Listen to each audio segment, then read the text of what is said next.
Welcome to the Boise State Esports Arena, and tonight you join us for a very special event. College Football 26 is getting ready to go for the Boise State Esports program, and that means we got to find some of the top talent around the campus. So we have assembled a whole bunch of students here ready to compete to show their prowess and also win a pretty nice little cash prize on top of that. I'm Jacob Palmer, and joining me is Michael Fisher, who, if you have joined us for a long time here at Boise State Esports, was one of the mainstays for Boise State Esports, especially back when Boise State had a Madden player. You remember Wasey Williams. Now things have gone college football way. I mean, what's that just sound like to you? I mean, you kind of had a little bit of an adjacent experience casting our Madden player, but what's the excitement you feel now that this has spread out to college football 25 and now 26, and just all the interest that is garnered from the campus? I mean, yeah, that's the big one, right? Like you said, when I was here, Wasey fell into our lap. Basically had to be here to stream another tournament, comes on board, wins a national championship. Fantastic story. And now there's 20, 30 guys out here ready to go for this cash prize. So, yeah, the excitement's palpable. As a longtime college football player, I'm absolutely hyped. Love CFB25. Pumped that we got another one, CFB26. No, I've been away for a few years, Jem, and the excitement, the atmosphere, it's 10 times what I thought I ever would see it be at. So I'm excited to see what we have in store, because anytime there's cash prizes on the line, I'm just curious if anybody's going to bring out Boise State. Well, you brought up that we have a lot of competitors, and because we have so many, we are just going to be kind of flowing in between games. Might have more than one up on at a time, just as we're kind of in the group stage. A lot to look for. Speaking of looking for things, though, kind of as the veteran person who casted virtual football here for Boise State Esports, you talked a little bit about Wasey Williams, went on to become national champion for Boise State. What were some of the great gameplay habits that we saw from him that you would be looking for today? If you're looking for the next star here tonight, what are you going to want to see from them mechanically? I mean, you've got to have your plays, right? You've got to have 2 or 3 plays. Wasey had them. We talked to him all the time. Long situation, 4th down, need a score. You got to have a play that you know how to run. You know what your reads are going to be. The players who have the most of those are going to be successful, right? Now, you got to make sure you can adapt. Wasey was fantastic at halftime, maybe down a score, comes back. The other thing that Wasey was really good at, and there's only going to be 4-minute quarters I hear, can you bleed that clock? 4 minutes goes by really quick. A little different in college football than it is in the NFL. There's a bit more clock stoppages. But can you all of a sudden, hey, I get the ball in the second quarter with 3 minutes, 50 seconds left? You never see the ball again. Those are big things. If you can keep the ball away from your opponent and you have your money play, you're going to come out on top. Well, if you remember, this was the same way we decided our college football player for last year, 2025, when the game re-debuted. And not only that, but we awarded prize money last year like we did this year. And it ultimately landed us a player who went on to win the Mountain West Championship. So big shoes to fill. Yeah, we actually had that Mountain West Championship outside the arena of the Mountain West Championship, football championship. Yeah, before the game started, we had the college football championship there too, so it was kind of a double win for the Broncos, both virtually and on the field. Unfortunately, I don't know if we're going to see any Bronco wins on the field tonight. Don't think they're going to be as highly rated. But maybe without Genty, it makes it a little tough. But yeah, that'll be the other thing. What's the meta going to shape out to? We talk about it all the time in other games. There's metas in college football, right? There's different teams. You have certain players. Guys are going to fall in love with them. I bet you by the end of the night, Jem, we're going to see a team that everybody's going to be fighting over, because you can't have mirror matches all the time. So I'll be curious to see who that team is that everybody wants. Yeah, already looking, we're seeing a lot of SEC representation in kind of the practice games that we're seeing. I mean, man. Sunrise is in the East. Yeah. Get you out of here. Yeah, I understand. But, if someone were to, go with the Broncos and win with that would be the ultimate statement, just in school pride and skill level, too. Yeah, maybe get a game on the blue, right, if you're the home team. I mean, that'd be a statement. Yeah, I mean, if somebody wins with Boise State, I'd just say give them the cash prize. That's probably why I'm not in charge of these kind of things, because I would just be like, they won with Boise State. They beat Alabama, LSU, seen a couple South Carolinas as well. As you said, the SEC is all over the place here. You wouldn't know we're in Idaho. But I will say, you say Alabama, but just, again, between Alabama and Boise State, one team actually made the playoffs last year, the other didn't. So, I mean, I'm just throwing that out there.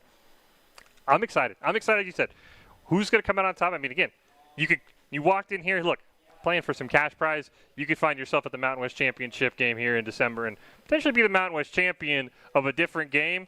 That's still pretty cool. So, there's probably somebody in here, the crowd here today, who doesn't even realize how far you can take this. And how special it is in, the Madden/college football competitive scene that we've had here on and off at Boise State University, because it's just one player, which means, you've got to control the mentals for yourself. I mean, obviously you got to coach for feedback, but it all comes down to you. You can't complain about bad comms, or maybe there's a beef between some of the players. No, it's either your skill on display or not. And if you do succeed, you get some of the most exclusive gear championship-wise, because in a lot of the team sports we have, Overwatch and Valorant, Boise State has a tradition of giving these players championship rings if they win a championship in one of the leagues they're competing in. But for these particular games, there's only just a handful of rings. I mean, one for Doc, one for the player, but you've got one of the most exclusive pieces of championship hardware if you do well on this sport. Yeah, and as you said, I think that's the other big thing, right, of knowing by yourself, right? In those games you talked about, you can have a bad game. Somebody can pick you up, even up here on the desk. If one of us has a bad cast, the other one's there to pick you up. You're by yourself. You're on an island. You struggle. You got to look internally. You got to find ways to make those adjustments. So can you be composed? As you said, you nailed it. Yeah, eventually whoever wins here might end up having a coach, but here today, you're not going to have somebody. Maybe you have a buddy who signed up with you. Maybe he'll give you, little Rocky slap in the face of water in the face at halftime, but you got to stay composed. You can't let the emotions get the best of you, because you can't throw a shoe in this game like they've done on the field in real college football, but you throw a controller, your day might be done. This is just one of the many events that we have had this opening week in terms of walk-ons for people who want to either, in certain cases, depending on the game, join and become the player, like here in college football, or become a club team member. As we had in the previous days, we had Valorant here, and there were about probably 30 students there. It was one of the biggest showings we've had. And tomorrow, talk about, back to the past. Not only do you back here, but we'll have league walk-ons tomorrow too. Ooh. So, yeah. It's a shame you can't be around for that. Never thought I'd hear that sentence again. Yeah. Well, I mean, with the introduction of Coach K to the player, we got a pro coach now, so there's got to be 5 players out on campus who we can scrounge up. We can find some. 2025 might be tough, but we can find somebody. All right, but we are going to be focusing on college football 26, and we are in the early stages of the tournament. We're going to be here until the tournament ends, and we crown a victor, and that victor gets, if you're wondering specifically what the cash prize is, $1,500. Yeah, to be picked up. Yeah, it's even bigger than it was last year. I think I remember it was. And I was going to have to resort to buying Powerball tickets to make some money. I just signed up for college football and re-enrolled in Boise State. Wrong ball game to play. Yeah, you needed to play the football game. That's on me. You don't even have to be. This is all skill. Yeah. Powerball's all luck. So I picked the wrong. Yeah, I picked the wrong set of balls to gamble on. Apparently. Well, we will wait to see what our opening matches are as we go throughout the night. We will have various players and staff members, people from around the Boise State's esports program up here on the stage, kind of shuffle people in and out to just kind of get a pulse of what everyone is feeling for the beginning of the season, not only in the Mountain West but in the PEC. That's another thing I wanted to talk to you about, Fish, is the most recent edition of the PEC. We had our first season last year. Today, this year is our second season. I mean, we have brought together some of the most prestigious high names in esports to compete in a dedicated scheduling alliance. Winner gets winner of the PEC championships, which last year we held in Vegas, by the way, which was really nice at the Luxor. Nice. Yeah. But if you win the PEC, you also get an invite to May Madness, the Esports Arena in Arlington for the CECC Commissioner's Cup. And, I mean, some of the we've had Syracuse, Michigan State. We've got new universities joining this year, Baylor, one of them. I mean, a lot of big, kind of classic names in the traditional athletic scene joining to kind of form this Power Esports Alliance. Now, you got to walk me through. What does PEC stand for? You can't have a good conference without a good... Power Esports Conference. Power. Okay, there you go. That makes sense. I was like, Pacific, no. East. No, that Power. Be Power. Power. Okay, no, yeah. I mean, again, as you said, you come from a traditional sports background like I did when I first came here. You hear schools like Syracuse. You hear schools like Baylor. Those are big names. Anytime you can get together and form a conference, as we've seen it in college football, and you can make something that kind of circumvents what everyone else is trying to do, and you say, here we are. Winner of ours is going to go compete in Vegas, going to go compete in Arlington, which is a beautiful esports stadium, by the way. I got to see if Boise State, did they win, though? Well, that they won some games. Okay, See, this was, you're not going to win everything. Well, you can't win anything, but there were 4 games that we played in the PEC. And Boise State, Rocket League, Smash, Valorant, and Overwatch 2. And Boise State won in 2 of those games, but Michigan State won in the other 2. So we've already got kind of 2 big rivals coming on. But talking about this game that we have here tonight, Doc's Keys to the Game in College Football 26. Every play has a counter. Make sure to make critical adjustments and don't throw across the body. And of course, make sure to have that dagger to the heart at the ready. It's all brought to you by Happy Teriyaki, the presenting partner of Walk On Week and this broadcast for the College Football 26 tournament. You can visit Happy Teriyaki for delicious food and great vibes. You can use the code Back to School. That's BACK2SCHOOL for 3 free gyoza with any bowl through September 5th. So thank you to Happy Teriyaki for being a great sponsor of Boise State Esports and this event. And now we hit the field running. Now we are in it, and I'm already seeing, we got some of that LSU, Georgia on one game, but Oregon and Ohio State too, and I'm going to be welcoming a new member to the desk. Like I said, we're going to be rotating people in and out. Bryce, it's nice to have you back for another season. Yeah, it's nice to be back. I have missed it over the off-season. I mean, I made some questionable choices. I grew a beard, so yeah, a lot of stuff has been going on, but I'm really happy that this has sort of stayed the same. Same old Boise State Esports, but jumping back into these games, it looks like a few of them are pretty well underway. I'm looking at the LSU-Georgia one in particular up at the top left. 31-28 at the end of the 4th already. Yeah, with just a few seconds left. Yeah, a few seconds left on the clock. Georgia can still bring this back. Yep, last playing Georgia. Play. This is a make-or-break moment for them. They have plenty of time to try to find the receiver. Is going to throw a long bomber. Hail Mary. Can it land? It cannot. And that is going to be the victory for LSU, or whoever has chosen LSU as the virtual avatar to represent themselves and their football skills here for 2 and for 4, so forth. I'm not 100% sure why they wouldn't choose Boise State. I mean, home field advantage. I'm not sure if that's how it translates into the game itself, but I do think it's got to count for something. Already kind of the upper right here, we see another game. This time we've got Oregon going up against Ohio State.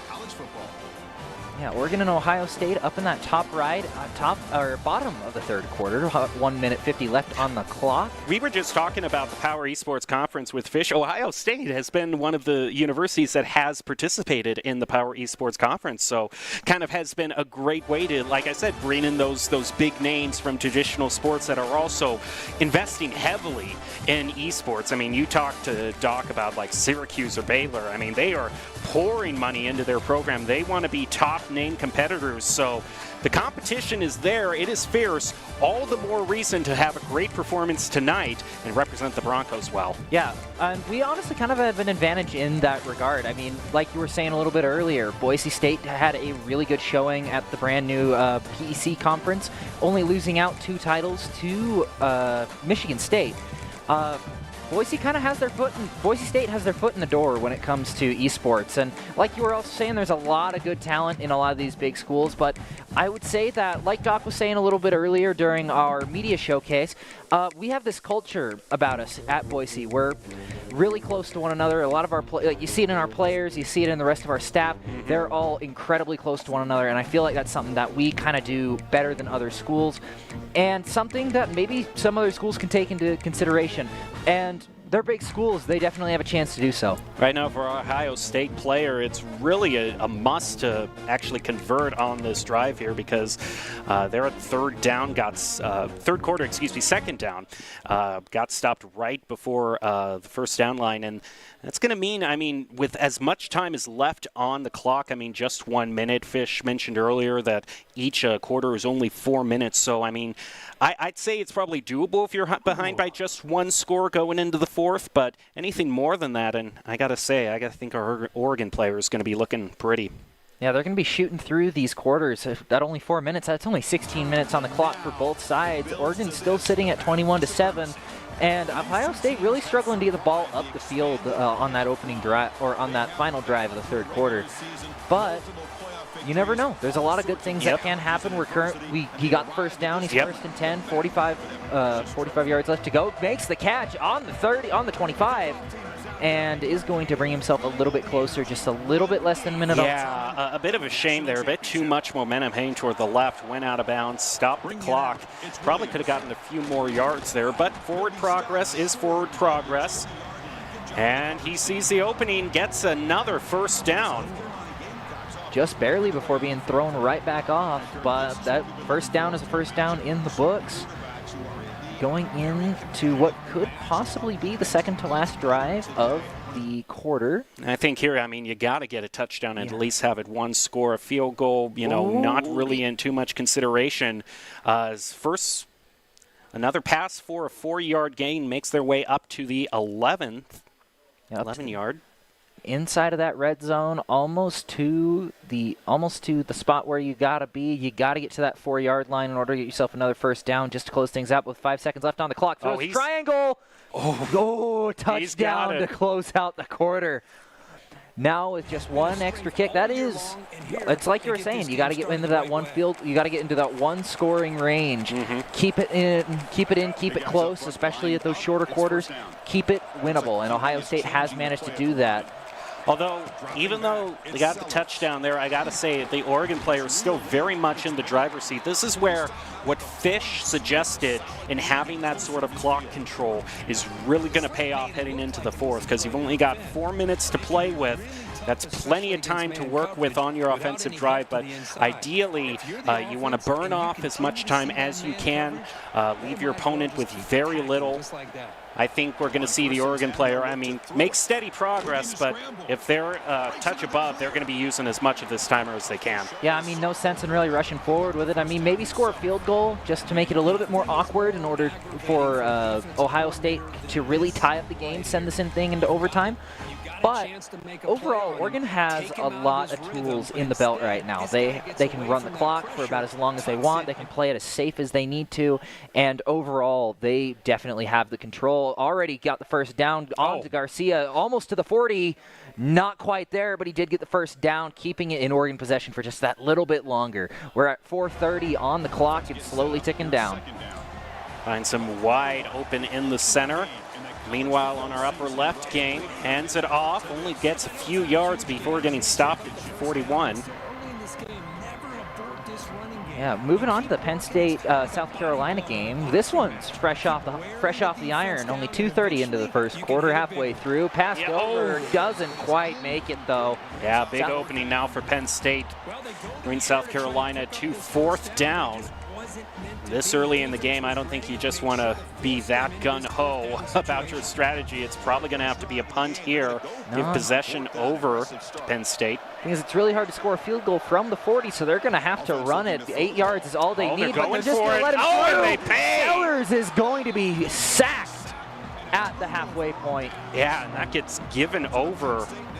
Conversion on downs right on past they're already halfway across the field because that wasn't punted. That was a big risk, and unfortunately South Carolina with there.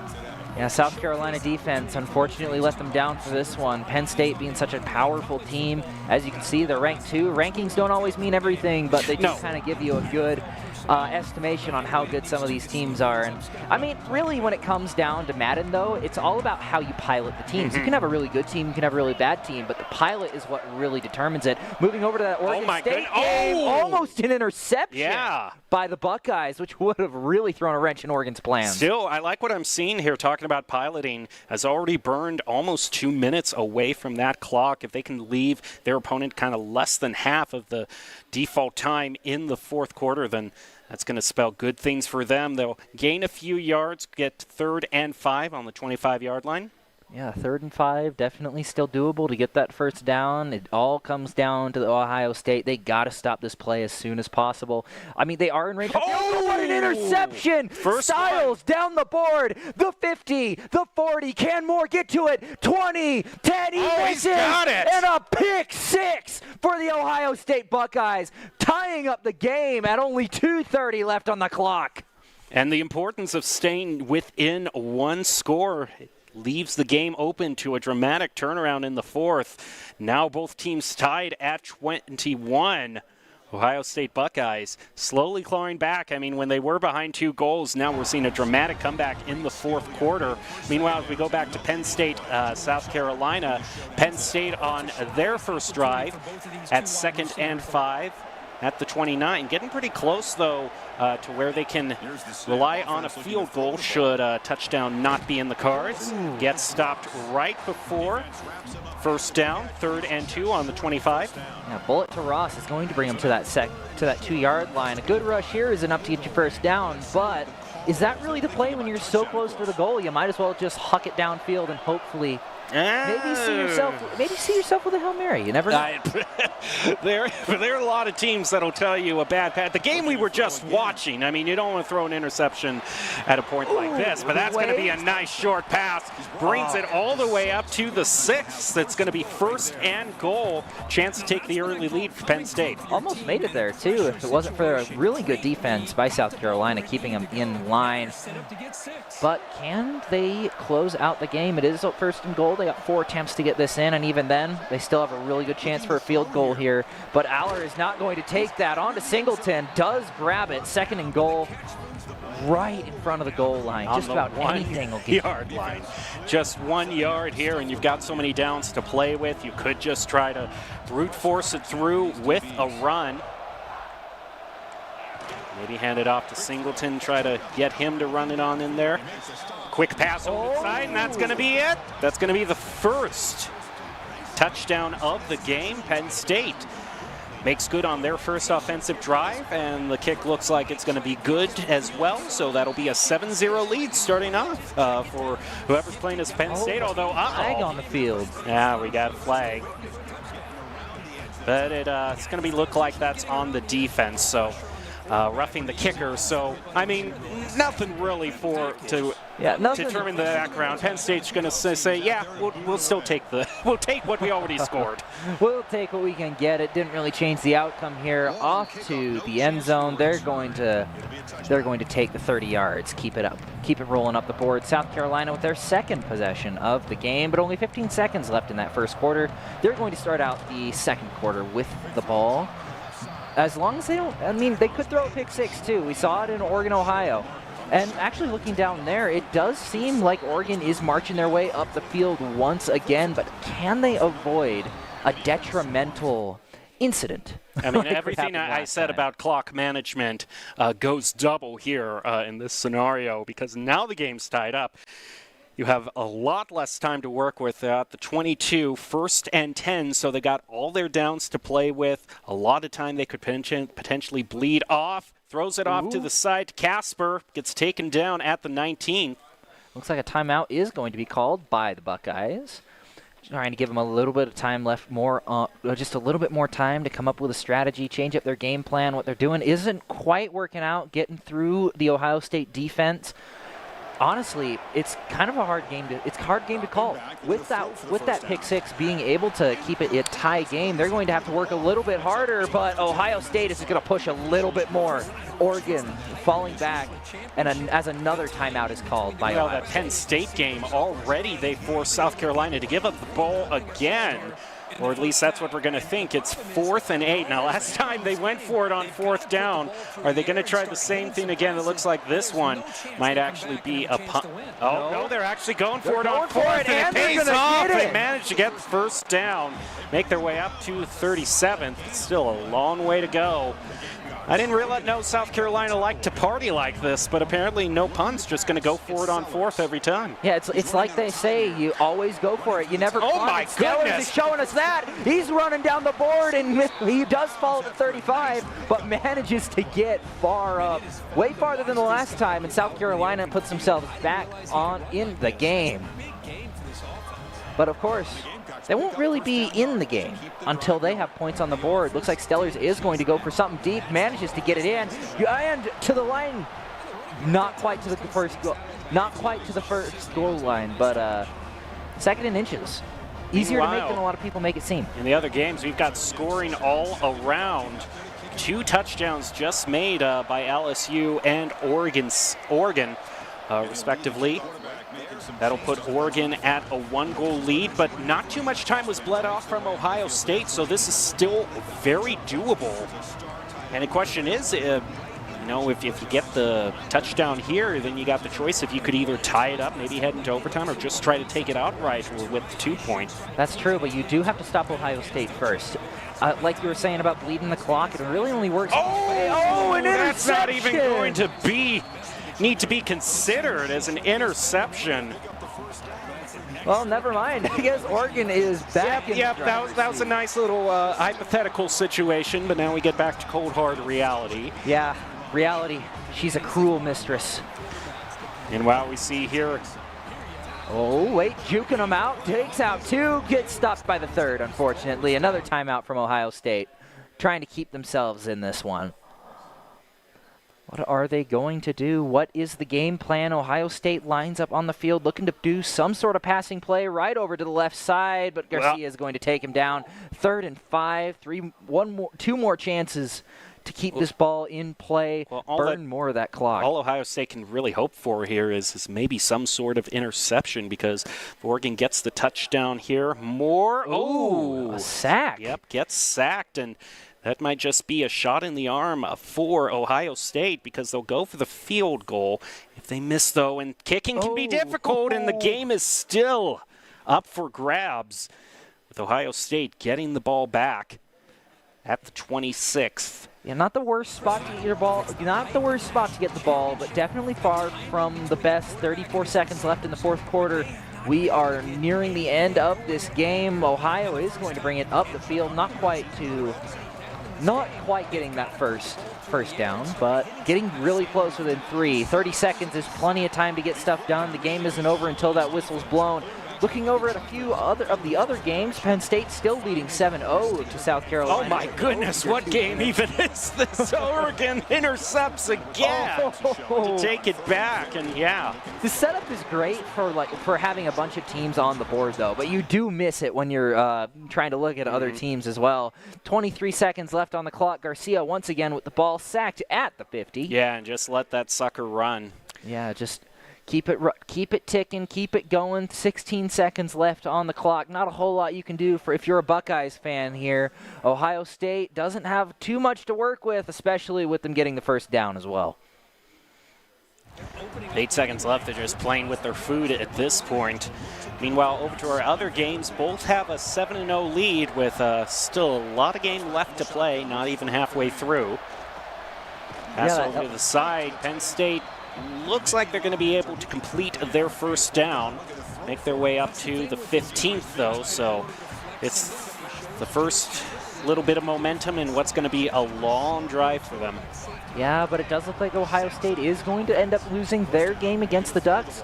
They are going to be playing one of the winners of these games, whether it be Penn State or LSU. Maybe it might be Michigan or South Carolina. It's too early to call.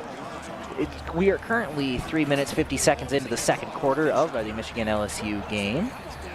What are they going to do with this time? LSU is currently in the lead. They can just bleed the clock, but if I were them, I would probably go for a field goal, for a touchdown, something to get points on the board. Safety! But dang, sacked.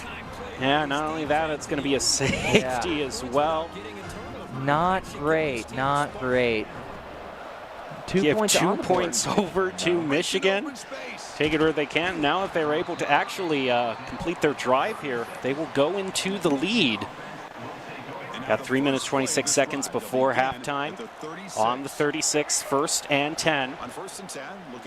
Yeah, looking for a spot to throw, but it's just going to run it in himself over the first down line. Gets another first down. Now about halfway there at the 47th. Right there at 47. How are they going to get this done here? Michigan steadily making their way up the field. Underwood looking for a spot to throw. Can't pull the same trick twice, though.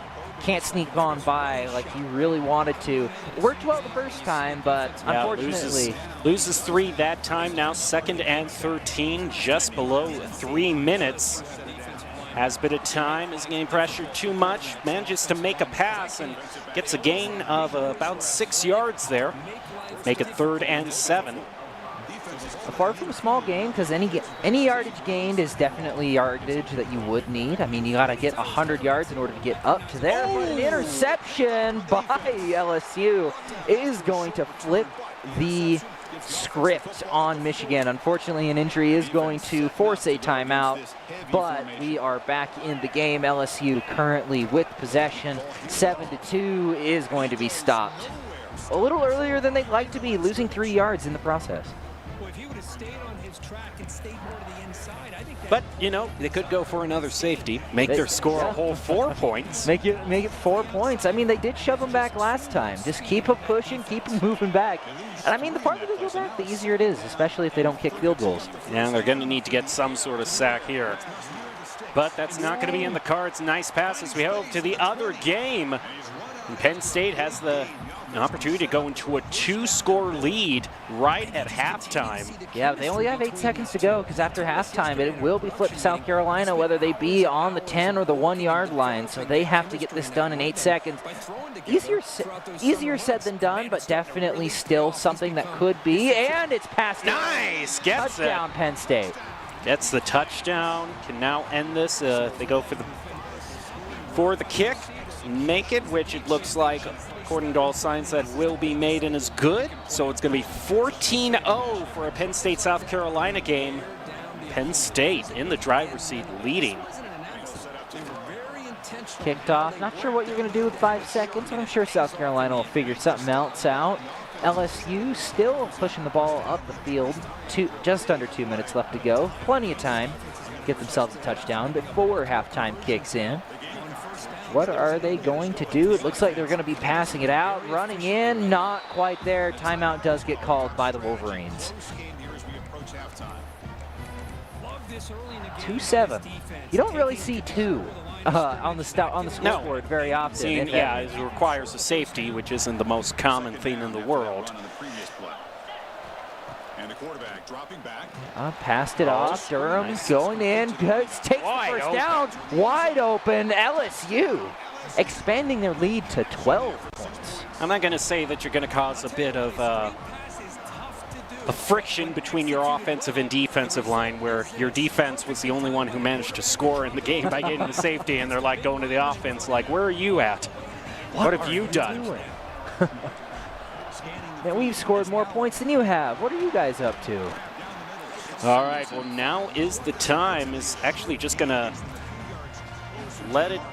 just going to take the 25, not try to run it back. Penn State. Very important drive for Michigan here. Yeah, Michigan can score on this drive. I believe in them. Look at him go. Look at him go. Right, slipping on through to the 40. Will get taken down there, but just threading the needle with these runs.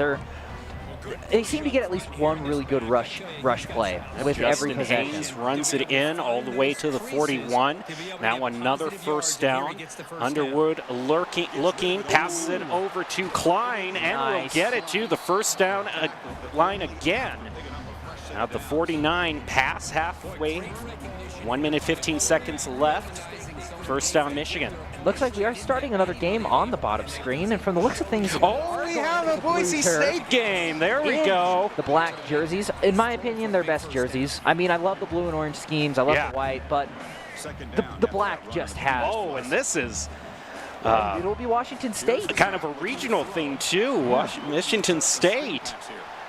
A nice regional game, regional rivalry. Nice little meet up here, and I knew we'd see Boise State eventually. We are here in the heart of Boise. Honestly, it should just be Boise mirror matches. Keep them all on theme. But everybody has a different favorite team. It's not all Boise. We're all allowed to be wrong sometimes. But moving over, wow, what a touchdown!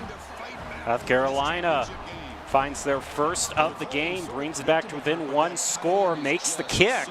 14-7, 2:47 left in the third.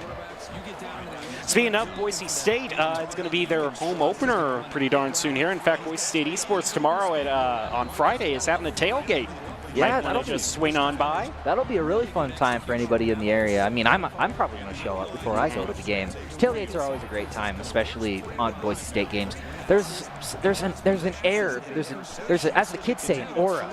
In the air. I don't know if I use. Actually, no, I know I didn't use that right because I've used the word. Well, mathematically, it works out for Boise State. They don't true, lose too many homers, but wow, so close. Oh, Gets it up to the 1 yard line. Second and goal, though. Plenty to play around with, and you got 3 plays to play around with. You're breaking this through whether you want it or not. Just run that ball right on through like you've shown. Oh, no!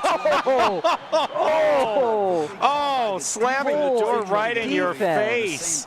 Yeah, sacked. Back to the 4th. I mean, not too many yards lost. It's still 3rd and goal, but ouch. Yikes. You can hear the crunch, and I know it's just a video game, but ooh, who are you going to throw it pressure. to? Line. The ball. Catches it, but all that work for 1 yard. I mean, it's still 1 yard. They can still do it.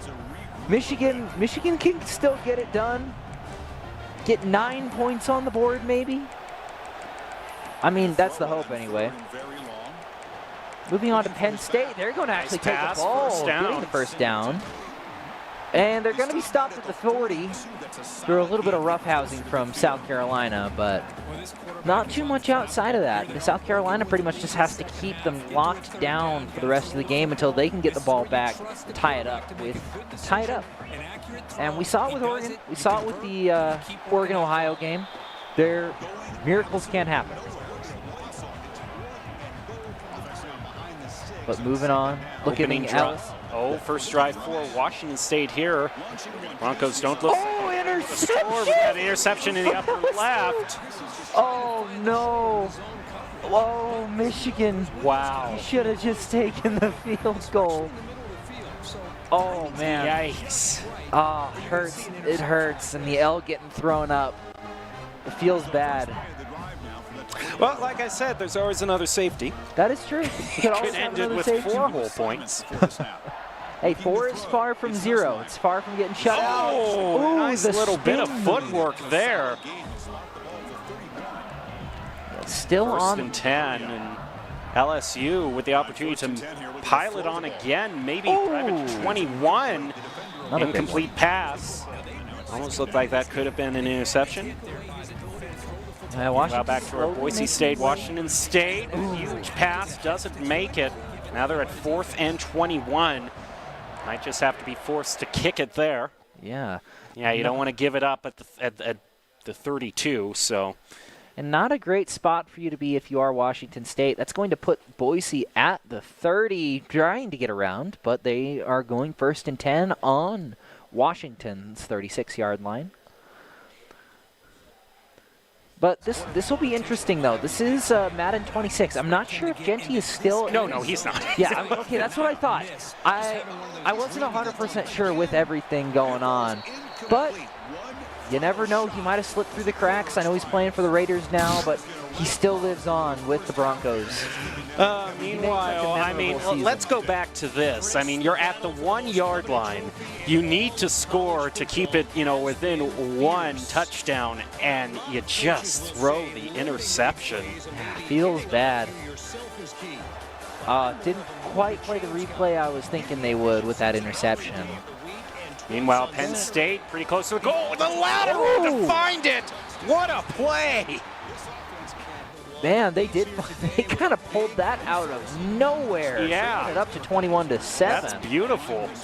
Yeah, Boise does manage to get the first down back, though. Only 40 seconds left on the clock. Have it on their side of the field, at least. It could be a lot worse for them. Washington State just did a really good job at running down the clock, but the sack goes in. Oh, and almost fumbled as well. 2nd and 25. Yikes. Oh. Man, you almost have to run 1 yard a second. But talking about running, I mean, clock's ticking down. We're almost past the first quarter. They're not going to give up possession, but still, a whole lot of time being bled. South Carolina is going to be taking the ball, moving into the 4th quarter. It's 2 that need to be scored in order to keep them in this game. 2 touchdowns, that is. Field goals aren't quite. Oh my goodness! Look at what Boise State managed to do. They drove it up 20 yards. That is what they needed, though. They needed a big ticket play, And they got negative 12 rushing. Yeah, you know. Oh, it's kind of funny. But they have more average yards per play. Let's focus on that, okay? They have double, okay? Yeah, they have double the yards per play. That is true. Which when they, it's all that 20. I mean, that's making up all the yards they've lost in running. So that just shows how huge, stat-wise and mentality-wise, that 20-yard pass was. Now they got to see if they can convert on it. Michigan managed to score the first down as well in their game. South Carolina also keeping their first quick down. Pass finds it. First down, Boise State. Madsen with the catch, and we have a wide open play for Durham. Runs it on in and gets a touchdown. And LSU rubs salt in the wound and now is outscoring Michigan by 10-1. Just looking to bury Michigan. Already brought up to 21 points. Michigan, you need to get something. You can't be relying on safeties anymore. With the touchback, you're going to be put at the 30, but you need something on this play in order to keep yourselves in the game. Boise State moving over to that game anyway. We are at the 1st and 10 on the 27-yard line. Oh, no, 23. Off we go, quick pass. Gains a few, actually, no, it doesn't gain a few yards. Goes back, actually, 2nd and 16. It's always about time for another one of those 20-yard passes, I'd say. Yeah, yeah, you definitely need it just to get to that first down. Keep yourself in the game. You're at a minute 30 left on the clock. You got plenty of time to get things done, but to Bates. Is that going to be enough? No, it's not. Only knocking 4 yards off. But I mean, you got to keep open the possibility. They're far enough up on the field. If they gain some good yards here, but don't manage to make the first, there's still a field goal possibility. Yeah, but why kick a field goal for 3 points when you can run it in for 7? Oh my goodness, you called it, Bryce. You actually called it right there. Why not? Run it in for 7. Or at least 6, assuming you get the, assuming you get you the I mean, it's pretty much a given, though. I mean, unless your defense really goofs it up on the line and lets them through. But that's not going to happen. It goes right in. And what can I say? They don't call me the genie for nothing. I'm the master of prediction. They don't call you that at all. We don't bring that up. Anyway, back to the game. Michigan's still at 2. Michigan at 2 doesn't get intercepted this time, though. They are on their side of the field. No interception quite yet. I mean, I can't count it out for Michigan. They've already thrown 2. However, they are pushing it up the field to Hawks. It's only 2 points, but they certainly seem happy with that 2 points. It's adorable and sad. It's more than a donut. Like when a baby is thrilled when you give it a half-eaten cracker that's been on the field. Unfortunate.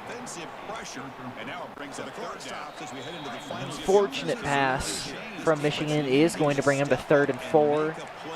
They just got to go for it. Like, they just got to chuck it as far down the field as they can, hope someone's there to catch it. I mean, of course, make it right, make a good play. Whoa! Shut my mouth. They actually managed to get the first. Yeah, sliding in. But this is the problem. I mean, once they get in the end zone, they weren't able to get a touchdown last time. Might just try to run it, but takes a little bit too long making that decision and loses a yard overall in that play. Yeah. 2nd and 11. Almost there. You are so close. You're on your 13-yard line. Several people wide open. And Hansen drops it. Oh, no. LSU snuck into the locker room. Put butter all over Michigan's gloves. Drops the ball. Unfortunate. But it's still far from over. Can he do it again? Is it caught? It is caught. It's going to be 4th and 2. It's just not enough. Barely there. They're going to run. They're going to take it in. Yeah. They're going to try and run it in. Can they get it? History repeat itself. Oh, no! They finally get their first touchdown. Wolverines will go up to 8 off of that. Off of 8, they're already at more than a regular touchdown. I mean, you could miss the field goal and still be Still have. Oh, they're going for 2. they're They going just for want to 2. try. Oh, no! Oh no! Nah, LSU with the the only pick. 2-point play is going to be that safety that we've been talking so much about. I mean, oh wait, no, they are still going to kick it. They're not going to have they're not going to have LSU start on the 2-yard line, which would be good for LSU, give them a little bit more time to work with, but in the end, that's just not how the crumble cookie goes away. Moving over to the Boise State game, looks like Boise State is currently in possession on second and 10 with 21 seconds left in the first quarter. Big opportunity for them, actually. Ooh. Pass up the center. Sherrod manages to get it to the 38th timeout. They want to try to get at least a few more plays in before the half. Having a 2-score lead going into the half. A lot of momentum possibly for the Broncos. A lot of stuff that you can do. It all just depends on how you run the play. How are they going to attack this angle? It looks like they're spreading out for some sort of pass play. Madsen looking for someone who's open, passing it over. But we're paused. What's going on? Well, an incomplete pass. That was a very anticlimactic finish to a very pause the game. tension-filled pause. Who tried to shut off the console because they were losing? Who did it? We're all guilty of it at some point, but this is not the time to do that. South Carolina trying to stop Penn State from scoring yet another goal. They are within 1 point in the fourth quarter. They need to find something to get it done. 4th and 20, going for the field goal. But kicking is very difficult. We saw one field goal attempt earlier. That didn't get it through, but this one, just wide to the left. No field goal. Keeps it at a 1-score game. Penn State, the opportunity to score here. 3rd and 10 for the Broncos. Pass up center, but only gets a few yards off of it. Timeout for the Broncos. 4th and 7 with 3 seconds left. In the first half, only 3 seconds left to go. They need a Hail Mary if they want to score another point. I mean, they don't need to score another point. They are currently in the lead, but it would be pretty nice. Throws it Hail deep, Mary. and it's incomplete. And that'll be halftime for our Washington State-Oregon game. Cougars at 0, Broncos 7. Still have that negative 12 rushing yards, so it's been a complete passing game for the Broncos. Hey, I mean, sometimes that's just kind of the game you need to have. I mean, they are currently at a little bit less average yards per play than Washington State. Washington State is going to be kicking it off first, giving it back to Boise. They have to run the ball up again, but they at least are going to be starting on the 30. Oh, no, they're going to be running it up, trying to get a little bit more yardage, but stopping just before the 20. Yeah, it would have been better if they had settled for the 25 there. Yeah, you never really want to settle, but looking over at the Penn State-South Carolina game, 12 seconds left on the clock. South Carolina, not a lot of opportunity left to tie up this game, but still an opportunity presents itself at the 16-yard line. They have a really good shot, all fanned out, looking to find some sort of passing play. Can Settlers get something done? Passes it deep, gets caught, and we're on the 1-yard line. South Carolina has the chance to take this into overtime. No pressure. They've got multiple downs to play with, and at this close a distance, they can get... Actually, no, they're not. They're out of timeouts completely, so it's kind of do or die here. Quick pass, and they'll tie it up. Well, now they got to make the extra kick. Either that, or they can try to go for 2 and just win it here. But and they're going to go for 2. They're going for boy, go big or go home. South Carolina. All the pressure's on them. Looking. Can they get it done?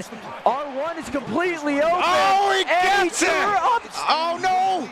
No, he dropped it. Oh, he drops it. Oh. No. I thought for sure no. Looks like Michigan wasn't the only one with buttered up gloves. The kick goes through, looking for something. Flag goes through. South Carolina. Worst time ever to get get a bad case of fumbleitis. What a heartbreaker there. Penn State going to take the ball, 5 seconds left. How are they going to do this? Are they going to run the Hail Mary for fun?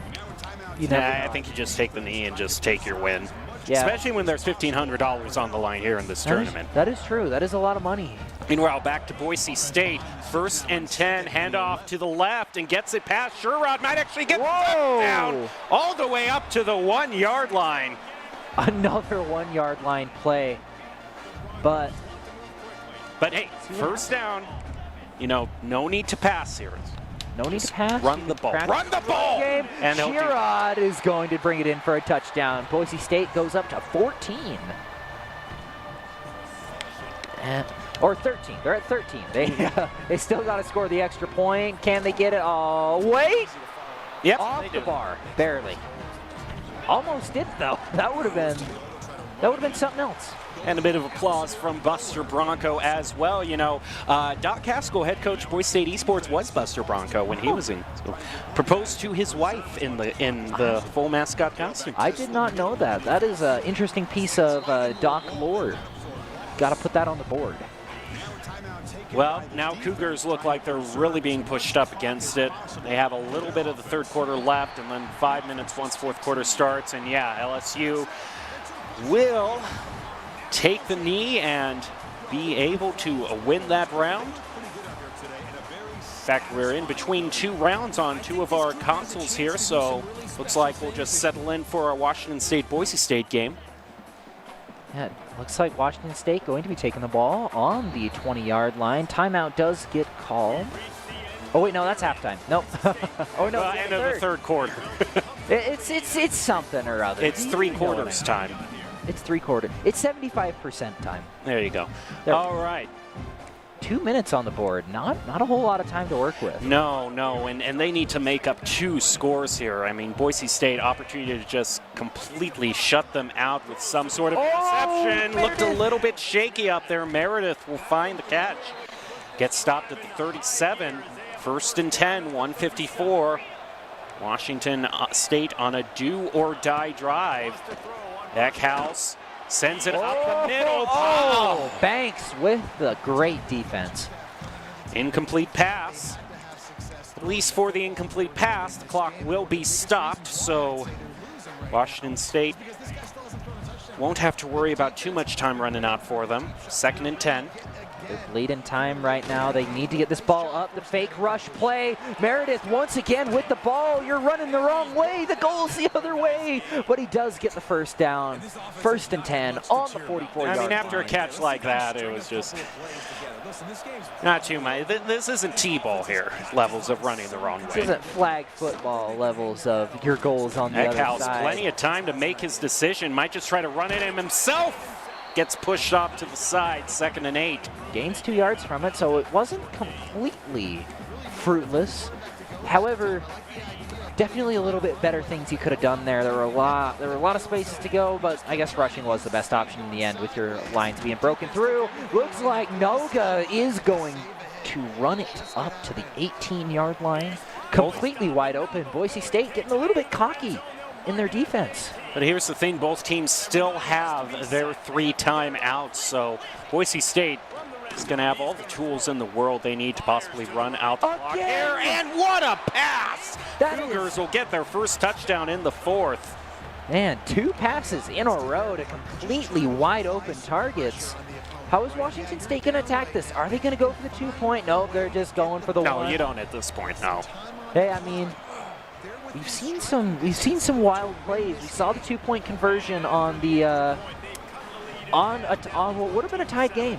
So. Like I said, though, both teams have their timeouts. Washington State will have some tools to make sure Boise State just doesn't completely run out the timer. Punt will be sent back. Tries to run it in. And isn't even going to make it to the 20. Gets stopped at the 18. 18-yard line, a little bit of a hard spot to play at, but at 110, that is so much time that you can run. Factor in 3 timeouts as well. There is a whole lot that you could do with this time. Looks like it is going to be passed off to Sherrod and taken down. Timeout for the Cougars. That's 1. One shot expended out of the holster, 2 left. Yeah, anytime Boise State kind of basically decides to run or they keep it, in bounds after getting stopped by the run, that forces the Cougars to use one of their timeouts. So not a whole lot of incentive, I would say, for Boise State to go for too many passing plays right now. Yeah, it looks like they are going to pass. Oh, almost picked off. Yeah, that almost looked like it could have been a pick, but it could have been bad. It does look like we are. This isn't what I want to see, though. I mean, they've only burned like 12 seconds off of this drive. Pick up at least the first here. Hey, you need to pick up the first here if you want to keep running it. Looks like it is going to get past what the a catch! And there goes that first down. Timeout is going to get called by the Cougars. Almost forced to, just to keep that timer from ticking down even farther. We are currently at sub 1 minute territory. At the end of the fourth quarter, Washington State needs to find a way to get this ball out of Boise State hands if they want even a chance at getting it through. Timeout is going to get called, the final one by the Cougars. They need to get something done here. Maybe a pick. Maybe even a pick six. Now if Boise State decides to run it, there's nothing really that Washington State can do now to stop the clock. 2nd and 6 from the 33rd. Madsen, pass to Wagner, past the first, and will go keep it in the field. Nice catch. Honestly, best play that you could really make as the Broncos. I would prefer a few more runs in between just to keep that clock ticking, but at the end of the day, nothing's really better than another touchdown just to bury the opponent. And yep, can't call a timeout now. That clock is going to keep on ticking down. Keeping on, and they can actually run down. I mean, they could. I mean, the play clock is longer than the actual clock. So, yeah, that's basically all done and dusted at this point. I'm not sure if that's what Boise State's going to do, though, if they're going to take it. Nope, they're not. They're looking for one more play to get things moving. 18, 17, 16. Madsen gives it off to Sherrod, taking it through, not quite to the 1, but 10 seconds left. That clock's still ticking. It's pretty safe to say that Boise State has taken the bag. Although, hey, they want to get just one more play in, but time's ticking down. And yeah, they'll just let it run out. Boise State wins that one against Washington State, 14-7. Can only hope that we see a similar scoreline or maybe even a little bit of a better scoreline tomorrow at Boise State's home opener. Yeah, that's what we're hoping for. I would like to see Boise State take a win. We had a little bit of a rough game to start out our season, but we're going to be at home field advantage. And I'm sure a lot of you have seen, Boise State's home crowd is pretty great. But looking here, we have the first round of our bracket. And it does look like we have a few that are currently ongoing in the on the winner's side. Yep. Sprub finding the win in the winner's quarterfinals. We'll move on to the semifinals. Meanwhile, we got Super Turtle coming on here and Milano sauce. Oh, man. I'm already getting hungry now reading some of these names. I feel like I should be a Cheesecake Factory or something with Milano sauce. All right, I got to take a break here, find something to eat. Well, you take a break as well. Get something to eat, something to drink. We got plenty of football left here tonight on this tournament, so don't go away. We'll still try to find a champion after this.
It's here. EA Sports College Football 26. Mountain West is in the game. Now it's your turn to call the plays, win the rivalries, own the moment. Your school, your squad, your chance to take the title. It's time to step up and make history with your favorite Mountain West team, where stars are born. Scott Matlock, underrated recruit. No, you can do the intro. It's ready to go. Players in the Mountain West. It'll auto do it. What would you do if you couldn't fail? Would you see every setback as a catalyst to keep going? This is the innovator's mindset. Give him a cell phone? Because innovation How you doing, brother? demands daring. What's your name? What was that? Bryce? Eric. Nice to meet you, brother. Are you going to intro us in? Is finding thousands of I was ways thinking so, yeah. that don't All work, right. and the one that changes First time on the everything. Boise desk, so this is going to be fun. It's Nice. when your unrelenting spirit sees the world's needs and says, I will create something better. So, what will you do? Will you let your genius run wild? Give yourself the space to be great. Set your sights on something even bigger. Because we know changing the world doesn't happen by chance. Let's go. It comes out of the blue. This is my first college football one. Really? Mine too. Hey, twinsies, man. No. Yeah, I've done this professionally for about 5 years, but it's always been for League of It's Legends. your Idaho so Central it's app like here. New Any chance you're missing a round. debit card? A little change of pace. Let's get Yeah. that taken I'm, care of for I'm you. usually doing With Overwatch and Rocket ICCU's League, card so control, Oh, that's you awesome. can yeah, turn I'm any used card to off the with the tap of your fast-paced, finger. Yeah, me too. one thing after the other. And back on again. Are you going to be doing play-by-play? I try to, yeah. The They closest kind of Idaho flip-flops. Central Credit Union Just branch whatever's is in the in your moment. pocket. Yeah. Let me show you what I got.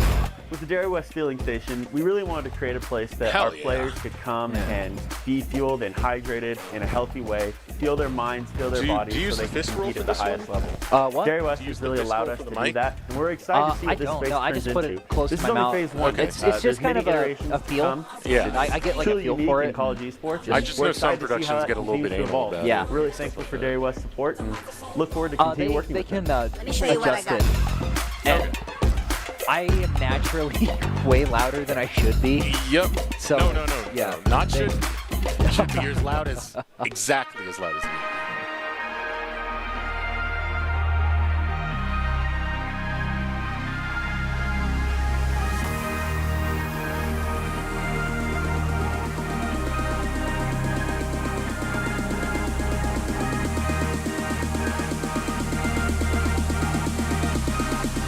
Welcome back to the Boise State Esports Arena. Welcome, and we are going to be continuing our coverage of our Madden or College Football 26 walk-on tournament. We are just finishing up the the rounds going into the semifinals, and I am joined by a new face. Welcome, Eric. And Thank you.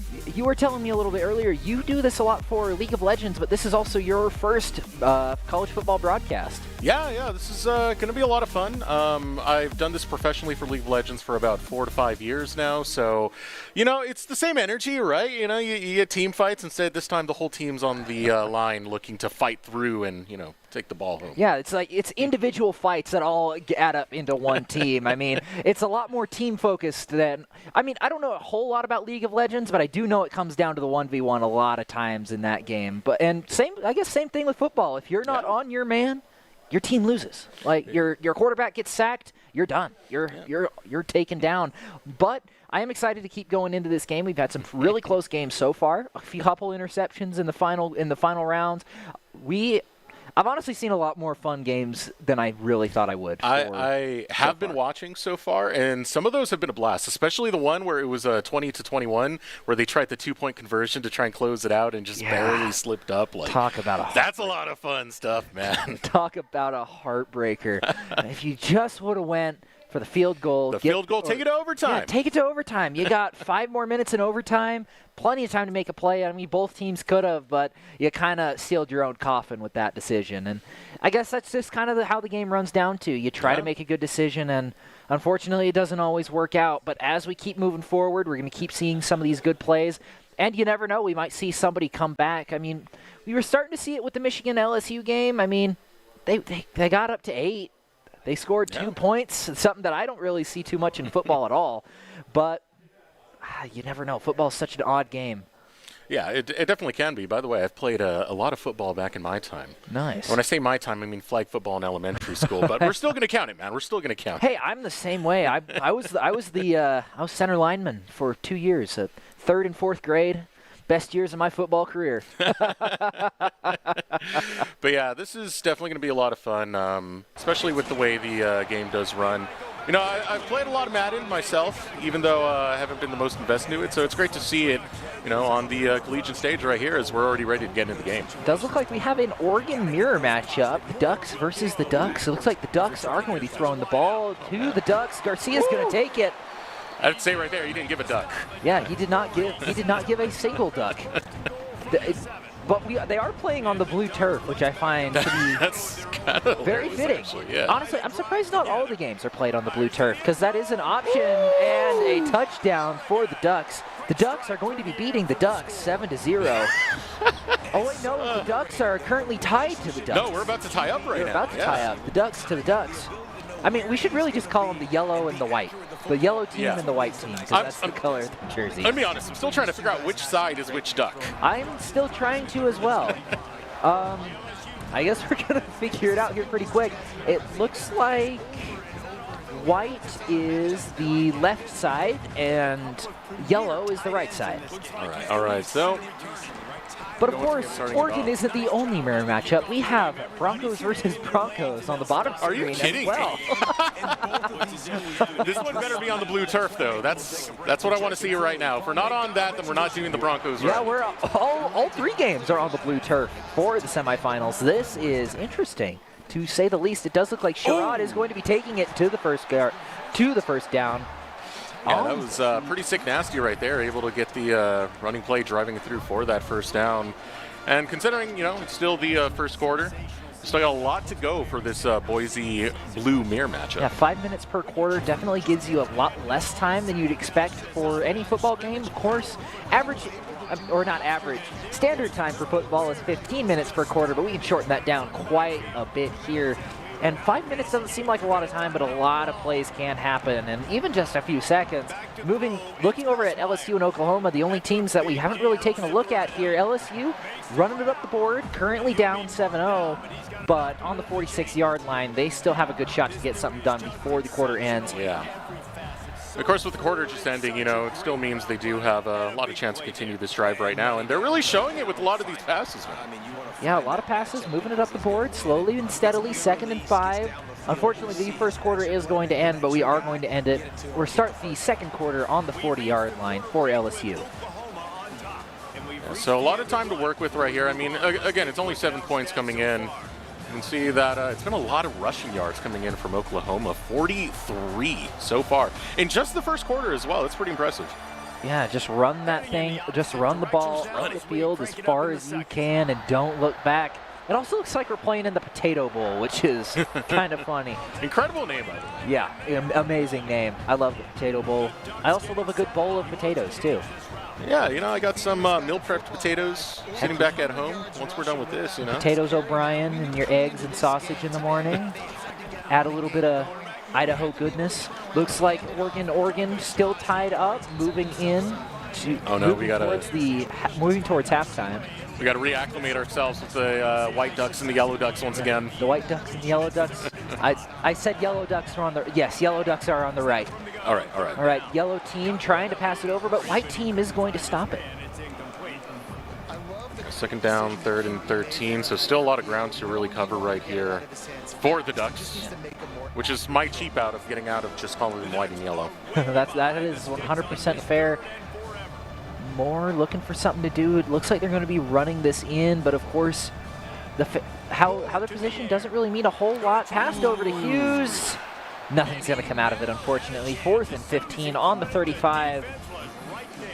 Field goal is your best option here to put you ahead, closing out the half.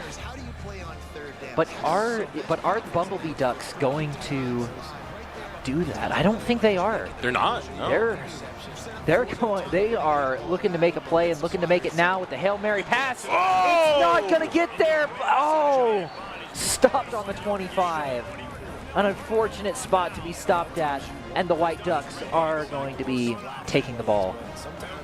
But how are they going to play this? They have 45 seconds left on the clock. Yeah, it's a decent amount to cook, but it means you got to cover a lot of ground fast, and it's still going to be a first down right off the first pass. Yeah, it's better than the Yellow Ducks were able to do on their last drive. But of course, a lot of game left to play. Still in the first half. Fakes it out, drops the ball. No fumble, thank goodness. Yeah, I felt some of that Bobby Boucher energy right there with that going right for the quarterback. All right, Moore looking to take the ball here. Looking downfield. Oh, no one there. Throwing it. The invisible ghost that haunts Albertson Stadium. Fourth and 10, 31 seconds. Interesting play to make. I mean, still had to stop on the timer, but now this is going to give not the worst situation for the Yellow Ducks to try and get some last points in for that time. Looking at some of the other games here, Oklahoma still holding on to their lead of 7-0 at LSU. 2.5 minutes left on the clock, moving into the half. Looking over at the Boise game, still 2 minutes left in the first quarter. A lot of time to get something done, but neither team has managed to make a goal yet of any sort. They are going to go down after getting the 1st and 10, but they still have a lot of game left to play, and so far, it's looking like a donut shop with all the O's. Good way to put that. Tire shop, donut shop, either or, I'll take it. But still blue on blue, meaning that blue on blue violence, no one getting a touchdown just yet. Still got a while before we get someone on the board, but it's still the first quarter, so not going to be the biggest issue. A lot of stuff left to do. Oklahoma looking to make a play, not really willing to throw it, and is going to go down. Manages to get the ball out of the hands, though. Yeah. Still on the 4th and 1. But at the 40-yard line, are you going to run it in, or are you going to play it safe? Are you going to play it safe? You're going to punt it back for LSU, or are you going to run it in? And I have a feeling, I know how these guys play. They're going to run the ball. See how successful they can get with this one. No, it's not even going to be a running play. They're going for a pass, and that's going to be a first down. Yeah, I mean, all you needed was 1 yard, and it's a lot easier to get that than it's made out to be, but it can also be really, really difficult, just depending on how those plays get made. Looking over at the Oregon game, the Ducks, no Duck has been able to get any more points on the board, and we are pretty much done with the first half, all tied up. Oregon is going to call a timeout. I mean, no sense in not. I mean, you're going to get your timeouts back at the end anyway, but with 2 seconds left, you might as well just let them run. Oh, wait, no, they're going to be kicking a field goal. Yeah, they're going to take a quack at it, man. Yeah, I see what you did there. Goes in there, but no, still going to be an even game. Still an even game. It was a good thought. It was a good thought, but I suspect a little bit of foul play. Who? Was it me? Was I in the stands pushing the wind into the other direction? I'll try. Oh no, you missed it. Ducks. Oh! Okay, that's good. That's good. That's how it went right over my head. Yeah. And Ducks looking to kick it off to the Ducks. I'm just sneak it up on you, man. I still find it really funny, but looks like Louder is going to be bringing it in. 3rd and 8 to 1st and goal. 21 seconds left in the first quarter. Looks like the Wright Broncos might be the first to put it on the board. Sometimes that's just all you need. You just need points on the board. Get yourself into that winning position. Put a little bit of pressure on the White Broncos. The Black Broncos. They need to get something done here. Now, right at the goal right now, they're going to look for a passing play, it seems like. They can get it, but it is going to be found, but not a touchdown just yet, getting ever so much closer. Just a little bit close. More than 1 yard a lot of times, because I mean 4 times 1 is 4. It's not quite 10, but you know, you get 2.5 yards per play, and that's basically it. No, we're college students here. We got to stay on top of our mathematics. Yeah, Boise State into the second quarter. 4 minutes on the clock. 2nd and goal. Can the Black Broncos figure it out and get at least a few points on the board? They can at least get 3 points on the board. That's kind of a given as long as they play their cards right. But how does it look it looks like nothing. Nothing comes Very out of close that right pass. there, but they still got time to work. It's only 3rd and goal. So at the very least, you make at least one more attempt, and then you can go for the safe play of taking the field goal to get on the board. Yeah, try it one more time. One good rush, one good pass is all it's going to take to get it done. Ooh, looking over at Oklahoma, they're still going to take the ball. Boise State gets the touchdown. Found it. Yeah, Took them a little longer than I expected, but they didn't find it in the end. Took a little bit longer, but still being able to grab it, especially on the 3rd, not having to go for that field goal. The 6 points is going to feel good. Yeah, the White Ducks over at the Oregon game are going to bring it to 1st and 10 on the 22-yard line. 3rd quarter, halfway through. A lot of game left to play, but I'm sure both of these teams would like to be the one who pulls ahead to 21. Because 14-14 is not a great thing to sit at. But it does look like we are going to be seeing another 1st and 10 for the White Ducks. Ooh, some juking and jiving coming in there for the Ducks. White Ducks. Got the next, looking to run it on this one, and a little bit of ground covered. Not going to find too much, but anything is still taken with a lot of joy. Yeah, any yards are, hey, positive yards are good yards, and 6 and 2 or 2nd and 6 is not a bad spot to be at. Oh no! Kind of running into his own teammates there, forces him back to 3rd and 9. He's still at a good spot to kick a field goal, but I'm sure that's not what this team wants. I think they were just cosplaying me back in my elementary football days, But Wait. look at this. With the pass! Oh, shoved out, but 4th and 1. You have to go for it. You have to go for it? You gotta go for it. I mean, you can do the statistically correct thing and pull ahead, but you're at 4th and 1. Yeah. You got this. We're here for the action. Yeah, we're here for the action. Mama didn't raise a coward. Ain't that the truth? Oh, but it's wide they are going to be getting it. That's what happens when you leave a duck wide open. They get the touchdown, 20 to 14. And same thing with Oklahoma, who were able to get some points on the board at the tail end of theirs. I believe that is the first field goal that we have seen all night. Everyone has gone for it or went home. Quite literally in some cases. Now we got another field goal in at least. Yeah. So going to go up by 7. Now, The Ducks. Looking at the Bronco game, White Broncos are still currently sitting at 0 on the 40-yard line. Going for the running play, taking it in, trying to get it there, but not quite. Quite a few yards, though, at 2nd and 3rd. There's just so much going on every screen. You have no idea which one to look at for like more than 5 seconds. You want to watch the mirror matchups, but then you see Oklahoma scoring that field goal, bringing it up to 10-0. But I mean, that's how good it's been with a lot of these matches. I mean, even the Oregon game was tied up for a while. Same thing with the Boise State one. Now, Oklahoma, they want to drive that lead a little bit more, but that kick's going far. That kick went far. Boise State manages to block. The Black Broncos managed to block a Hail Mary pass from the White ones.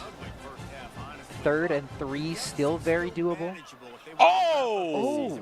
Very nasty right there for the Yellow Ducks as they find an opening in the defense and push that for a first down.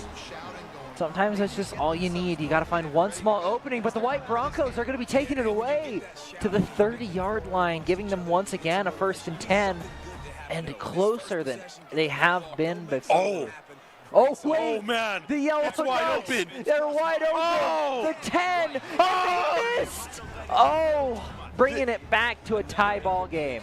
Man, this was insane. Back-to-back running plays. You break the defense on the first one. The second one breaks it so hard it finds a touchdown. Oh, man. Oregon are... they say that your worst enemy is the man in the mirror, but I guess in this case, it's your other teammates. The man who stares back at me is me. All right, well, Yellow Ducks at it once again. We'll start off with the kick. Back to familiar territory, taking the kneel to that 30-yard line or 25-yard line. Sometimes it's just what you need. Take it to the 25. Not very many things in life are concrete, but the 25-yard line on a touchback is. How are they going to proceed forward? Fakes the handoff. Who's it going to throw to? To Sink. He's going to be taking it to the 50. Takes it to the 40. Takes it to the 45. Isn't quite able to get farther than that, but still. quite the passing play. So we're establishing right now the Yellow Ducks incredible at rushing plays. The White Ducks, they're making the passing ones work. And you know what? Sometimes it's just what you need. You got to find your strengths. You got to play to them. A Hail Mary pass is going to be turned over. The Yellow Ducks, they heard what he says. They're like, hey, these guys aren't that good at throwing. Let me show you why. Give me that ball. Let me show you how it's done as the Yellow Ducks take control. Give me that ball. That's mine. I'm taking it. Hughes taking the ball up the field. Isn't going to bring it very far, but it is going to go to the 6. Is going to go to the 6. 2nd and 6 going in. 25-yard line. A lot of stuff that you can do from here. But I think what will they do? I think this has been 3 back-to-back running plays. Finally going to look for the pass on this one, but not going to find too much ground. Actually, he is. Teammate. And even with that, is still going to bring it to the 1-yard line. 3rd and 1. Yeah, he's just putting the the Goku weights on, the training weights. He's got to hold it back a little bit on some of these plays. Yeah. We just got to see the Rock Lee taking the weights off. Get some permission, and looks like they are going to find the first. They're going to find the first down, but at the cost of an injury. And it does look like the White Broncos were able to score on that last drive going into the coming out of the second quarter.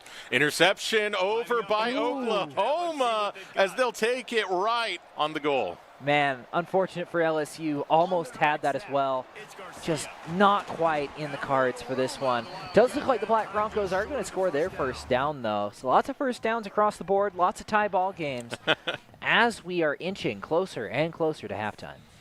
Yeah, an incredible amount of ties that we have here, especially with the Broncos able to get back on the board, making the 7-7 apiece. We still got a little bit coming in until halftime, so let's see what the Black Broncos can do. Yeah, handing it off to Sherrod, trying to get it in there, just not quite enough. Not going to push it past. 2nd and 12. What are you going to do at this point? Are you going to throw it? You're going to try and rush it again? You got a minute left on the clock. You could burn it. You can really do a whole lot of stuff from this point of view. It does look like a passing play is in the cards, though. Oh, he might be going long right here. Whoa! Oh! Just a little too slow.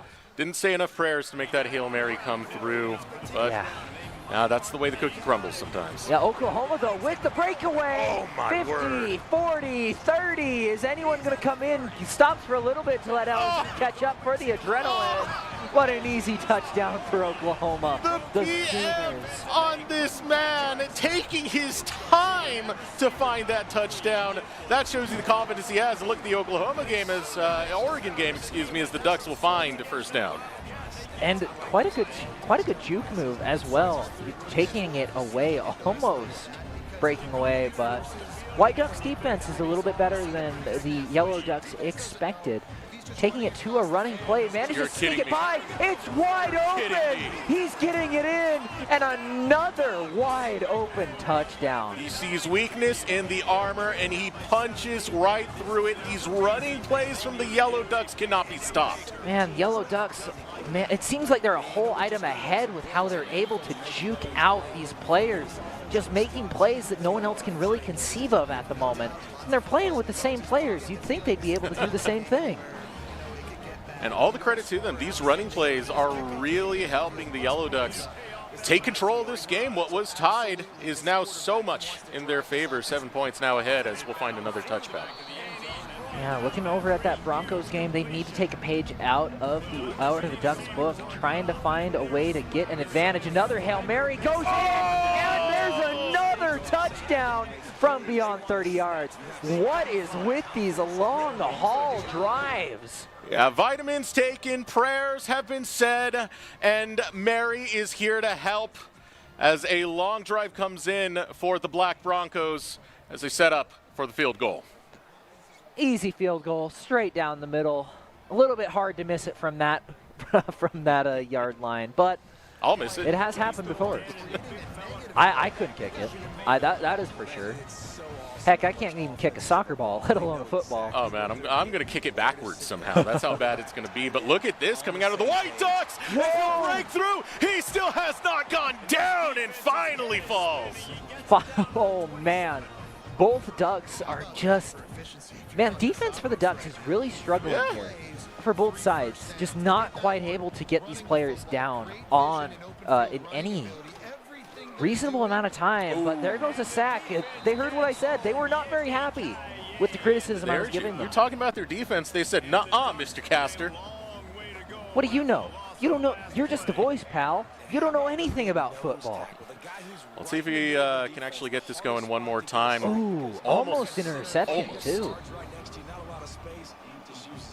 What's the over-under on this Oregon game, man? How many total points are we going to have? Because I feel like we still got 2 more touchdowns to be found. Yeah, we are at 2:13, at, nearing the end of the 4th quarter. Oh, but a sack! Man, the Black Ducks came out to play. They are not letting that quarterback go unpunished. Any weakness they find just gets punched right through like a hammer and chisel. Looks like a timeout is going to be called. Actually, no, a timeout isn't called. What was that? That was I don't know. But they're at 4th and 30, and they're going to go for it. You might as well. I mean, you got to keep it a tie ball game somehow. Were their prayers said? Did they go to church? No. Yes, they did. And it's a first down. Are you kidding me? That looked like it bounced off their defense. Oh, wait, no. It didn't. It didn't. It didn't. Wow. You were looking at the wrong thing. It's hard when it's the same player. Look how close he was, though. Right before. That right there has It does look like a challenge got thrown out, though, but unfortunately the call stands. Black Ducks are going to take possession, but what a heartbreaker. Yeah, just taking another look at that one. I mean, the push away, it was so close to the first down. And, yeah, as you said, a heartbreaker for the White Ducks. That You looks need 7 like more it went points in, to catch too. up here. Now you're going against the offense of these running plays of the Yellow Ducks. Yeah, timeout called by the White Ducks. Not very much left to work with. One more in the chamber. All the Yellow Ducks have to do is run the clock for about a minute and a half, 2 minutes, and they have put this game in the bag, running it through, not quite able to punch it through at 3rd and 11. This clock is going to keep running as the White Ducks have decided not to call the touchdown or to call the timeout. Now, all credit to the White Ducks, though, because they are finding their defensive stride. They're not allowing these running plays to go through and stalling out that game, being able to get those downs through to get possession, try and make that happen. As we now take another look at what's going on over here, Oklahoma trying to get out from the goal. Yeah, I mean, there's not a whole lot you can do as Oklahoma to really put yourself in a better position. LSU currently sitting at the big circle on the board there. Not really having too much success. They're just looking to run the clock, but at 4th and 17, they're giving LSU a good chance to score if they don't punt this one, which I think you almost have to do. There's not really a whole lot that you can do from that position. Looking over at the Boise game, though, they are Black Broncos currently looking at 2nd and 10, still keeping their lead of 14-7. A lot of parallels drawn between the Oregon and Boise games. I mean, not quite at the same points ranges, but definitely Same deficit at least, 7-7. Yeah, 7. Oh, White Ducks are actually going to break through for a little bit, bringing them closer to the goal. They are. It's looking to be really close if they can just get one more. Same with the Black Broncos are looking to expand their lead even farther at the 37-yard line, once again finding themselves at 1st and 10. Yeah, and the right place to do it at the right time. So let's can do what they can do with that first down. I mean, there's a lot of room to work with right here. We've been seeing a lot of those deep passing plays be successful. And can the White Broncos actually get their defense online to try and get the ball back in possession?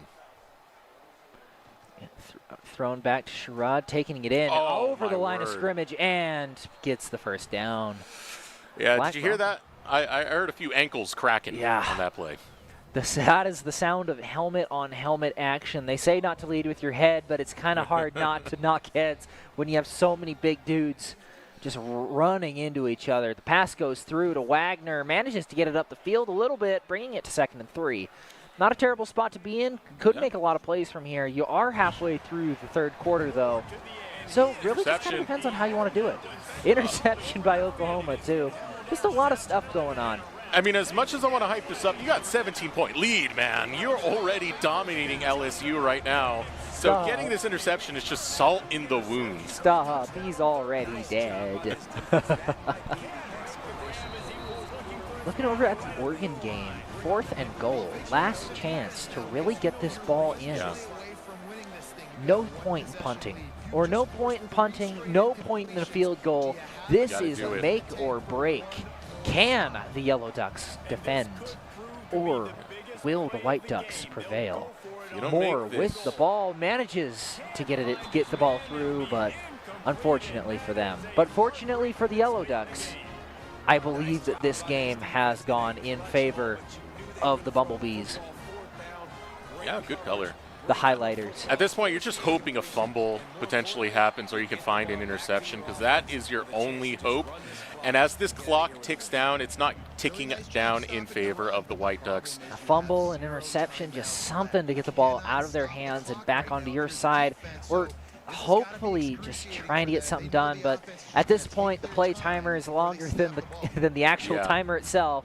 So I am fairly confident just eat that clock. The highlighter Ducks taking this game. You got a different thing each time. Hey, I mean, you gotta keep it fresh. And yeah, that's game over there. Yellow Ducks going to take it. And Black Broncos are going to be bringing it. Actually scored a touchdown while we were looking at the Oregon game. So they are also looking to be taking a pretty good lead.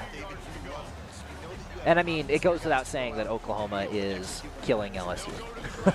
Yeah, kind of brutally right now. Yeah. I'm saying beating a dead horse, that horse is now pulverized into pulp. Yeah, the mascot's trying his best to hype up the team and the crowd. They need all that they can get. They got to score 3 touchdowns in a minute 44. Yeah. I would say that it has been done before, but I do not think that is the case. But they might be the first here. Taking it over, manages to get it through to Johnny Matter with a lot of I mean, I'm not going to lie. If LSU get a touchdown, it's a moral victory. That is, you're going to take that and walk home with you. Yeah, you got to take whatever victories you can. Oh, they are calling it there. Yeah, so not even the moral victory. It's just going to be a straight domination from Oklahoma as we get back to the focus being Bronco on Bronco violence. Yes, the brutalization of the White Broncos. Truly the battle for which jersey is better. Of course, the blue jersey isn't quite there to fight it out, but it is the black and the white jerseys. Personally, I prefer the black jerseys. I know a lot of people prefer the white ones, but I'm wearing black today, so I got to go with the black jerseys. Yeah, I got to go with the black jerseys just about every day, but it looks like Sherrod is going to be taking this ball not quite to the first. Actually, he does get the first down. Just barely, but he does score it. That's some good ground that's going to be made once again by the White Broncos. I mean, you still have a lot that you need to cover with this deficit being 14 points. It's still the third quarter, though, so anything can really happen. Tons of time left, and it looks like Spangler is going to be taken down. 2nd and 5, though. A lot better position than a lot of people have been in at this point in the game. 7-21, at least you have points on the board. You can still bring it back up. And you're not going up against Oklahoma, so you don't have to worry too much about the interception. But still definitely a threat on the board. Boise State defense has proven to be quite the brick wall. All right, Ryu. That was a very risky pass to make. Could have been intercepted right there. Too many defenders. Tons of defenders. 3 people on him. That would have been a miracle if that went through. But what are they going to do this time? Stadium pulse at an all-time high as the Broncos face off against one another. I mean, it's just lore accurate Boise. That's all I got to say. Manages to run it in for the 1st and 10. 23 seconds left on the clock. It's still a lot being covered by the White Broncos. They're making these plays. They're getting ground. And they're going to look to find some more right now with this passing play. And it goes through. They will continue moving forward. Just keep it trucking up the field. 2nd and 5. 6 seconds left in the third quarter. They are going to be starting out the 4th and final quarter of the game with the ball. How are they going to be doing it from here? They're going to try and fake a pass. Unfortunately, the sack is going to go through.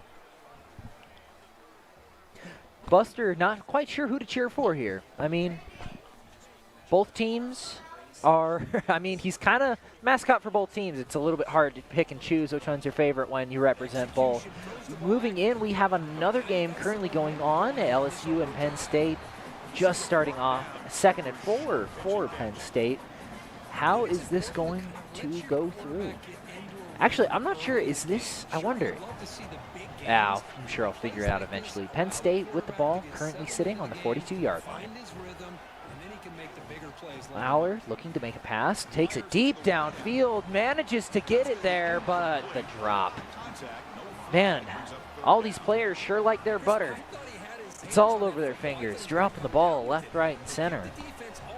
Penn State looking to make a play here. How are they going to get this done? That's one of the reasons you don't eat your breakfast right before you actually, get onto the field. That's true. I mean, we all like a little bit of French toast, and it's really good with the butter smeared over top of it along with some maple syrup.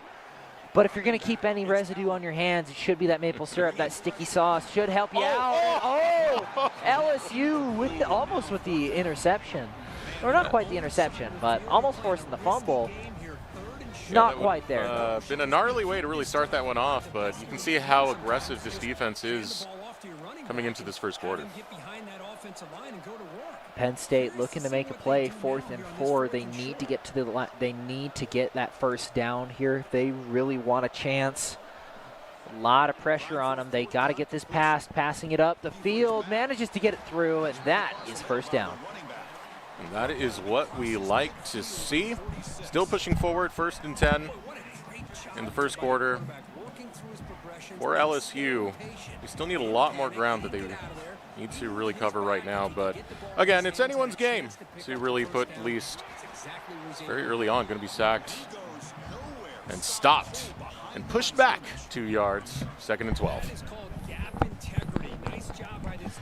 And now, got someone else joining me. How you doing today? I'm back. I'm all rested and relaxed and ready to go on here. I can tell you got your beauty sleep. You're looking fantastic. Thank you very much. Of course, seems like for this game, no clear leader quite yet. Although, if that's the same Penn State player we saw a little bit earlier in this tournament, definitely going to be the one to kind of watch out for. Right now, LSU having a little bit of trouble getting through the defense of Penn State so far, but looking to change that on a pass going long, but it's dropped. Bring it to 4th and 12. Meanwhile, back to Boise State mirror match that we have. Huge long play. Not going to catch it. They'll go to 2nd and 10. Right now, with only 3 minutes left in the fourth quarter, this Boise State team, they don't get it this possession here, then that's pretty much the door shut for them. Yeah, we've been calling this Bronco on Bronco violence. It's, I like the term. The white Broncos that need to make up 14 points right now, and they are far from home. Ooh. And it's not getting any better. No, it's not. The only silver lining you could say is that with the incomplete passes, the clock stops. So at least they're not bleeding too much time, but that is a very narrow silver lining for what has to be a do-or-die play right now to stay in the tourney. I'll say the true silver lining is the fact that Boise is at least going to win. But going up high for that, another incomplete pass, and now you're at 4th and 10. You have to run for this, right? I mean, not run for this. You have to make the play, right? Yeah, you have to, and if you don't make it, I mean, they're far enough back on the field. I mean, they're only at the 22 that this basically decides the game, because if it's a conversion on downs here, then the Black Broncos here are just going to, they could field goal it or take it away from them, and yeah, they've got the whole world at their fingertips and all the time in the world to play with now. Yeah, the Black Broncos have been very beastly on their defense thus far. And you're starting to see the culmination of that 14-point lead coming through, and now looking to expand that lead, even though they don't really need to, able to break some ankles through and get closer. 2nd and 3. And only 2 timeouts left for the White Broncos. They don't really have the full arsenal that they have to try to maintain the clock. That run is not going to make it the first down, but since it is a run, that will bleed some of that valuable time off. Heading back to the line of scrimmage at the 15th, 3rd and 3.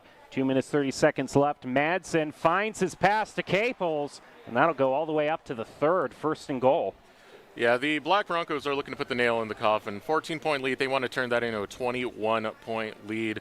Getting closer and closer for that touchdown, and now any attempt they can really make here needs to be stopped by the White Broncos if they need a chance at victory, but it's not going to happen. That basically puts it away. 27-7 now. Just not enough time left to really bring this back. At this point, it's just a game for the Black Broncos to lose at this point. Meanwhile, heading over to our other games, we still have a scoreless tie in that LSU-Penn State match, as well as the other one, LSU-Ohio State. So, yeah, both games just getting started after we did conclude some of our other mirror matches that we had going on. But taking a look over at Penn State, looking to get on the board. They are within range, still second down. Going to look for a running play, breaking through the defense and getting closer to that goal line. 7 seconds left before the end of the first. LSU still have possession, but they try to get a quick one in there. Only gains 1 yard off of that run. Score still 0-0. LSU versus Penn State as we head into the second. And we see just a little bit more of a kind of a diversity of play from LSU, managing to make gains in both runs and passes, whereas Penn State, it's just basically been a passing game. So as we take a look at me, I'm in the audience, by the way. I just want you to know. Huh? They have me in the audience right there. Oh, they do? Shouting out, yeah. Okay, I'll have to get my binoculars out next time. As it is a very nice stadium. I mean, it's no Albertson Stadium, but Hard Rock Stadium looks pretty nice. But now as we find ourselves at the 9, second and goal, play action to Anderson, finds it, gets the touchdown. LSU first on the board with 6. How filthy was that play action? And going to have a pretty easy field goal to go ahead and get themselves up 7 points in the second quarter.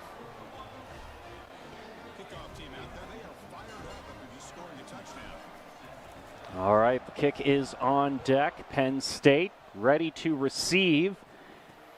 And yeah, we'll just settle for the 25. A lot of the times I've seen players run without just taking the 25. It really hasn't worked out in their favor.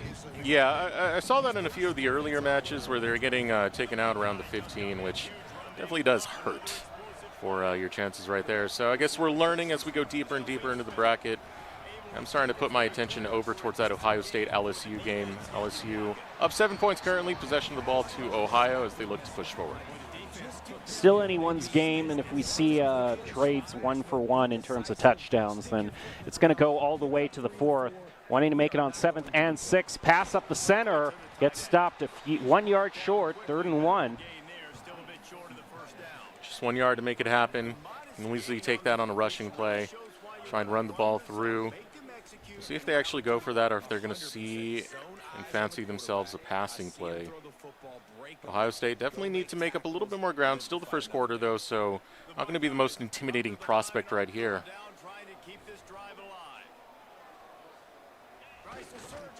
Oh, that's got to hurt. Ouch. Slams the door right in the face. 4th and inches at this point. They're past the halfway point, though, so even if this is given up, it's not the end of the world. They might just decide to go for this one. With this one, I agree with it. Just go ahead and run the play. Keep trying to keep it going. Keep momentum on your side. Worst that happens, there you go. They pick up the ball in a bad place, but it doesn't matter because they'll find that first down. Everything's reset at 32. 1st and 10. 15 seconds left in the first quarter. Hands it off. Gets a few yards on it. 2nd and 6. Now just 5 seconds left. Maybe one more play in the quarter. And they'll get one more in and just runs it himself. That's nice. Slides on in for the first down. Gotta love it when your quarterback does that. I mean, there was a hole right in the defense. He runs right through it, slides it, finds that first down to keep Ohio State and to keep their momentum going forward. Both players, though, trading things back and forth. No clear weakness for either player, just slightly behind for Ohio State, but considering they're behind on the scoring, everything's just been traded basically even up until this point. We'll get 4 minutes on the clock for the second quarter. 1st and 10 at the 20. So you expect things to go as we get deeper and deeper into the bracket for these teams to get more competitive with each other. Now Ohio State with possession, fresh quarter. In the second now as they set up for the first play, 1st and 10. Looking for an angle right here. They got someone wide open, and they'll be able to find that first down. Over to Carnell Tate. 2 catches this game for 43 yards. Now 1st and goal, only 8 yards to go to keep this game dead even. Hands it off, and they'll not get anything there, actually. Still kept basically at the line of scrimmage. Yeah, LSU's defense really on the ball with that, quite literally, as the moment it goes into play, they stop any movement forward. Meanwhile, in terms of our Bronco v. Bronco game, things have gone basically from bad to worse for the White Broncos. Now 35-7. That game looking put away. Meanwhile, in our LSU Penn State game, very similar to Ohio State right now. Kind of both the trailing teams are just gradually making their way up the field. Now they'll find themselves 1st and 10, the 23. Meanwhile, will Ohio State Buckeyes score on this one? They need it. Looking for their angle into it, going for the pass. It'll be able to find its mark, but it's 4th down now. 4th and goal. At this point, they're going to go for the field goal, play it safe. Still plenty of time left in the game that they can come back from that. Not too many times that we've seen teams actually go for field goals this tournament. We saw a few in the early half, but those were missed, and most of the time people have been in a touchdown or nothing mentality. I mean, the field goal doesn't make the highlight reel, you know? You got to go for the touchdown off of all of it. But off of that note, you know, Happy Teriyaki is a presenting partner of Walk On Week, the college football 26 tournament. Supporting it right here. Visit Happy Teriyaki for delicious food and great vibes. Use code BACK2SCHOOL. That is BACK2SCHOOL for the free gyoza with any bowl through September 5th. Are you more of a steamed or fried gyoza kind of guy? I like my fried gyoza. Yeah. I like the texture, man. Hard to argue with that. Meanwhile, Penn State looking for the pass, just barely manages to find it. Timeout called. It's going to be 4th and goal, but they gained a lot of ground. I think if I squint my eyes, that's 8 yards, 5 yards. This is a new eye test for me. I need new glasses. This is like beyond the 20/20 for me, seeing how it doesn't really matter. They'll go for the field goal, managed to pick it up, granted within 4 points. I don't even have my glasses with me right now, so that's always going to be a problem for me. But got to feel good to at least. Oh, interception! For Penn State, but let's look at what's going on over here. Ohio State Buckeyes find the interception against the LSU Tigers, basically resetting this game and now giving them the opportunity to go into the lead. That interception happening at their end at the 32. Now they have 1st and 10. Yeah, still in the second quarter as well. See what Ohio State goes for right here. And quickly you see that blitz on the defense, pressuring the quarterback. Meanwhile, it's wide open, skip through the daisies for LSU, savoring that touchdown. That'll drive them to an even bigger lead over Penn State. They'll make the kick, make it 14-3. Scoring drive, just one play and 72 yards. It was the golden play for sure.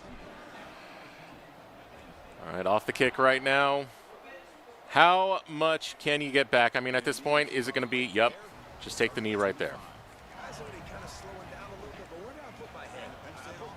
Meanwhile, despite the Buckeyes' interception, it actually looks like LSU has the ball back. So I suppose one interception deserves another, and LSU will just be able to wipe their brow, walk away from that, and get their offensive drive back. They'll make a few yards on that run, 3rd and 4th. Yeah, I really wonder what did happen there. It had to have been another interception for it to be back into that or a fumble, who knows. But now what are LSU going to do with this? You know, they have a lot of receivers now set up. Does it look to create some ground right now? I mean, it's the 3rd down, so they need to find a lot more than that if they want to keep possession. Yeah, wasted no time deciding to hit to the right. Unfortunately, that's exactly what the defensive player also chose at the same time. Everyone was just charging for him. So not really too many yards gained off of that. It's going to be 4th and 4. And that's what happens when you read like a book. I don't know about the latest book you've read. I've read Red Rising. And unfortunately, this red team for Ohio State, not rising. Oh, Hail Mary and an interception up in the LSU Penn State game. LSU now with the ball gets it past midfield. Look at this man. 43 yards and 1st and 10 for LSU, and the chance to basically get a goal here, give it over to Penn State, and then get it back after halftime. Hey, no better time to get an achievement at the same time. He breaks through the defense, and he is not done. We'll get a 1st down. Timeout called, excuse me. Timeout called. And it'll be the 2nd for LSU, 2 left for Penn State. While in this Ohio State LSU game, despite all the interceptions back and forth, it's still been a pretty slow drive up the center, but they'll get the other 1st down just one at a time. Pass over, might have it for the touchdown for LSU. They'll call another timeout. I mean, look at the amount of ground that they're gaining right now. We're almost at the end of the 2nd quarter, so using up these timeouts very effectively to try and net themselves one more touchdown before we go into halftime. Not a touchdown, at least maybe a field goal. They're far enough up on the field where that's in the cards. LSU finds a touchdown in the LSU-Ohio State game. Brings it up to 13 and will make the kick. Meanwhile, back over, I want to see how this other game is turning out, and it's a touchdown. Talk about serendipity. Cutting back to the other game, huge play for LSU there. They get to have a touchdown, give it over to Penn State, who only has 10 seconds to work with. Yeah, they're not going to find much with 10 seconds. Halftime just around the corner on top of it. Great lead coming out from LSU. Still find themselves 18 points ahead at the end of the quarter.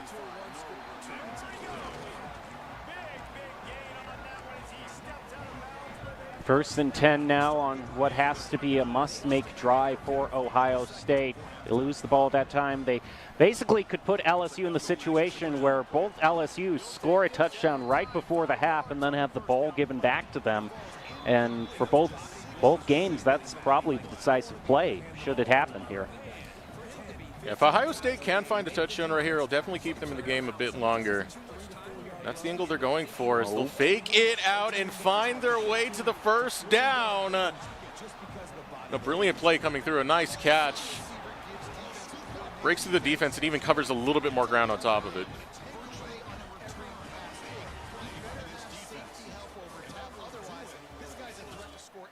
All right, 40 seconds left. Snap, hand off, and makes it about halfway. 2nd and 5 on the 10-yard line. Still plenty of chances here. The sack! Quick on the sack, but he does get the ball out in time at the very least. Oh, boy. Dodging near disaster by just a second. Yeah, I saw X was wide open at the same time, too, so a little bit more time. Oh, talk about wide open. Just a hop, skip, and a jump across the line to make it 1st down. Now 1st and goal, only 4 yards left. And because there was an opening last time on the run, I could see another run coming through. No, it's sacked. Oh, pushes him back to the 9. That is lethal defense coming out from LSU. Is they able to stop this attempt at finding a touchdown before we get it to halftime. I'm taking a look around the board right now. Still a great lead coming out from LSU. Possession in their favor in the 3rd quarter currently. So look to continue getting some more ground, but won't find themselves far. My eyes are still focused on that Ohio State game. 15 seconds left, drives it up the middle, just like they got the 1st down. They'll find the touchdown, keeping their hopes alive for the Buckeyes. Best part about this timing, too, is they'll hand it off to LSU and then get the ball back right after the half, so still anyone's game. And this was a very desperately needed touchdown for Ohio State. As you said, the benefit of getting to halftime and being able to hold that possession for a little bit longer. But closing this lead that LSU has found rather early, I feel pretty good for Ohio State. 14 seconds left, and they'll just take the 25 at that point.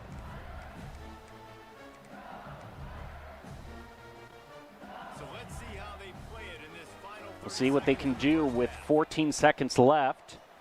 75 yards to go to the goal. Play clock, sub 10 seconds now. Still making adjustments. Looking for his target, gets pressured and is able to throw it away. Doesn't get sacked. That's a lot of what little time they had burned away. I mean, bare minimum, you're happy you're able to get that ball out. Didn't lose too much ground. We're almost at halftime anyway. So it gives you another attempt at this Hail Mary that LSU are looking for. You know, I thought he might try to run it in himself, but spots his guy way up on the field, past midfield at the 44. Might just keep things open here. It has to be this play, 2 seconds left. Don't make this play, we go into halftime. LSU got one more shot at it. And you can see as they line up their receivers, they're looking to go long. A few more adjustments.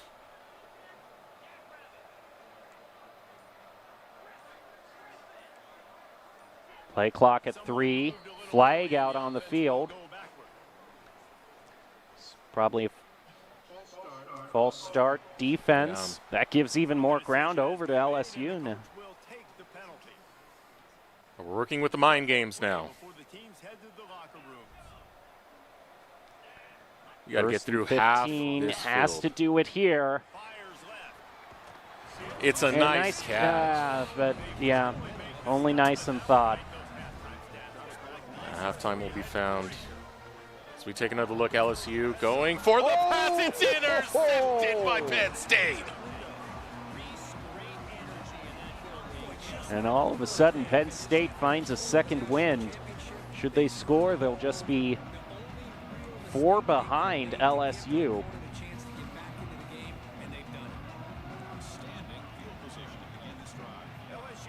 Meanwhile, we're entering the second half for Ohio State LSU. Things very close, only 4 separating them. Pass up the center. Oh, he's still manages to find it. Thought for sure he was tackled, but Drew Allar just finds a way to keep on going. Yeah, it is earbuds in. Taylor Swift, shake it off, keep it going.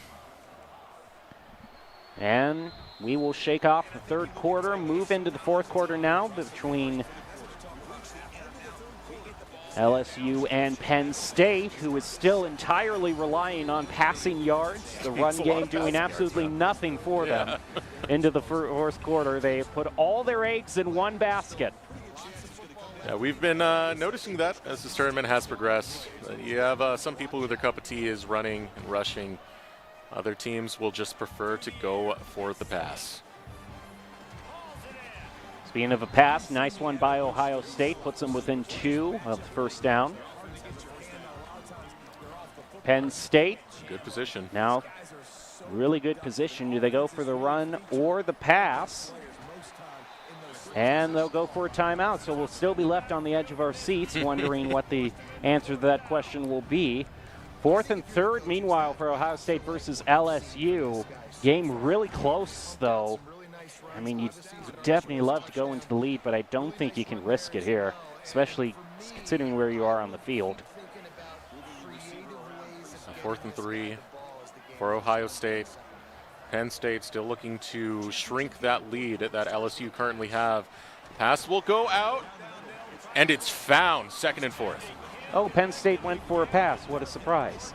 Shocker, right? But they do gain ground. If it's working for them, it's working for them. 2nd and 4th now. Finding themselves at the 9. Hey, what play is he going to go for? Probably a pass. I was a gambling man. I'd put money down on that. I'm hoping he runs it just to shut us up. But oh, savage, man! We weren't even counting on the sack, but there you go. Yeah, no pass at all. That's the outside bet. If you ever bet on a sack, cleaned up with that one. All right, 3rd and 4th for Penn State. As they still stare at that goal line, they'll throw the ball out. Able to get it in possession, but pushed back all the same, 4th and 4. I honestly don't know how much action the sports books are going to be able to get out of this game here, because if Penn State just passes every right. yard. Like, you got to lay odds 100 to 1 to get paid on that one. I mean, at this point, you make your final play a rushing play because no one's going to expect there it. you go. Hey, you have your little walkie-talkie with the guy who just put 100 down on a touch, but a pass is good too. They'll find their touchdown. Keep the game competitive. Try, and try again. They're able to hold that commitment to the passing plays, and it gets them a touchdown.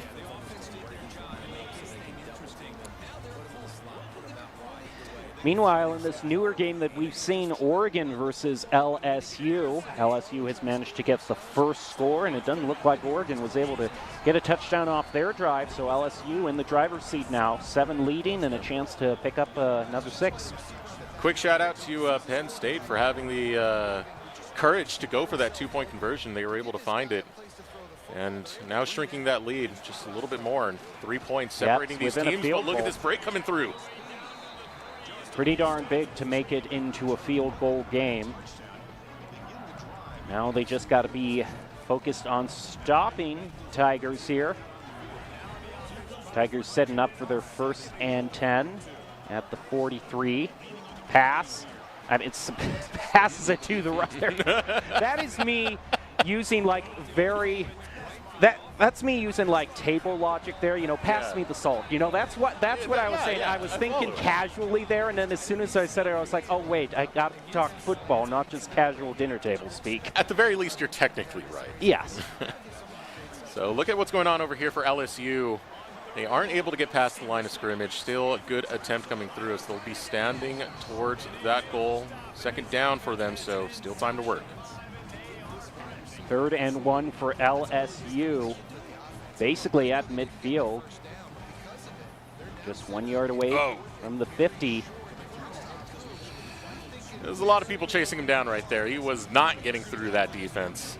And that's going to be a little bit of time lost, as well as some yards lost, 14 yards away. Heading over to LSU versus Oregon.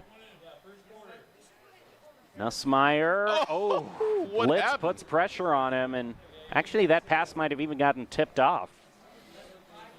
Yeah, good defense coming out from the Ducks. And now forces a field goal situation, which, now if this does go through, which is very likely, still puts the lead in favor of LSU. They'll keep growing that, but at least it's not going to be the 6 points of a touchdown. So good defense coming out on the opposite way.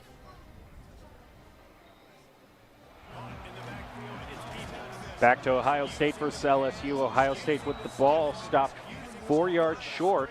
2nd and 4. Just going to accept the touchback as we move over to the Buckeyes. 2nd and 4. 3rd quarter. And only down 4 points as they set up for their next play.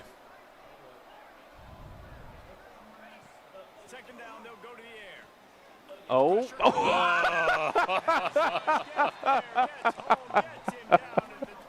tried. He tried.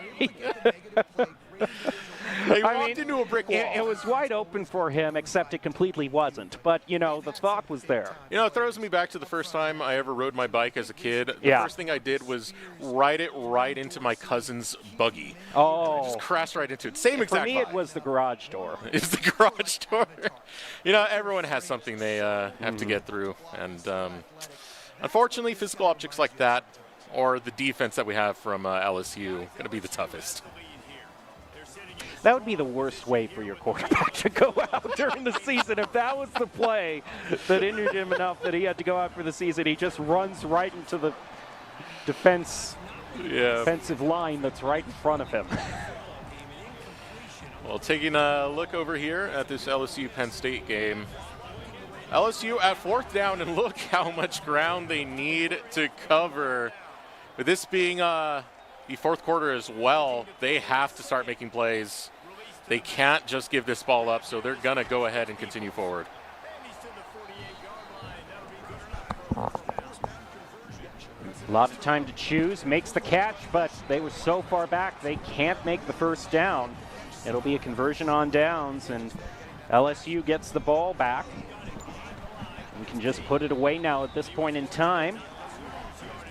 With a touchdown, have Bryce back with me. Nice to have you. Yeah, I see we got another touchback on our hands. With Penn You State. missed the greatest galaxy brain quarterback play I have ever seen. I feel like all quarterback plays are either galaxy brain, how did he do that, or why did he do that? Why didn't you throw the ball? More of a penny back play, if you ask me. I'd give him a nickel. No, because then we'll get into copyright issues. Oh yeah, I see what you mean there. So, have to go to old Abe there for his coin. Oh, that was kind of a nice Meanwhile, little catch from LSU. with all the time in the world, they can just run out the clock here. They'll choose run to keep the clock going. Oregon versus LSU. Oregon with the ball and definitely wanting to try to score it before halftime. Yeah, as long as they can keep that clock running they have it made. I guess that Oregon game, they really need to get something done here. They're almost at halftime, just under 4 minutes left on the clock. They're down 10. They need to find something to get this thing going. LSU might have a 0 on the board, but unfortunately for Oregon, it has a 1 in front of it, which means that they are losing. They need to find something to get stuff going. Completed pass for LSU. Drives it to within 4th and inches. So close. So close. Big play here for Ohio State. 3rd and 11. A little over 2 minutes left in the 4th quarter. Yes, Ohio State, they got to defend their honor. They played a really good game in the last round, but they are getting shut out of taking the lead from LSU with 2 minutes left to go. 4th and 11 they have quite a few options here. They can probably kick a field goal pretty reasonably from here, but it does look like they're going to go for it. Flag is called from Penn State, which not very great for them. But moving on to LSU versus Ohio State, the ball gets thrown. Ohio State with the catch. I think they did catch it. Yeah, it is 1st and 10. They're trying to confuse. LSU caught it. Oh yes, LSU did catch it. You're right.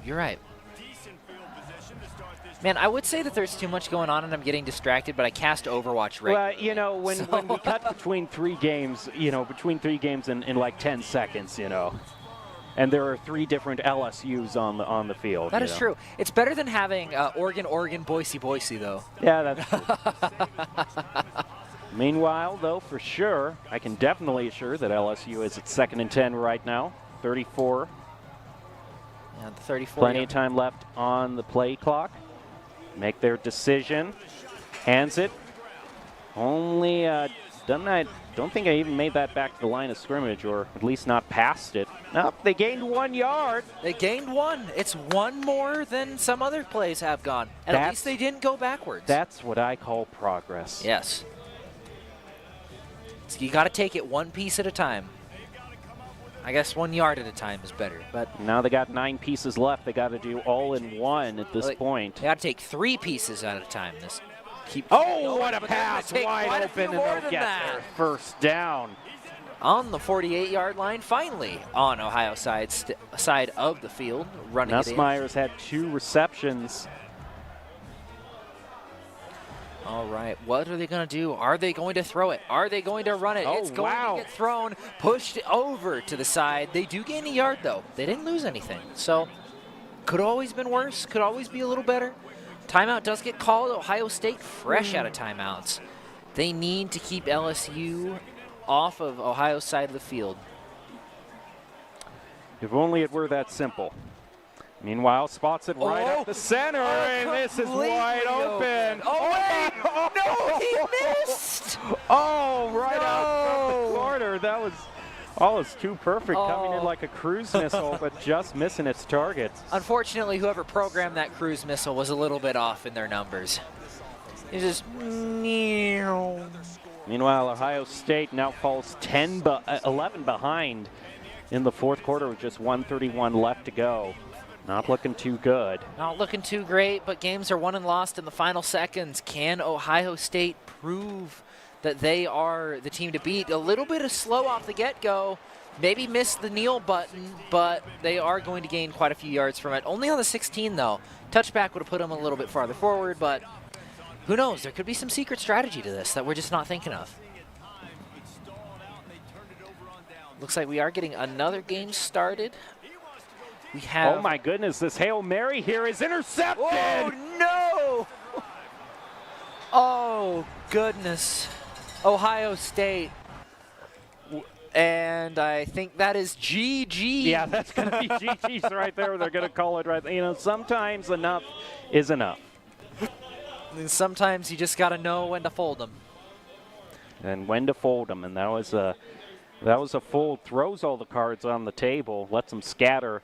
Meanwhile, Oregon here with an important drive gets 2 off of that. Drives it to 2nd and 8. 42 yards left till the goal, and a good amount of time to play with.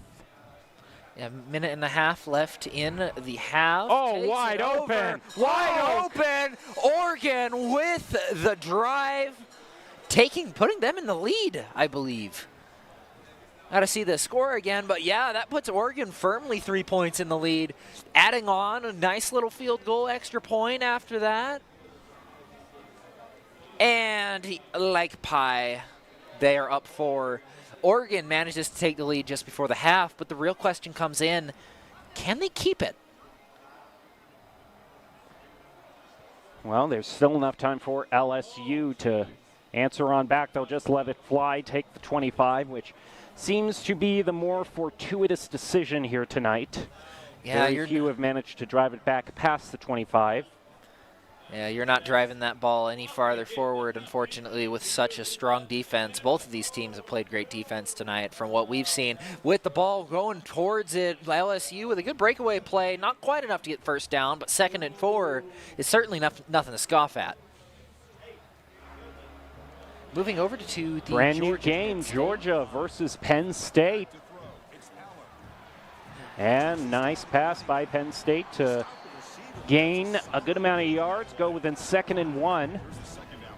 They'll have plenty of time left to work with. Meanwhile, pass up the field, not incomplete for LSU in their game against Oregon State. That is definitely unfortunate. LSU sitting at 3rd and 4, just need one good pass, one good drive to bring it home for a good first down. Running back looking for someone wide open, and Oregon is not going to be able to stop the first down. Ooh, nice little pass. Penn State.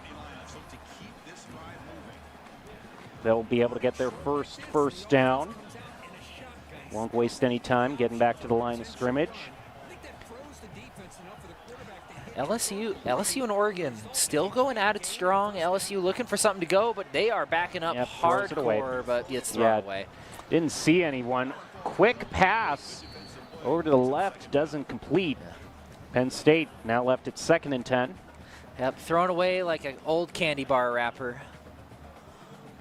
No, unfortunately, no more. 3rd down for LSU. Pass intercepted. Interception on the halfway point, going to be dropped just before the 50. That is not what you want to see if you're an LSU fan tonight. Oregon with the ball once again going into the half. 38 seconds, that's plenty of time to get another 7 on the board. Taking it in, driving it through. Oh, gets sniped out from the right side, taking it to 2nd, and I believe that's 8, but I need a new prescription because I cannot see that. Ooh, what a pass there. Just manages to find the first down. Penn State is just kind of barely getting over first down marker every single time, but they are making it there. So as long as you can make it there, that's really all that matters. It doesn't. I mean, you'd want to get more yards, but yeah, that was a bit of an odd animation you would only see in virtual football. Ran into a brick wall.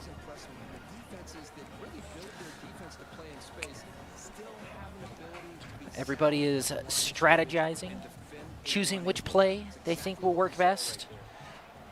Every team looking at something different. The sack!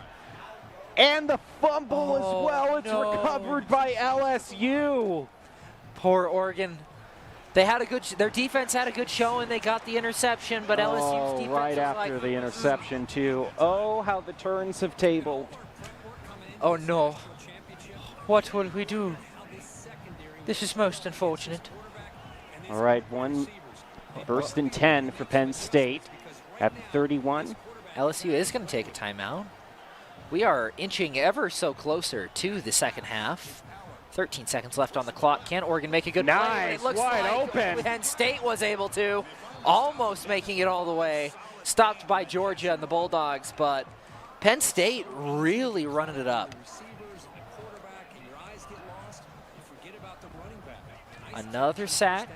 Oregon puts another sack on the board. LSU is not going to be scoring anything on this drive.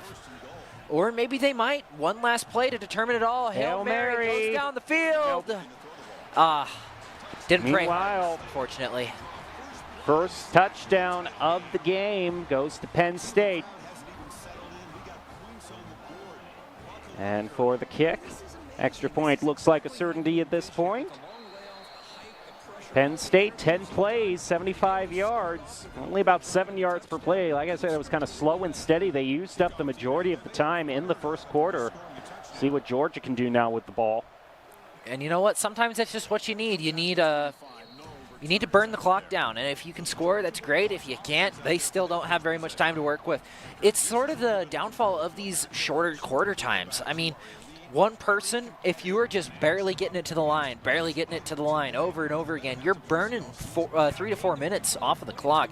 And that leaves only 2 minutes within the half or within the quarter for your opponent to work with. And that can be both a hindrance and a help, because if you don't score and they don't score, it doesn't really matter. But if you don't score, they still have the ball going into the second quarter. That can really be a deterrence. LSU, moving into the LSU game, still looking to find a way to even things up, does get stopped by the Ducks moving into the third quarter. First play of Georgia is a run that gets them a few yards. But like you said, LSU at 2nd and 10 now. Game could be traded either way, so we're just starting out the second half. Has time. Passes to Anderson, just a bit too far. That'll go incomplete. 3rd and 10 now for the Tigers. Almost had it, too. If it was just a little bit shorter of a pass, it might have gone through. Looks like another passing play is going to be in the cards for LSU. However, maybe it's just a pump fake. Nope, it's not. Right on the line. LSU is going to get another 1st and 10. Lining back up on the line of scrimmage, checking, changing up a few things, making sure everyone is covered. Passes it out to the right. Durham trying to break through. Unfortunately for him, not quite able to break through. Ducks defense, a little too strong. Getting a little too personal with that last grab there, but I guess the refs aren't going to pay any attention to it. And they'll get another first down, so it's ancient history by this point. First down for the Tigers. Yeah, what is the plan for Oregon? Tigers are steadily running up the board. Oregon might have the lead for now, but you never know. A lot of stuff can happen in 2.5 minutes, especially because there's a whole quarter left to play. Newsman looking to throw it. Man, ouch. I know it's a bunch of ones and zeros, a bunch of pixels, but that sounded rough. Meanwhile, back to Georgia versus Penn State. We got a game on our hands. Bulldogs score their first.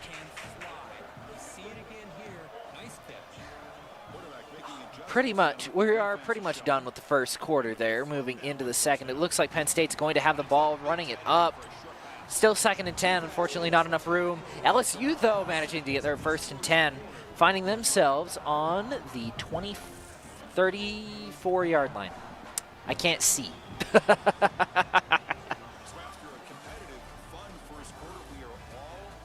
I have old man At the eyes. end of the first quarter, it will be 7-all between the Bulldogs and the Tanny Lions. Yeah, I mean, you can even see it in the average yards. Penn State had it in the singles and Georgia had it in the doubles, pretty much just bulldozing through Penn State. I guess they are called the Bulldogs, so that does make sense, that they'd be bulldozers. Looking back at LSU, looking to make a play, tossing it over to the right, manages to get it again. 1st and 10 once again for LSU, taking a page out of Penn State's book. Slow and steady wins the race.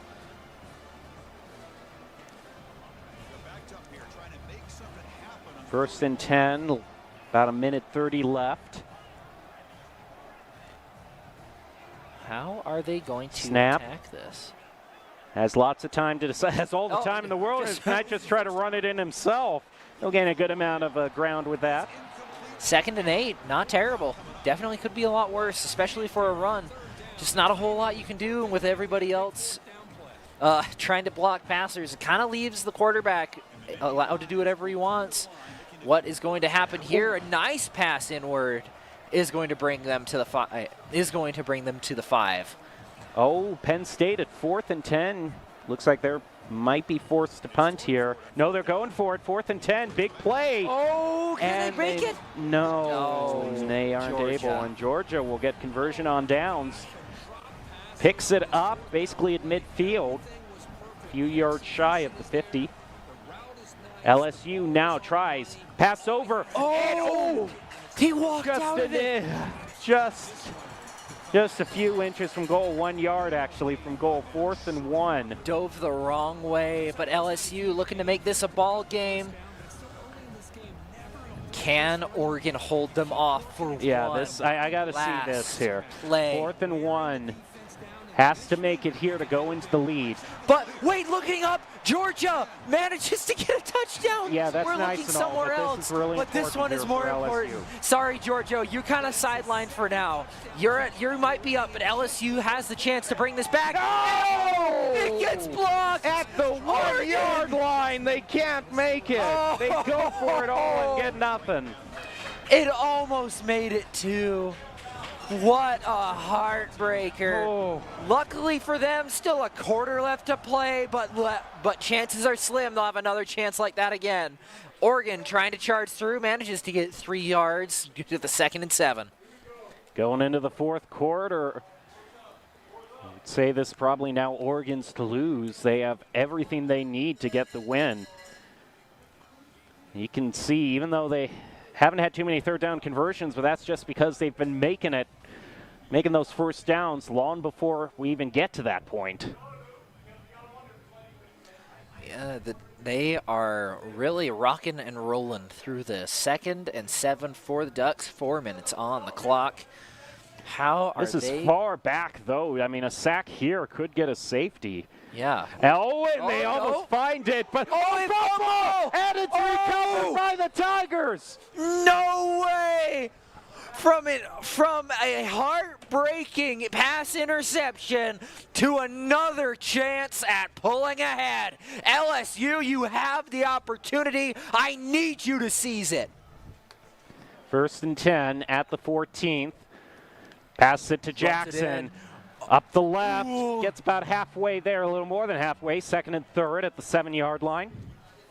And keep in mind, they don't even have to get all the way to they do not have to get all the way to the end. They don't have to score. If they get that to the 3rd-yard line, they have another 4 chances to get in. And I would think there's very little chance that Oregon can do it, but they're not even going to let it get there. LSU pulls ahead 16-14. You really got to hand out, I mean, not just their offensive line, but defensive too. That huge blitz up against Oregon's quarterback on the 3rd forced him into an uncomfortable throw. His receiver fumbles, and now the Tigers in the lead, but still anyone's game. Penn State ties it up, makes it 14-all, and still 2 minutes 30 seconds before the half. Yeah, we are looking at some tight ball games between these two. LSU kicking off to Oregon, going to let that fall back for the touchback. Put themselves on the 25. Got to make up a little bit of lost ground. Might have lost that last touchdown to LSU, but you still got 3.5 minutes left to go. Haven't bled the clock as much, trying to run it through, still 2nd and 10. And Georgia decides not to take the fair catch, so they get 9 yards worse in field placement, but still a lot of game to play. Big play. Looking for what are you doing, Oregon? That quarterback And the interception! The interception too. Oh, it's almost a pick six. Oh no, Oregon. That's the second time in a row, the second drive where the quarterback just folds under pressure. Someone's running extra laps at practice tomorrow. What was that run animation there? That was not quite sure what I saw there, but it was like the Fred Flintstone. All right, Tigers have the opportunity now to go even more in the lead. 2nd and 12 at the 15. Will the pressure get to him? Interception! Oregon Wait a second, he's going! How fast to can the he get? 50, to the 40, to the 30, And he'll get tackled on taken. the 25. 26 actually, but Oregon still alive. We're Now bringing it 1st back. and 10. All right, come on, Moore. Don't throw it to the other team this time. Off to Whittington, off to the right. Doesn't gain any yards, 2nd and 10. But he didn't throw it to the other team. That That's is important. true. He didn't do that. He threw the ball, but to his own teammates, and that is progress. He's learning, everybody. Pass it Wait a off second, to right down the Whittington, middle. and they'll pick up the first down off of a nice run. They'll get to the 10-yard line, which means it's technically first and goal if they're at the 10-yard line. You know, unless they want to make it 1st and inches by stopping just short of the goal. Hey, that is a possibility. But meanwhile, looks like Georgia still keeping the pressure up on Penn State. Still keeping the pressure on, but Penn State, I bet you Penn State's going to score another touchdown here. They've been keeping it pretty close. But incomplete. Yeah, incomplete pass. That's not gonna hack it. That's not gonna cut the mustard. I don't know why you'd cut mustard, but I've heard people say that quite a bit. I don't know. To each their own. I don't like mustard. Big problem for Oregon and LSU is both teams have basically been allergic to the end zone. And just every time they get in here, they can't score a goal to save their lives. They throw an interception. They can't get a touchdown, can't get a field goal. You just can't get anything. Yeah, Oregon scores a field goal here, they tie it up, but I doubt that's in Oregon's playbook. I mean, if things go horribly wrong, it's better than nothing. I bet you that the Ducks are looking to take it all back. They're with the run. Not a whole lot to do. Timeout from LSU. Try and stop that clock from running. Penn State proven to be Georgia's match. Picks up a first down. Continues to march across the field. 3rd and 5 now for Oregon. Chance to head into the lead. Passes it. It's wide open. Wide open on the left. Ducks find their touchdown and will go into the lead by 3. 3 points. Making the kick here puts it out of field goal range. Means LSU basically has to get a touchdown. And they have to get it in just under 2 minutes. It is possible, but they need some big plays. Penn State! You look away for 2 seconds, and then something big happens on the other screen. Such are the woes of multiple screens.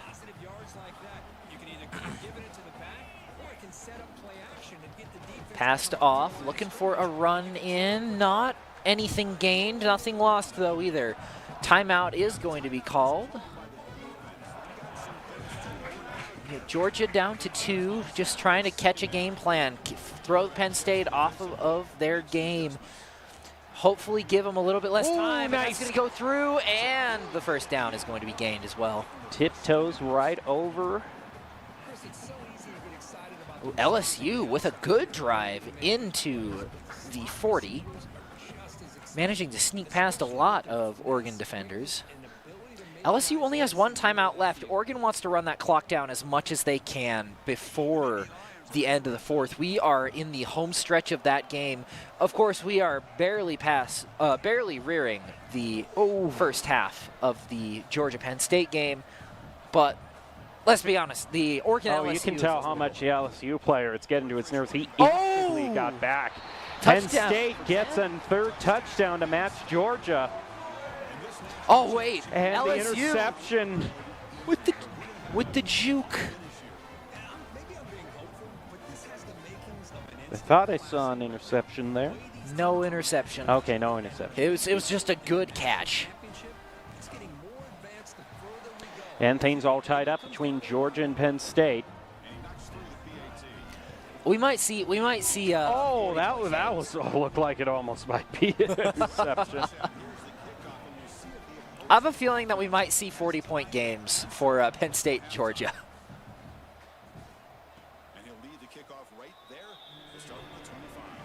All right, LSU with the pass. Oh, is what a going pass. Open. Runs him out, but injury is going to force a timeout. LSU rearing dangerously close to Oregon's end zone. Oh, pressure on the quarterback. He still manages to find the pass, but he's caught a good bit short of first down. Only 16 seconds left now till halftime in that game. 44 seconds left till the end of the game in our wild Oregon-LSU match. It's been the longest fourth quarter. Felt like the longest fourth quarter. So much is going on, and LSU is under a lot of pressure with that clock ticking down. They don't exactly have a ton of time to call out plays. Oh, and he drops it. Oh, that is not good. We have entered. It is the. Oh, this Hail Mary turns into an interception by Penn State. How far can he get? I mean, at this point, before the halftime, though, do you really want the interception? Because you just got to give the ball back. Yeah, it's not ideal, but it does look like a touchdown is in LSU's future. That is something else. Poor Oregon does not exactly have a great shot here. They just need to run that ball down as far as they can, but they do still have 3 timeouts to run the clock as far as they can. Well, if they want to put it into overtime, they can at least try to get a field goal. I think you could get it up the field fast enough in 21 seconds because they do have all their timeouts. Remember that as well. So it's going to be a rather long 21 seconds, and they'll go for the fair catch, set it at the 25. You're going to need some expert plays, expert schmoves by Oregon and LSU. Oregon needs to break through that defense, looking for a long shot. Long shot pass to where? He throws it away. Well, at least he throws it away, but that's a lot of time to use up. A quarter time used up there. Just wasn't able to find anybody. More. Oh, passes it over to the right. Waiting. Tries to sneak on through. No, yeah, they'll have to use timeout there. Hey, that's why you save your timeouts. You never know. You just have to get it to about the 30-yard line, and that is about where you should be taking those field goals. This has turned into quite the nail-biter. Tosses Pass it to over. Whittington, finds it. 4 seconds now, another timeout by the Ducks. One play left. I think, yeah, maybe you could get. They got a timeout, so maybe they can get a second play in there. I don't know. I don't know. This has to be a really quick play for that to happen. 39 seconds now. Come on, Ducks. Make it happen. You're no mighty Ducks, but you are the Ducks nonetheless. Believe in the power of friendship, and you might prevail with the catch. Oh, but there is no time left to play. It ends in a nail-biter with LSU picking up the win. Meanwhile, talking about close games, we still have this Penn State-Georgia match at 21 apiece. Yeah, still keeping it close, still keeping it fair. No touchdowns yet. I would have expected that from these two teams. They have kind of been flip-flopping who's been scoring. It's been Georgia 10, Georgia Penn, but with a sack, bringing it to 4th and 12. I felt that one up here. That was ouch. Yeah, are they go? And it looks like they're going for it. Judging by the play tabs, they are not going to take this one laying down. A lot of pressure on this final play. They miss this, and they give Penn State a great opportunity to score. They got to throw it out, and he drops it. He dropped it like a hot baked potato. The tinfoil was too hot for his hands. And now Penn State sitting pretty on the 23-yard line. 23-yard line, actually. First and 10, 3:07 left. Time to make his decision. Ooh. Passes to Singleton. 9 catches for 166 yards so far this game. Been pretty reliable receiver. Not bad. Looks going up for the next one. 1st and 10. Once again, sitting on the 11-yard line in the red zone. You have a prime opportunity to get things done. Wide open pass to Singleton, and that puts Penn State back in the lead. Actually, no. I think this is the first time Penn State has been in the lead. It's been Georgia, and then Penn State scores. But now Penn is taking over. Kick is good. Put it within a touchdown. We'll see if Georgia can recover after that.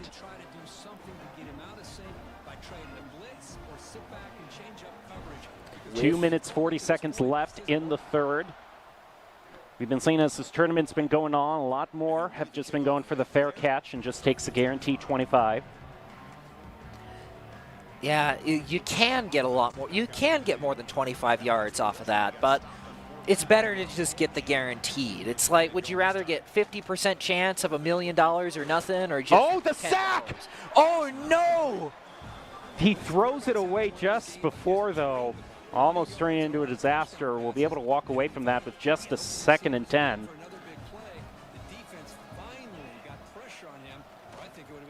Almost very bad. Play action. Stockton will be able to make the pass, but only has 1 yard to show for it. We're already at 3rd and 9. Penn State really showing up to play. I know, they are just blitzing this quarterback left and right. Although there is time here. Once again. Oh, the interception! Can he run it? He's trying to break through, but DeLuca can't find it. Manages to get the pick, though, so can't really complain too much. And the chance to really make a statement here.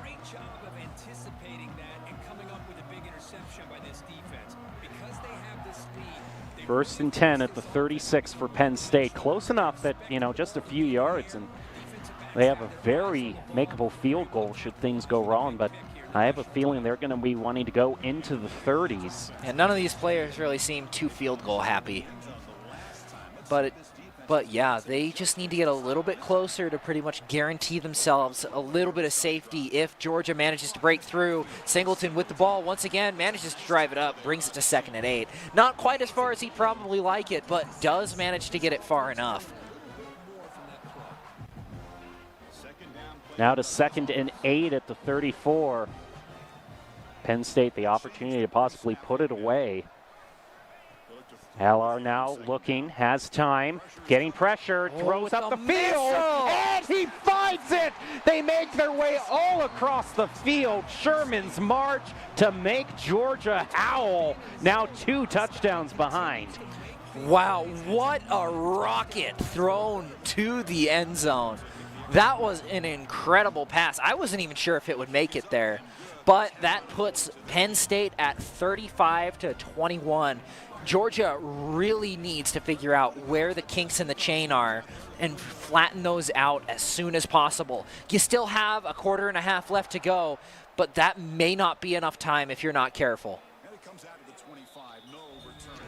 Takes a touchback for 25 yards, as you should. Lining up, looks like they might be trying for a rush play. I'm not 100% sure if that's the greatest, but with you being intercepted so many times, it might just be what you need to do. Manages to pass it forward to the 4, or to the 31, 2nd and 4. Minute 30 left on the clock. Stockton. Oh, what was that? Well, it looked like he wanted to hand it off, but the problem is his runner had already kind of it's not a blitz because it's not the quarterback, but his runner was already having a physical disagreement with a defensive lineman, so. Get out of here. I am the one who runs the ball. Stockton now to Fraser. Oh, gets it past the Gets it past though for the 1st and 10. That is what Georgia needed for this game, because currently they are struggling to get any ball control. But just one step at a time, that's all they need to do. Stockton, under pressure, manages to, actually probably would have been better to throw that away than make the pass, because that's a loss for 2. Yeah, that is true. If you threw it away, you'd still be at 10, but then again, there's also the chance for an interception too. You never know, but moving forward. Yeah, but if you just throw it away, you can throw it to a place where you know no one is. It's like they are going to end up throwing it. A rocket down, wow, 30! Drops on the 23. Georgia is back in the running for another touchdown here.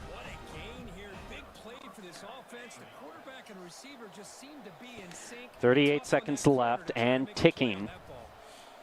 1st and 10 at the 23 for the Bulldogs. Stockton to Frazier, can't get it past the line of scrimmage. Will still stay at 2 and 10. Though he keeps it in the same, or he doesn't let it fall backwards, which can be the detriment of a lot of these teams. 20 seconds left on the clock. You're still going to have it moving into the 4th quarter. It's not imperative that you get it here, but a pass here would be great. Manages to get it in for the 1st and 10 on the 12 in the red zone. And ready to rumble. The clock is going to run down as the 3rd quarter comes to a close. But 4th quarter going to start off bright for the Georgia Bulldogs. Well, they're showing a little bit of life, but even if they get it here, there'll still be a whole touchdown behind. So really big opportunity here. Does look like we have a few more games that are starting up. We have Arkansas and LSU, and another LSU against LSU, an LSU mirror match.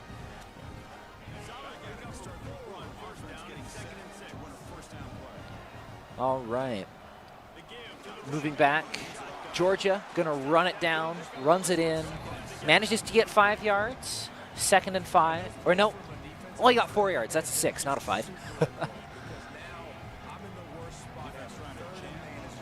Now we'll find 2nd and wait a second, look down there. LSU is going to beat LSU to the punch. What a touchdown. And Georgia's going to score a touchdown too.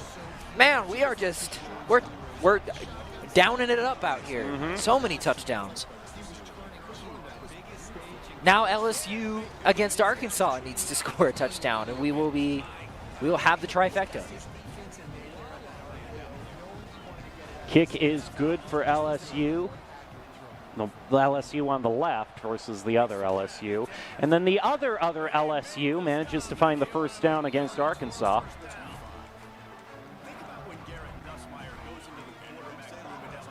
All right. But back up to the game that's almost over. Not a lot of time left to really play.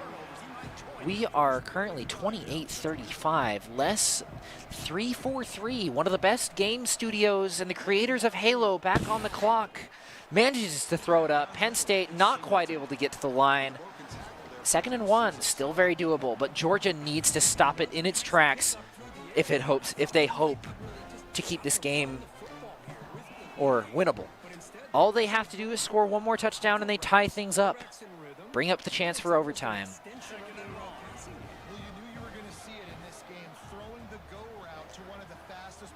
Looking over to LSU Arkansas, up to 3rd and 5. Arkansas, or Arkansas as it's spelled, is still looking for a way to stop it in its tracks. Penn State not quite able to break through the defense so far.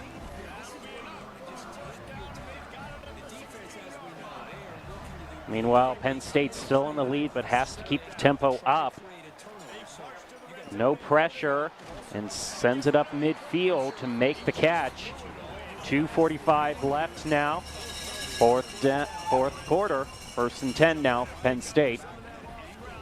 LSU on their opening drive against Arkansas. Now up in the red zone. Can't get it past line of scrimmage, will lose 2. But this is the best. This is probably the best case scenario for them. As long as LSU keeps losing, Arkansas gets them in a really bad spot. But this is really unexpected. They're going for a field goal. I mean, well, it was 4th down, so it's true. But following the trends of the it is past few true games. for the way things have gone tonight. But that's also the difference between the players who's made it to the final rounds and haven't. That's true. Sometimes you need to know just to take the points on the board. Take the free point. Don't look a gift horse in the mouth. I mean, is it really a gift horse if you still earned it? You still earn a field goal. That's true. I guess you do have a point there. If you're looking for a good idiom to use, you could use "don't leave well enough alone." Ah, that's a good one. That is a good one. I'll have to use that. Don't let perfect be the enemy of good. Don't put all your eggs in one basket. Slow and steady wins the race. Are you taking notes here? It's hard to take notes when I just watched the Arkansas's receiver get pile drove. Looked like a WWE wrestling move. Just, ooh. Oh, he might just try to run it himself and tiptoes on over past the first down marker. Man, LSU getting a flag against LSU. That's crazy. Why would LSU do that to themselves? Why are you hitting yourself? Yeah. All right, Penn State at 1st and 10.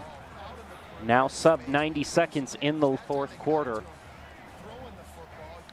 All they have to do is run the clock. Georgia needs to stop this now if they want any chance to get things done. Timeout does get called by Georgia, keeping that clock from rolling, but they only got one more chance to do it. And with Penn State doing what they're doing, they still have a lot more plays left in the book.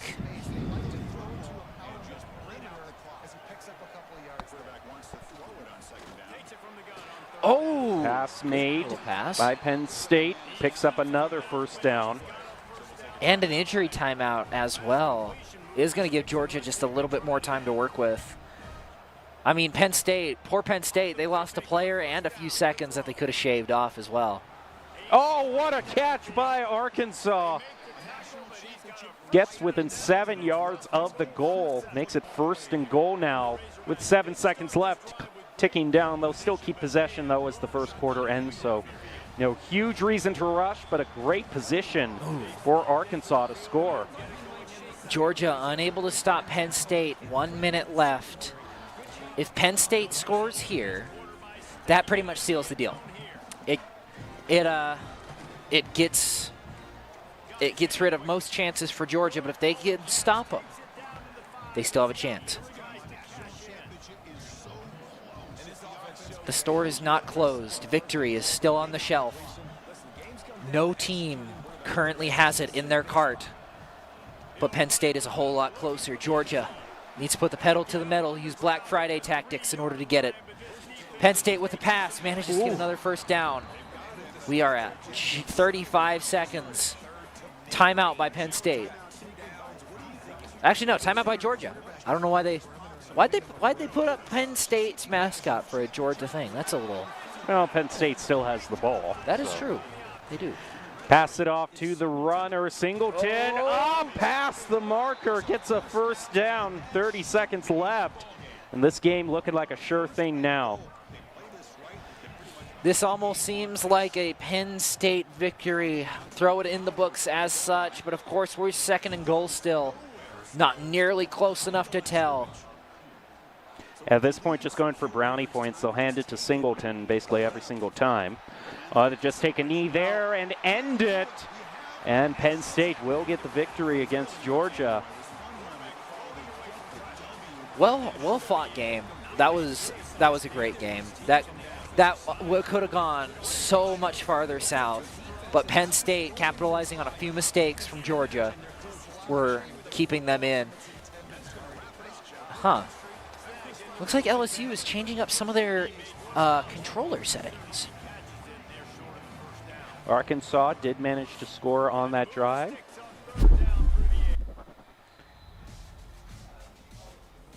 And we want to give people a reminder that this has been all a part of the National Play on the Blue Day. You can play as Boise State on the iconic blue turf.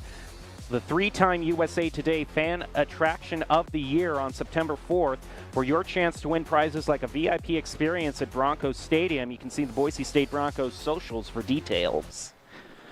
And in fact, we do have a little bit of some fun snapshots here from people who have been watching and people who have been playing as a part as the National Day of Play. So not just at this event, but all across, people showing that school spirit. And you know what? School spirit is definitely what sets us apart. Days like this are super important to us. And honestly, it's been a blast being here just as a part of it. You could feel the energy in here. And of course, it's a tournament setting. It's going to be incredibly hype. But it's definitely something else getting everybody into play. Oh, big old pass. And LSU's actually going to score on Mary, too. Will find the touchdown. Kick is good. Go 3 ahead. Nice little play by LSU will put them in the lead, 10-7. And Arkansas is going to actually take it away. Can they break through? Can they get past the 25? Yes, they can. Not by much, but 28 is still a bigger number than 25. You're a man who knows his integers. I am. I pride myself on my mathematical prowess. Oh. Ooh. Nice little try for a run. Manages to get 5 yards, but will unfortunately be left off at the 5. Really, it all comes down to who is going to make the better offensive plays. Both these defensive teams have found themselves in great positions. The run is going to go through, manages to get the first down.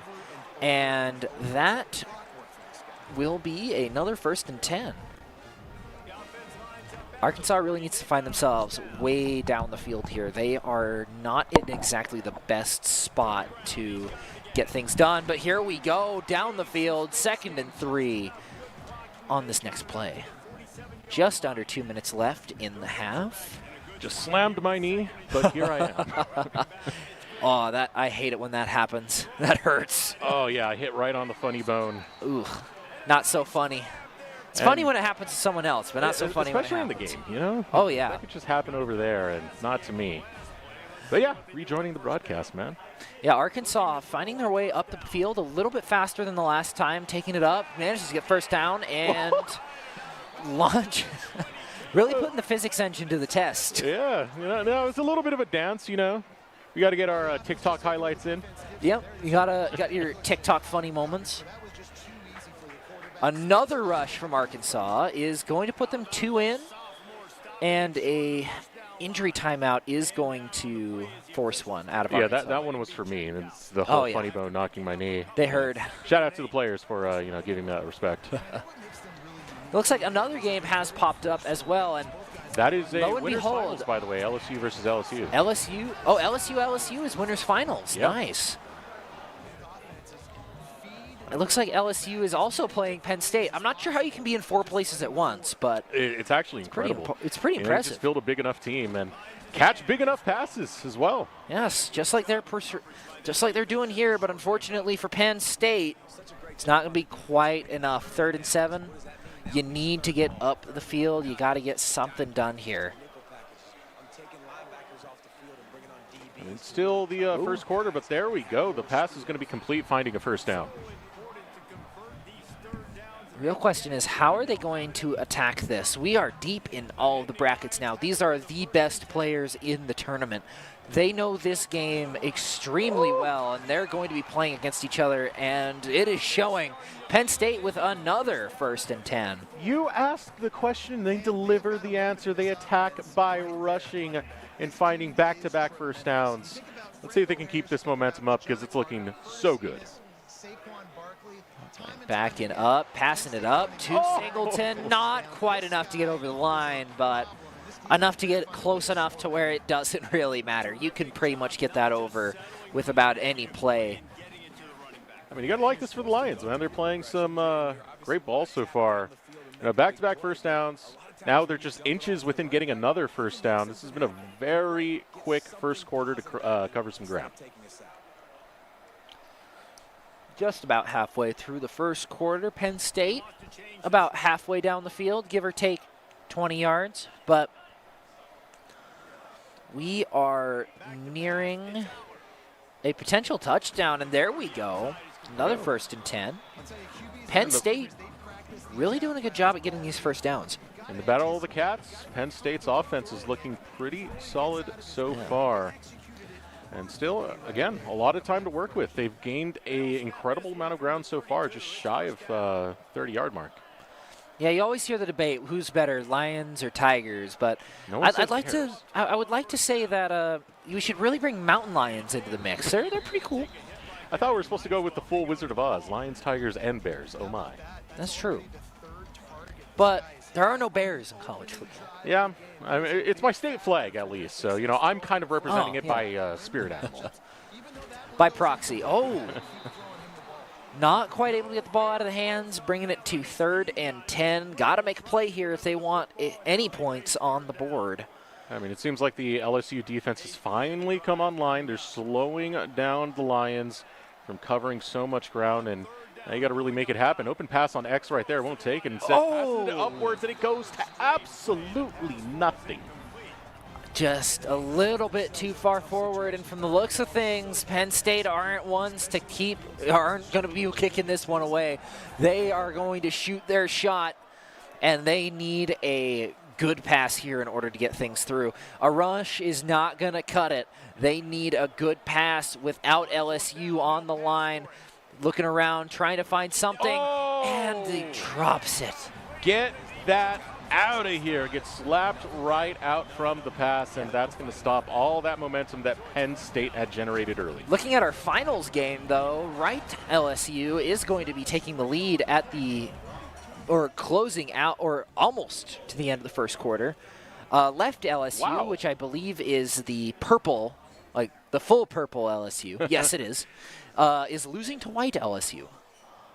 That game got going pretty fast. It did. Yeah. I mean, when you have 4-minute quarters, it really goes by quick, and a sack on the quarterback is going to give purple LSU the ball back.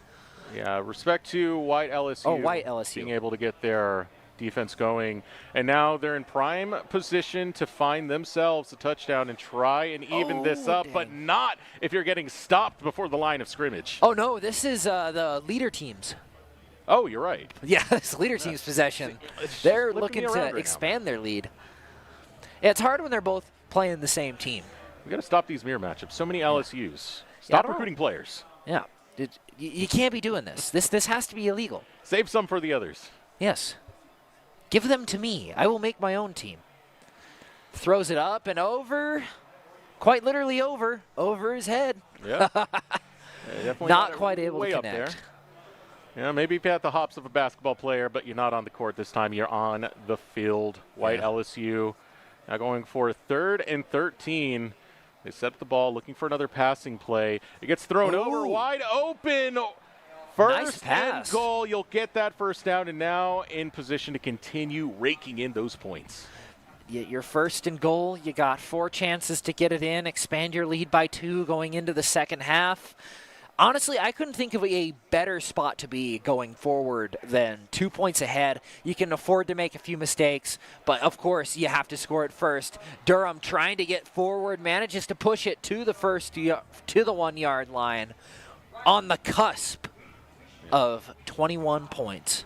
And I mean, this right here is the money match for white LSU. You get in, that means you're dipping into that prize pool if you take this victory, so white LSU definitely going to love that.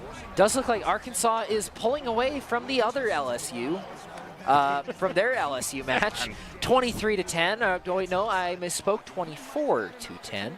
And in our other LSU game, it looks like Penn State and LSU were still 0-0. No plays were made that resulted in points anyway. Oops, all LSU seems to be the issue right now. And just simply going to take the touchback, head over to the 25-yard point. Smarter thing to do, especially when you're getting this deep into the bracket, you need to measure a lot of the risk that you're going for. Another play is going to be made, looking to take the pass. Oh. It is found, and it's another first down. Nice little spin from the receiver, manages to get him away. But what are they going to do from here? Throwing it over, he's wide open. Almost drops it, but luckily he's got the grips. He's He's his got hands the syrupy are, fingers from he's got earlier. syrupy fingers. He's got sticky fingers even. Only 2 yards going to be gained off of that one, but yeah, some good pickups coming out from LSU. It's a lot of ground they need to cover, 14 points. Yeah, but if they keep leaving these LSU receivers open, it's going to be a field day for them. Of course, LSU does have to make up 2 touchdowns in order to get back into this game, and Arkansas still has a considerable lead. But if they keep leaving these people open, I don't really know how to help them. It's kind of ridiculous right now. An open field, no one around these receivers, and they just keep bringing in the yardage. You can see X open right there. He was just standing freely in the fields. Hey, I'm open. Throw it already. Throw it over here. I'm invisible to these guys.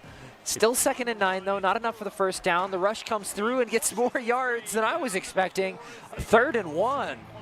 A good shot to sort of even out the odds. This is a breath of life from LSU. You have to give respect to it.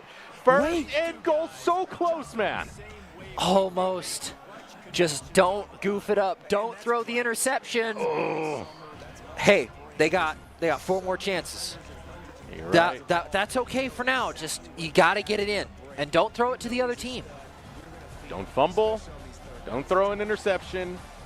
Calm, patient. I would say right now, just rush it right down the middle because they they're going to leave you opening a great pocket for touchdown. it. What a just a smooth run. And LSU is going to bring themselves closer, not quite evening it out, but closer. Yeah, it's step number 1. Yeah. You still need step number 2, which is repeat exactly what you did right now to tie this up. The steps are pretty repeatable. You just have to do them over and over again.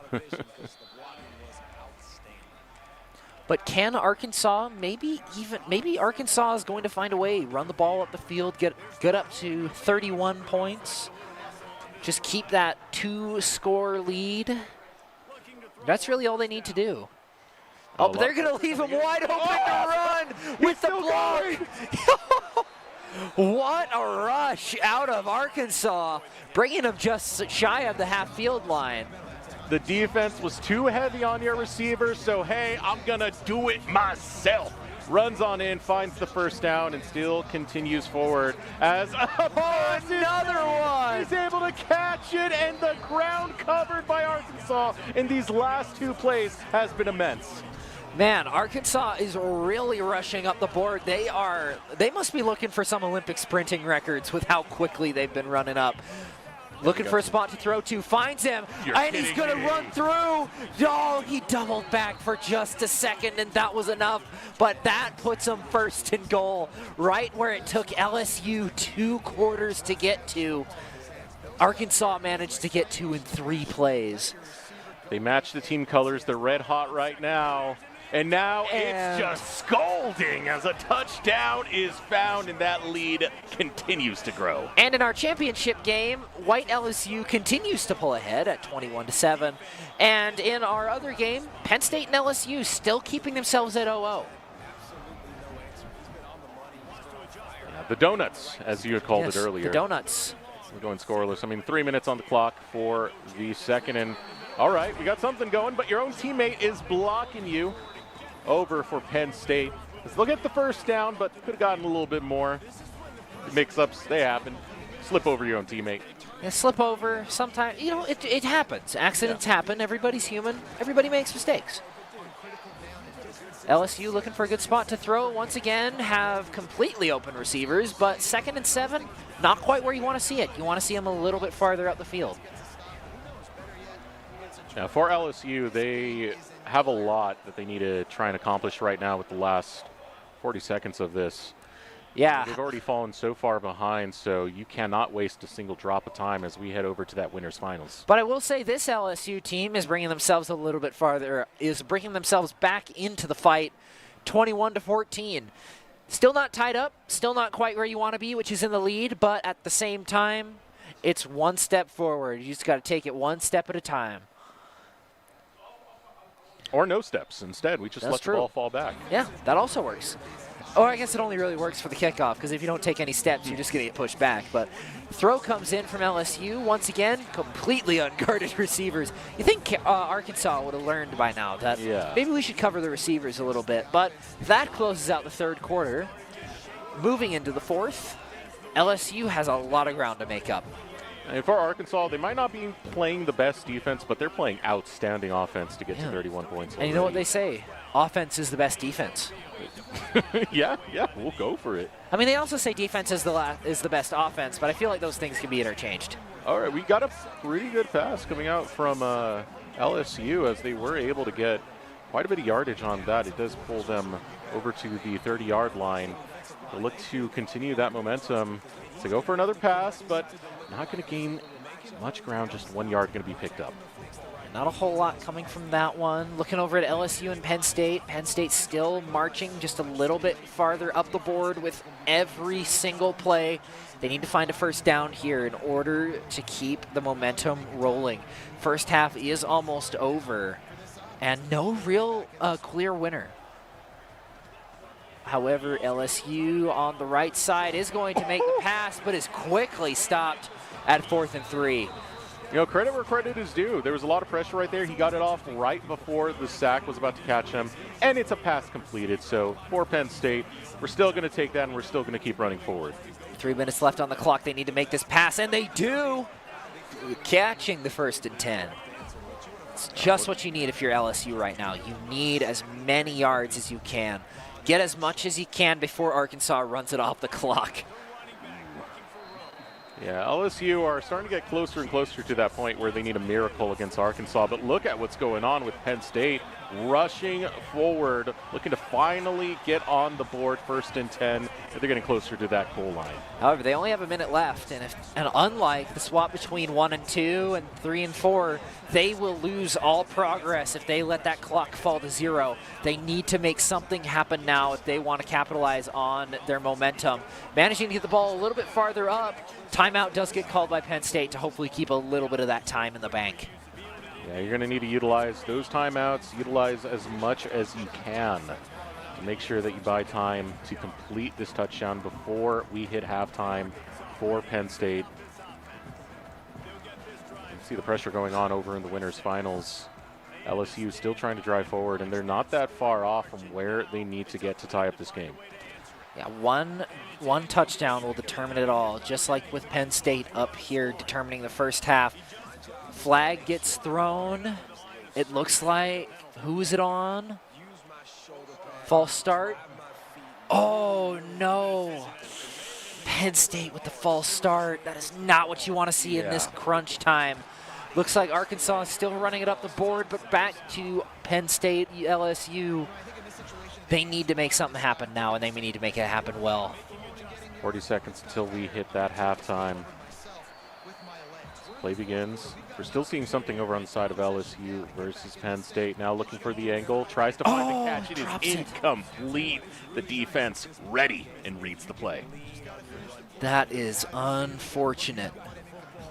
Looking down at LSU v. LSU, getting the 1st and 10, about to bring it to even, to empty out the game, bring it into overtime. Oh.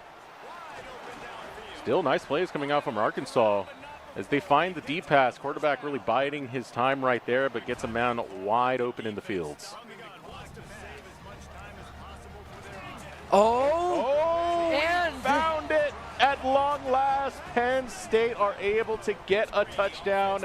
It is no longer a scoreless game. It is no longer scoreless. Penn State finds themselves on the board, and with a little bit of an advantage too. First points on the field is going to give you a little bit of a confidence boost. Speaking of points on the field, our championship game goes to a tied ball game.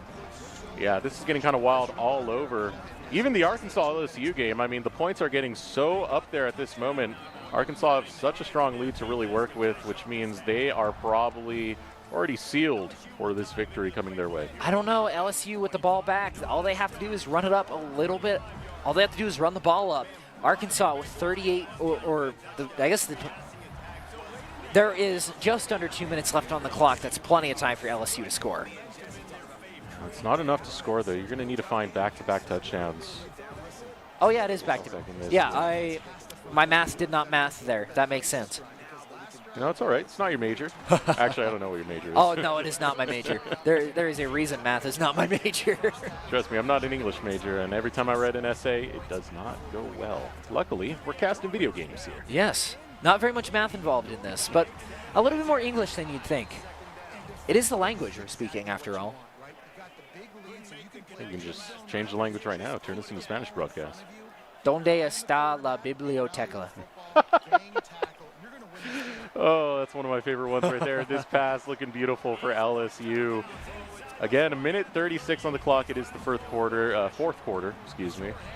And, I mean, you need to get this as fast as humanly possible, and even then, Arkansas has a chance to run out the clock.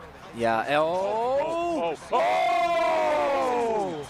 LSU putting themselves back in the running.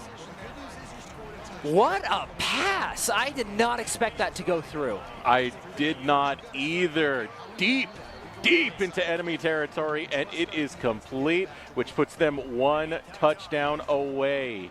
LSU need to get possession, and they need it fast. That is an odd kick, but trying to get them to fumble. That could have worked, but unfortunately for them, Arkansas was able to hold on. Another long bomb, but on the LSU Penn State side, but not as much success in that front. And with that, the clock is going to run down, and it will be a Arkansas victory, 38-31. It's got to be a heartbreaker for LSU. So close you were. I mean, you made that immaculate long-distance touchdown, found the Hail Mary play, but when the clock is that low, there's no more time for you to play. Arkansas will take that win. Looking back at Penn State, LSU, we are still not past the second quarter. I believe it was at 40 seconds when Penn State scored, and we are only down to 11. And Penn State have the ball again. Potentially looking for another touchdown, and with that good of a throw, it might just be in the cards. You know, we've seen Hail Marys work left and right. See if we can find another one. This ball's going to get kicked. They're going to go for the 25-yard line instead, take the touchback.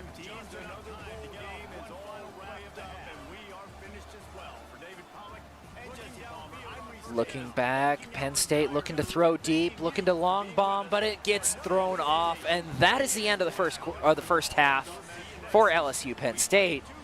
But we still have one game that is still ongoing, looking real close. Man, these Hail Mary throws are coming out more and more. Teams are getting desperate. They're getting a little bit reckless with their throwing. You got to be careful about the timing. You want to make sure you're praying to Mary when she is there and listening, and some of these have just been high-risk lobs. You don't want to get intercepted on those, so got to be very careful if you're the purple LSU. Yeah, an injury is going to force a timeout in our championship game. Looking to throw long, got to get to the first down line. Doesn't quite make it. 4th and 14. Not a whole lot of options here other than to punt. Yeah, too high risk to go for it, especially at a tied game, so it does make sense for purple LSU. Going off. Get this ball right back up. Right, trying to get it back. Not going to quite work out for him. Oh, an injury. Wow. Man, how do you injure yourself on the punt return?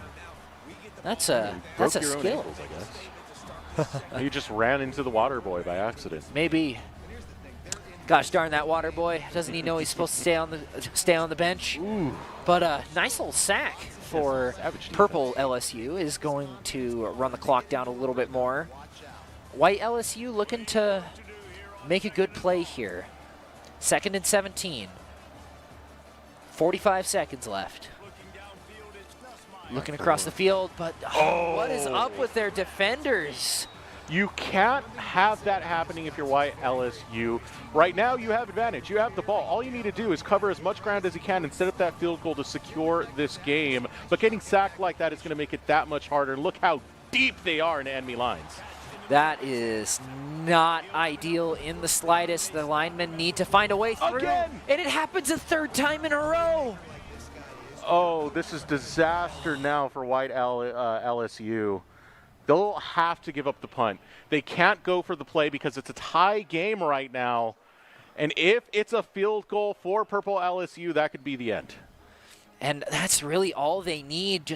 This could be the final drive if they play their cards right. They have less timeouts, though, so they are going to be relying a lot more on not running the clock if they don't have to. Passing it through, once again, to the middle. Timeout comes through from LSU, stopping the clock. They need to get this thing down the field and quick. Yeah. Got maybe 2 more good pass attempts that you can make before you need to set up for that field goal. And they're at least covering some ground, but this is still very deep. This is pretty much one of your last attempts to try and get this out from being a game in overtime. They can do it, though. Nussmeister finds it. He's going in.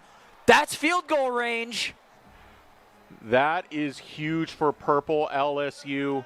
They finally find a man open. They get enough yardage to get them forward. And they're not going for the punt, or they're not going for the field goal. Wow, they're still going to try and continue this. Oh.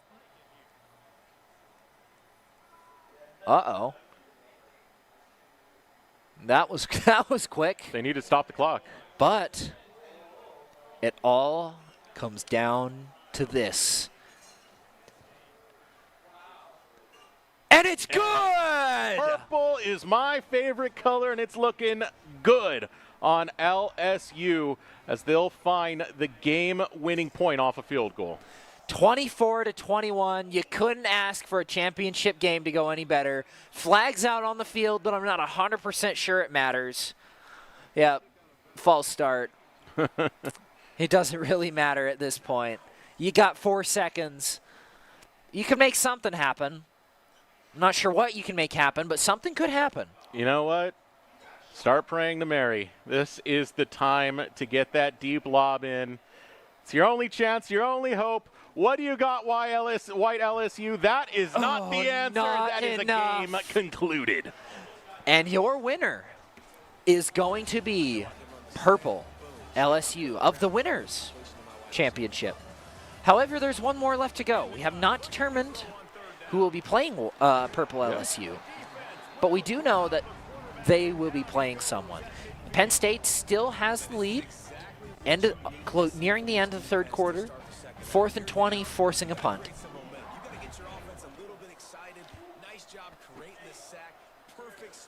Taking it all the way back into the end zone, taking the touchback.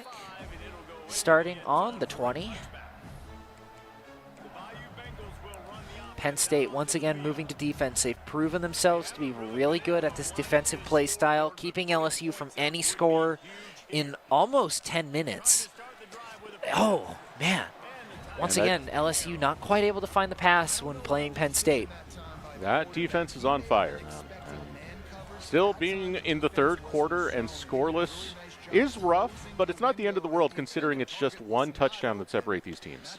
Yeah, sometimes, and you never know. Touchdowns can come from anywhere. You never can be quite sure that a game is over until maybe the last few seconds. Then maybe you can figure it out. But for the most part, there's no real way to tell, especially with LSU pushing the line, getting themselves another 1st and 10. Minute 30 left on the clock for the third quarter. They did just net that first down. Now trying to get past center field. One more first down to go before they're able to find that, and they do get through the defense, but a defender blocks your way on accident, gets bumped away by the actual defense, and that will stifle your run. Yes, just not a whole lot you can do there. LSU still trying to find their footing. 2nd and 5, not the worst spot we've seen all night, but far from the best. They need to find a way up the field. All of their passing lanes are open, but unfortunately that leaves the quarterback to get sacked on the 21. You talked about it, man. The Lions' defense is immaculate, and it keeps showing up here today. 3rd and 21 is painful.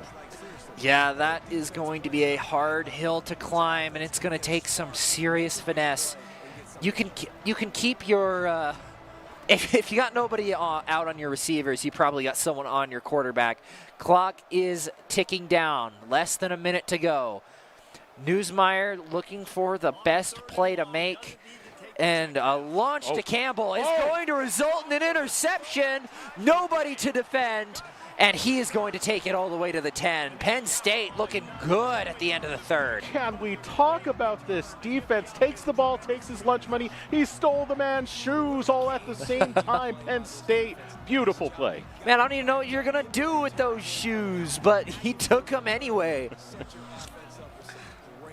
All right, less than 30 seconds. Can Penn State close out the quarter with 2? Manages to get it over to Singleton, runs it over, and manages to get close. 2nd and 3. That could have been bad, too. If that was at any other point, they would have been cooked. 3 yards away from a touchdown. Many angles, you can take it right now. Rushing play, go for the passing play. Either way, you can find yourself on the green, on the goal, on the yellow, I should say. We are going to close out the 3rd quarter, moving into the 4th. Penn State leading 7-0 with a good chance to bring that up to 14. Ooh, looking at the team stats, they're actually fairly similar except for rushing yards, just because Penn State has had so many more plays. So I got a few more rounds to play over in the lower bracket before LaCroix is able to find out who they will face in the actual finals. Penn State might be one of those teams in the conversation right now as they look for the touchdown. It is filthy, it is found, it is complete. Another touchdown for Penn State. If you are a Penn State fan, you are happy with the way this 4th quarter is beginning. Hopefully they can close it out the same way they started, but 14-0 is a good way to be. Yeah, 4th quarter as well. 2-touchdown lead. It's not complete devastation for LSU, but it's a few more nails away from that coffin being hammered shut. Yeah, gonna take the 25. No sense in running it forward. LSU looking for a good play. What will they do? So many options. So many plays that could be made. To choose just one is so difficult. Yeah, we'll choose 2 plays at the same time. Yes. That'll juke them out. Start the 1st and then go to the 2nd. Newsmeyer trying to get back. Defenders get through. Brown goes down at 2nd and 5. You know, I thought it almost happened for a second. It looked like it was going to be a passing play into a running play. It almost did. Almost looked like it would be a sack. Oh, Durham manages to break through. 1st and 10. Getting the first down is the most you can ask for now. You have more room to work to try and stop Penn State from just absolutely obliterating your offense, which has been the story of this game. Yeah, you just need to keep your quarterback safe, and they've kind of struggled with that this whole game. But, man, not quite able to get it there. Yeah, this defense is pretty much a brick wall, and it's been so hard for LSU to get through. They only have a spoon to try and chip through it. Yeah. Wade Anderson with the ball does go down. 3rd and 1. Not quite able to get the first down, but getting really close. 3rd and 1. All they need is one good rush, one good pass, just anything to get over this line. Newsmeyer looking for a spot. Anderson once again is the one to bring it over.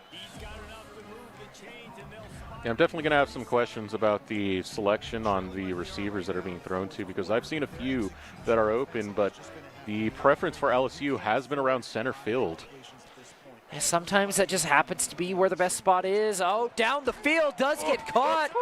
Sharp with the reception. He heard me talking, man. He heard me talking. He sent it center field anyway. And guess what? This time it worked. Heard you talking trash and was like, you know what? Just for you, I'm going to send it center field again.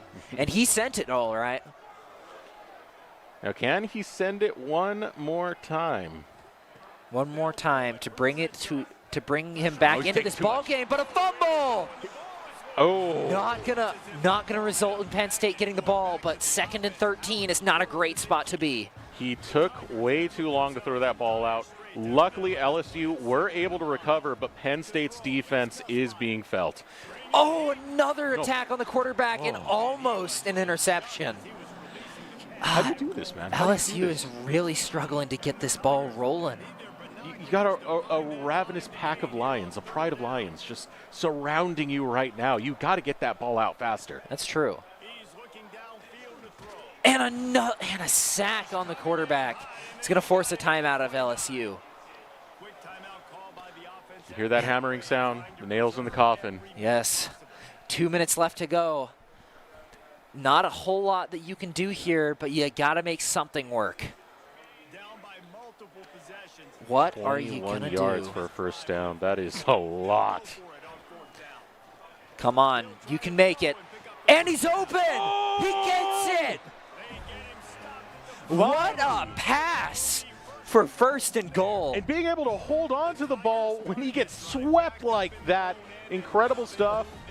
Got sent into a rag doll. He got sent into a different dimension and appeared with the ball on the opposite side. And now he wants to appear on the touchdown, but 2nd and goal. Oh, so close. Gonna be stopped just shy of the goal line. They're on the 1. Any mistake from Penn State will result in a touchdown. The real question is, how will LSU go about it? And it's going to be a pass. Their bread and butter.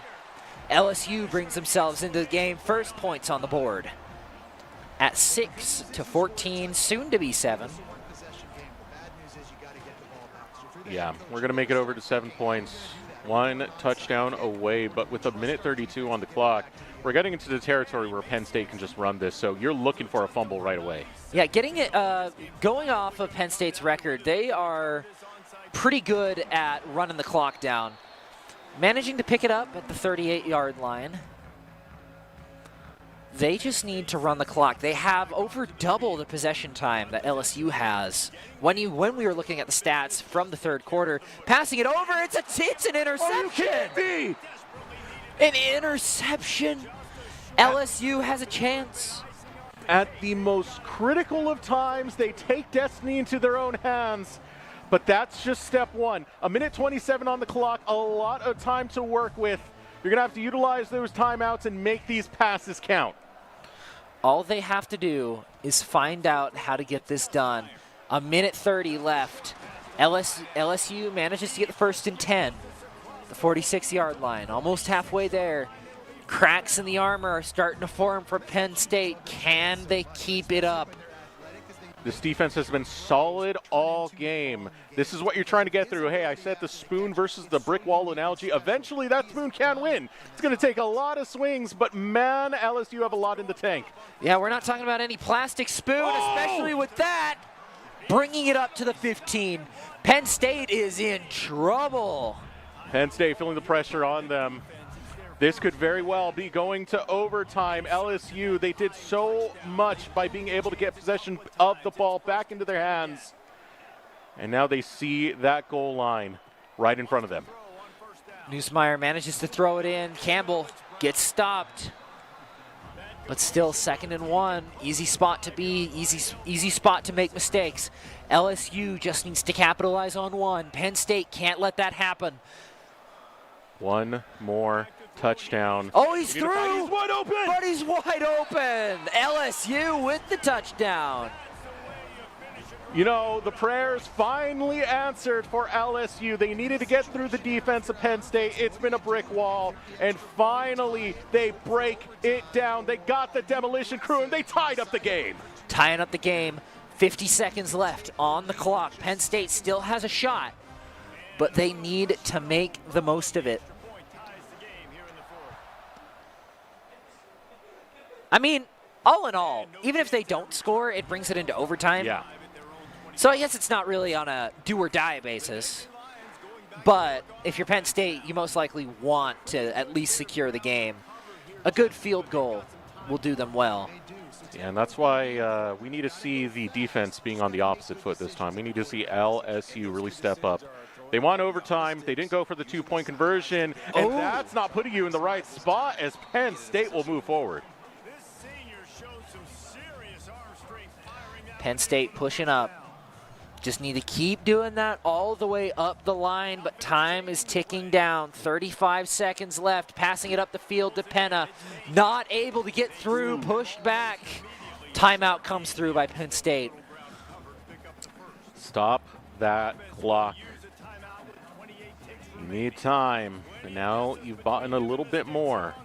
Trying to get past the halfway point of this field, the 50-yard line. The next move for Penn State. Needing to do something here. Aller looks to throw, doesn't quite make it.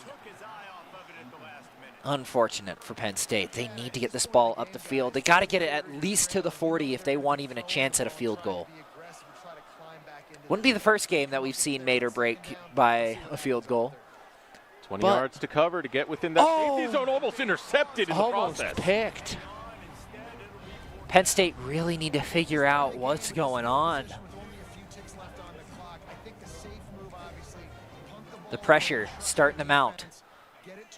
Really, really is. Yeah, they just want to force the first down. Still 7 yards to make that go through. And now you got a man open, but trying to pick his angle. Going through wide, it's not found.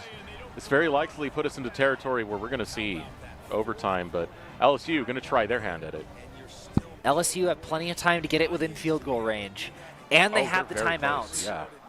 They also have the timeouts to stop the clock if needed. This, I've said others are nail biters in the past, but this, I might just be chewing the whole finger off. Passes it to Brown, manages to get the first down. 10 seconds left, timeout comes out from the Tigers. On the 28-yard line. We are within field goal territory. Can they get it any closer to all but guarantee their victory? We're technically 38 yards out of a field goal. This has been a great comeback from LSU. They want one more good. In the deep, and it's a touchdown! Touchdown LSU! Bringing them 21-14. Oh, what a game! LSU from behind with all the pressure on them going through what was an immortal defense of Penn State. And finally they have the answer. They get the wrecking ball, and they get the touchdown. Not even the field goal, the touchdown. Man, that looked like Tom Brady in the fourth for the Patriots during the Super Bowl. What a way to cancel out a good game. LSU with the victory. Penn State keeping it competitive. But wow, just a few cracks in the armor. Yeah. Penn State just made a few mistakes. And LSU was like, that's all we need. We just need a few. You can't help but to ask, you're going to put a lot of these what-ifs in your mind. All the credit over to Penn State because they were able to get those early leads going their way. But it's LSU who adapted and found a way to get through that defense, and it's all the respect to them for being able to pick up that win, man. I mean, that was incredible. I can't believe they went for the pass. That's the thing that blows my mind up. I figured they'd go for a pass. I did not figure it would be for the touchdown. Just yeet. Woo. Throw it as far as you can. Yeah. I less expected that to work because I don't know if you saw it, but there's like a circle that shows you the places the ball can be. Yeah. And he picked the perfect spot, just right in the pocket, on top of it. right there, and was able to win because of it. And I think with that, we are moving into our finals. If I am not mistaken, I believe the two players back there are our two champions to win it all. The loser's bracket who clawed his way back, and the winner who went undefeated thus far. Who will come out on top? I mean, making a lower bracket run always gives you a little bit more momentum than you would actually think. Upper bracket's always good because you get there real fast, but lower bracket, you have to run the gauntlet. It means you've gotten more reps in, man. You've gotten a lot more game time to try and figure out where your weaknesses are, to look for a way to upset what could be, the champion over there with, I believe it was LaCroix, who was the first one to get into the finals. You know, hey, they haven't seen defeat yet. You learn a lot more from defeats, and we'll see if we can actually make that a reality and have a good competitive match. That is true, but we also see a lot of fatigue that sets in from those lower bracket runs as well. So maybe the easy ride does come out so you can full throttle it. But it'll all come down to this last game. I can hear it going on. It has started, and it'll be a tale as old as time as the Tigers and the Ducks face each other off one last time. The Ducks, the Tigers. At least it isn't a mirror match. I'm kind of glad that we're not saying color LSU, other color LSU. I'm kind of glad about that. I'm also just happy we're, you know, concluding with the blue turf, the way it should be. Oh, never mind. We are not in the winner. We are not in the finals. We are actually in the losers quarterfinals. We have 2 more games to go. I was so hyped up. Yeah, I was so hyped up too. Oh, we have 3 more games to go. Yeah, we do have the quarters to go through, then the losers semis, losers finals, and that will find us into the grand finals where LaCroix still waits. Yes. But here we go. Already starting off, LSU looking for a running play. Just run it out of bounds shy of the first down. But sometimes that's just where you got to be. 2nd and 2, not a terrible spot to be in. You got 3 minutes. You still have all of the time in the game to get stuff done. So again, LSU looking for another running play, but only 1 yard really going to be picked up. Still, good yard to have. I mean, puts you right next to that first down. You get 2 tries for it. LSU want to start off hot and see if they can keep it up. What is the play? They are 3rd and 1. We've seen it from LSU in the past. They know how to throw it short. They know how to keep it simple. How are they going to get it done? And they managed to get the first down. Yeah, 1st and 10. Bob and weave. Take it to the side. Slide Weave and on bob. by.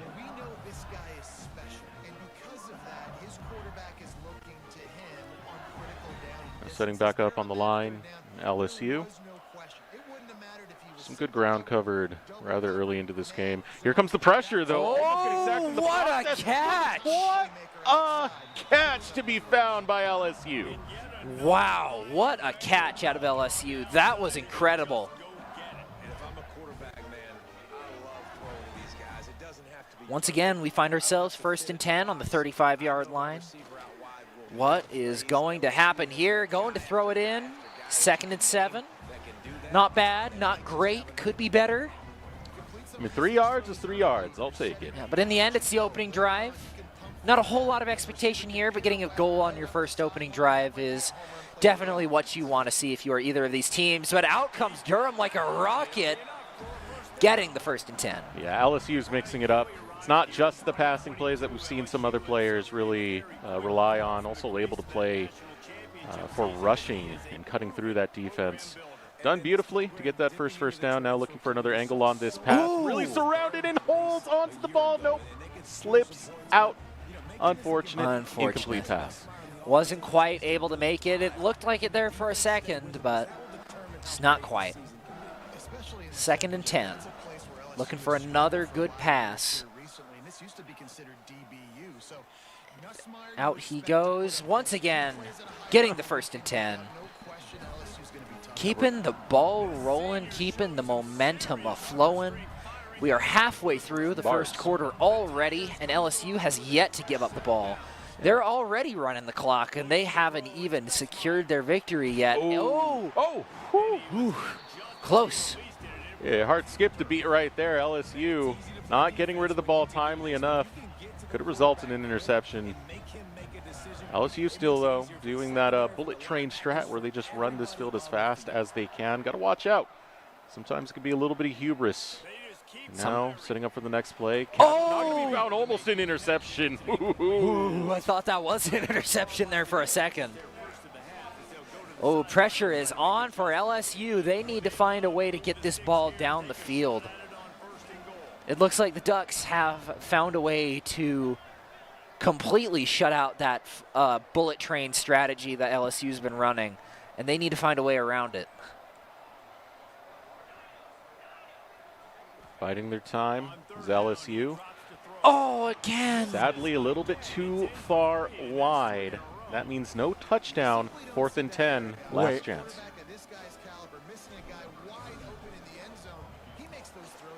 But a nice little field goal is going to put LSU on top. Not bad. Not a bad way to start the game. You got points on the board. It was still a good opening drive from LSU. Didn't give up possession of the ball. And they'll find themselves 3 points up. Now the kickoff, it's the Ducks' turn to try and make it happen as they won't take the touchback. They want to take the drive. They move forward. Taking it to 22. Not as good as it could be, but far from bad. No, I respect it. Too many people have been doing touchbacks. That's true. It gets boring after a while. You got to add a little spice. Show me your moves. Show me your moves. We'll have Smash a little bit later, you know? Yeah, that's later. That's 2 weeks from now, I think.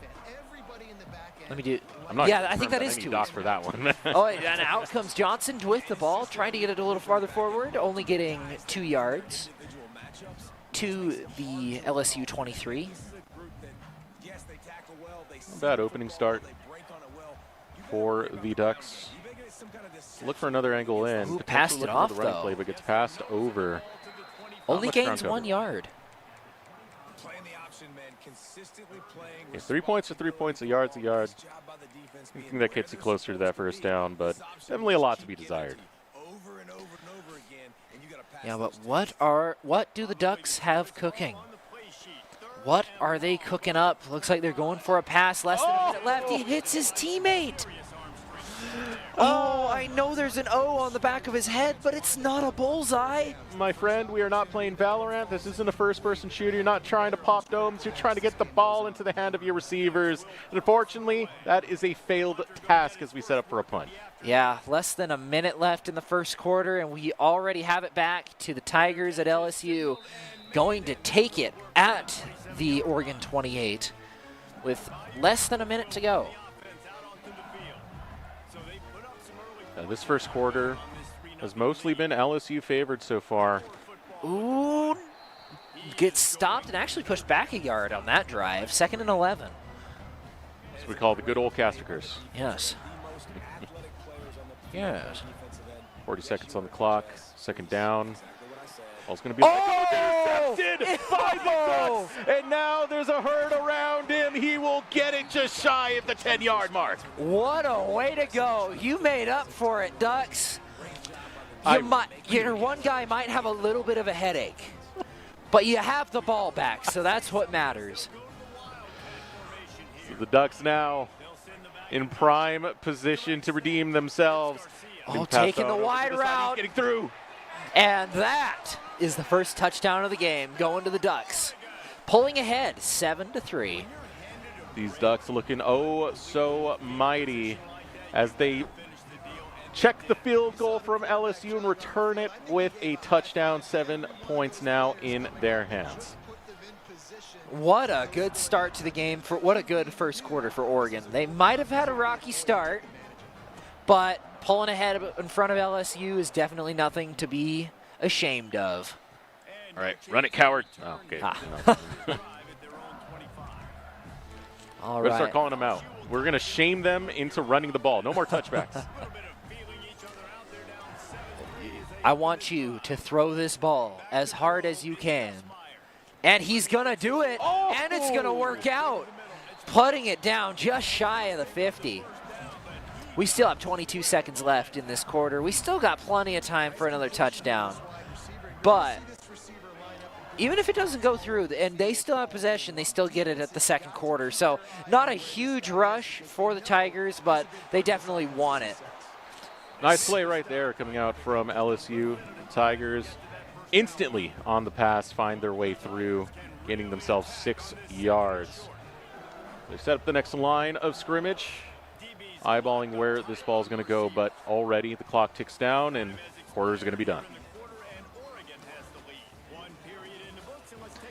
Yeah, time of possession, 54 seconds for the Ducks, and yet they find themselves ahead.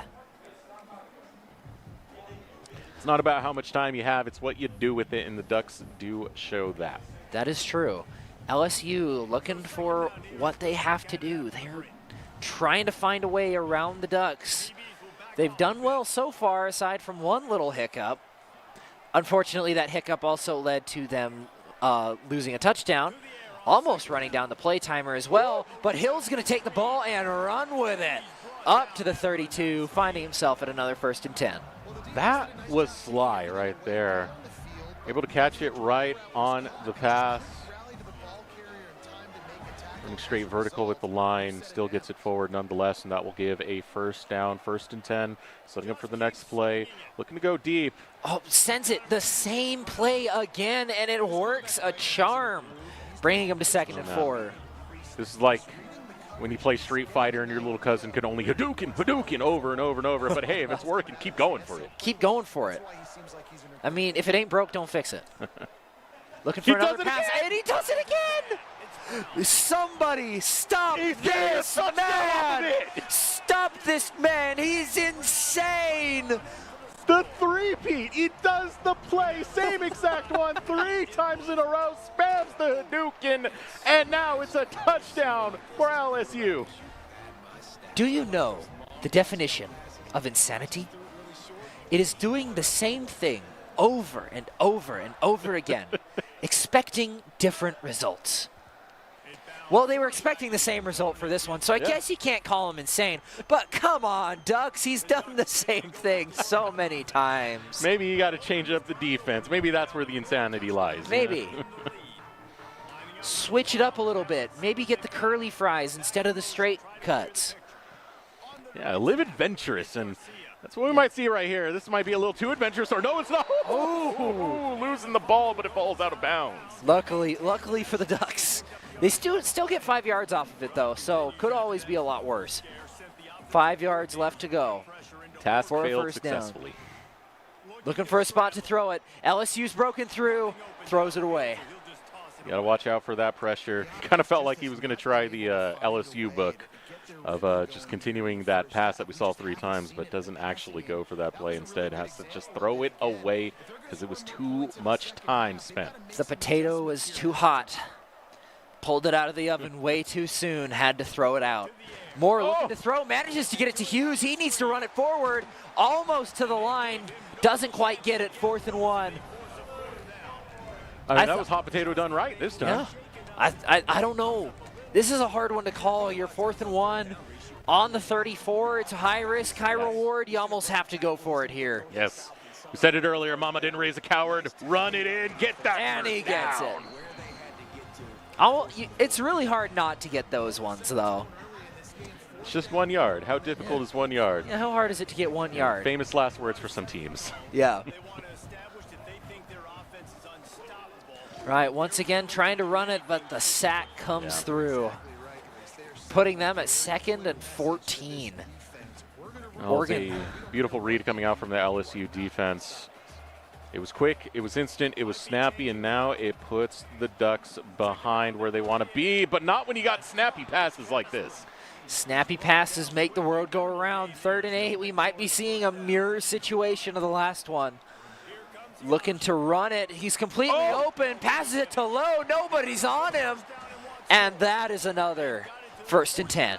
Excellent setup on the lateral right there. Gotta love that from the Ducks, especially after eating that sack in the last play that we saw, covering all that ground to still guarantee themselves the 1st down.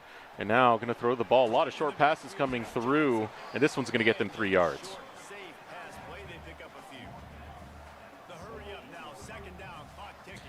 Who's it going to go to? Moore passes it over to the left. Nobody's there. Moore manages to run it up, and once again, 1st and 10.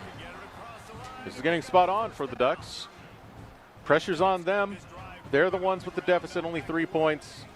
Field goal would even that up, but considering we're in the 2nd quarter, they would much prefer a touchdown. Oh, and they're able to break the ankles. I heard them shatter. What a switch up. Left, left, right. That's how you do it, Oregon. Just got to keep switching up the plays. They were so focused on that left side, they left the right completely undefended. Try to read them like a book. Well, read this a little bit too fast. And now, handoff coming out. It's going to be a touchdown. There's a touchdown. Oregon runs it in, bringing them back to the lead. 13-10. This has been a good game so far, man. I really enjoy what we've been seeing. A lot of back and forth from both of these teams. It all started with an LSU field goal. Gets returned by Oregon getting their touchdown. Same thing with LSU, and now Oregon still find another. This is going to be a barn burner for sure. It all comes down. It might all just come down to who gets the most points at the end of this quarter. Because, I mean, a lot of strategies formed in the first 2 quarters. And then after that, we see a lot less points scored. I'll do you one bigger. I think it's going to come down to who gets the most points. That is true. Yeah. Who grabs that the ball is typically wins the how game. it works. But I raise you. What if LSU gets cold feet? They see the Mighty Ducks, not the hockey team, the football team, and they can't do anything. And they look at that. They were so afraid of the Ducks. I mean, that's the thing. Ducks have these feet meant for aquatic nature. You know, they're naturally attuned to the cold. Tigers not the same. Ducks are spooky. They have their claws are sharp. And they're kind of scary too. Yeah. They're like small geese. A little bit less violent, though. Oh, wait! What were you saying about violence? I think that we might actually have a few geese as members of the Ducks. I've never seen someone get run down like that by a duck. 25 yards separate LSU from a first down.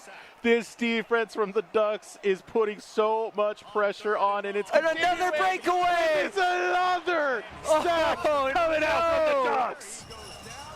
Man, 4th and 32. You can't write this stuff. No. Yeah, you have to punt here. You don't really have a choice. Unless you are crazy at the game. But Ducks are going to have a great drive to the 46. They only have a minute, though. They got to get something done at the end of this first half. Yeah, the sack attack works out for the Quacks, and now the Ducks setting up in prime position. As they look to run the play through, it gets read by LSU and stopped, only 1 yard gained. And 1 more yard than LSU had in that last one. You went negative, man. Yeah, I think it was I'm not doing the math right now. Moore taking the ball, has to throw it away to avoid any losses. But overall, you run the clock as much as you can, and overall, that is going to put you in the second half one way or another. But, I mean, preferably you get a few more points on the board. An extra field goal would not hurt at the moment. Ducks going to fake out the play. Passing it off. Garcia with the ball. Oh, 4th and 4 on the 40. You know, I feel like if you're the Ducks, you just go for it. Oh, yeah. You run this clock out a little bit, and then you just go for the play anyway. Yeah. Either you get a touchdown or, we're at halftime. Touchdown or bust. But they're going to get the first downs. A little bit closer for that field goal. Sure, let's go for it for the Ducks. It's a scary team, man. This group of Ducks coming through, they want vengeance. It's on the mind right now. All those duck dinners, they need vengeance. And not quite a first down, but the 24 is going to be a significantly easier field goal. I mean, they got nothing left on the clock, and they're not even going for the field goal. They want to make they're the just play. going to run it down. They got to snap it now, and they don't even go for it. Instead, we're just going to hit halftime. Interesting choice from the Ducks. I would have expected a field goal. Get yourself a little bit of touchdown insurance. Or at least spike the ball to stop the clock. Yeah. Yeah, we can see those rushing yards not working well for the Tigers. No. How much pressure we saw from the Ducks. Man, those back-to-back sacks. Yeah, it is going to be the Ducks' ball, though. They do not have all the progress that they made. They're just going to let it fall, starting on the 25. And we're still not guilting them. We should be. Run the ball. Don't be a coward. Mama didn't raise you that way. Yes. Mama said fight. The Ducks. Mama said knock you out. What are the Ducks to do? Looking for a pass over to Hughes. Taking the ball up. Misses the dive. And that's a first down. Are you kidding me? The dive goes wide. He can't keep up with the web feet of the Ducks. The first Ducks, down already picked up. You wouldn't expect web feet be built for speed, but look at this. Running it down. And he does go down, but once again, Hughes with the rush of his life. What are these Ducks doing? They've gone rabid. It's insane seeing the offensive plays that we've gotten from the Ducks. And every time LSU is so close to stopping the play, but they slip away. The Ducks looking fantastic. And we're going to see it one more time. No, it's only going to be 1 yard this time. Only 1 yard, but they are still keeping it pushing on the 40-yard line. Just need a few more yards. Keep it in play. Keep that clock ticking. Oregon's done a great job at keeping that clock ticking down, but if LSU can take advantage of some sloppy play, then they might just be able to make something work. But another rush is not going to leave a lot of room for error. 3rd and 4. Oregon Ducks back on the line. These rushing plays, fantastic from the Ducks so far, but they're going to look for a passing one, and he's open to continue going for it, but got a defender thrown at his feet. I think LSU is starting to catch on to the, I'm going to throw deep, Nah, Yeah. I'm just going to pass it over to the right. I mean, that's what I've really appreciated from the Ducks. We've seen a lot of laterals coming out from them in their plays. A lot less throw it down the field and hope that something good happens. But Garcia with the ball. He's going all the way. And the touchdown. Wait, is that a touchdown? No, first and goal. First and goal. I was So with you, though. I close. thought it was, but my God, he broke him. He sent him over to a whole different state when he juked him out. He's on the one. Those ankles broke, and he just kept sliding. What to do, and a sneaky slide in. Oregon finds himself a whole touchdown ahead, 20-10. The Ducks just walk it down. That's how good they are. Now the field goal goes through.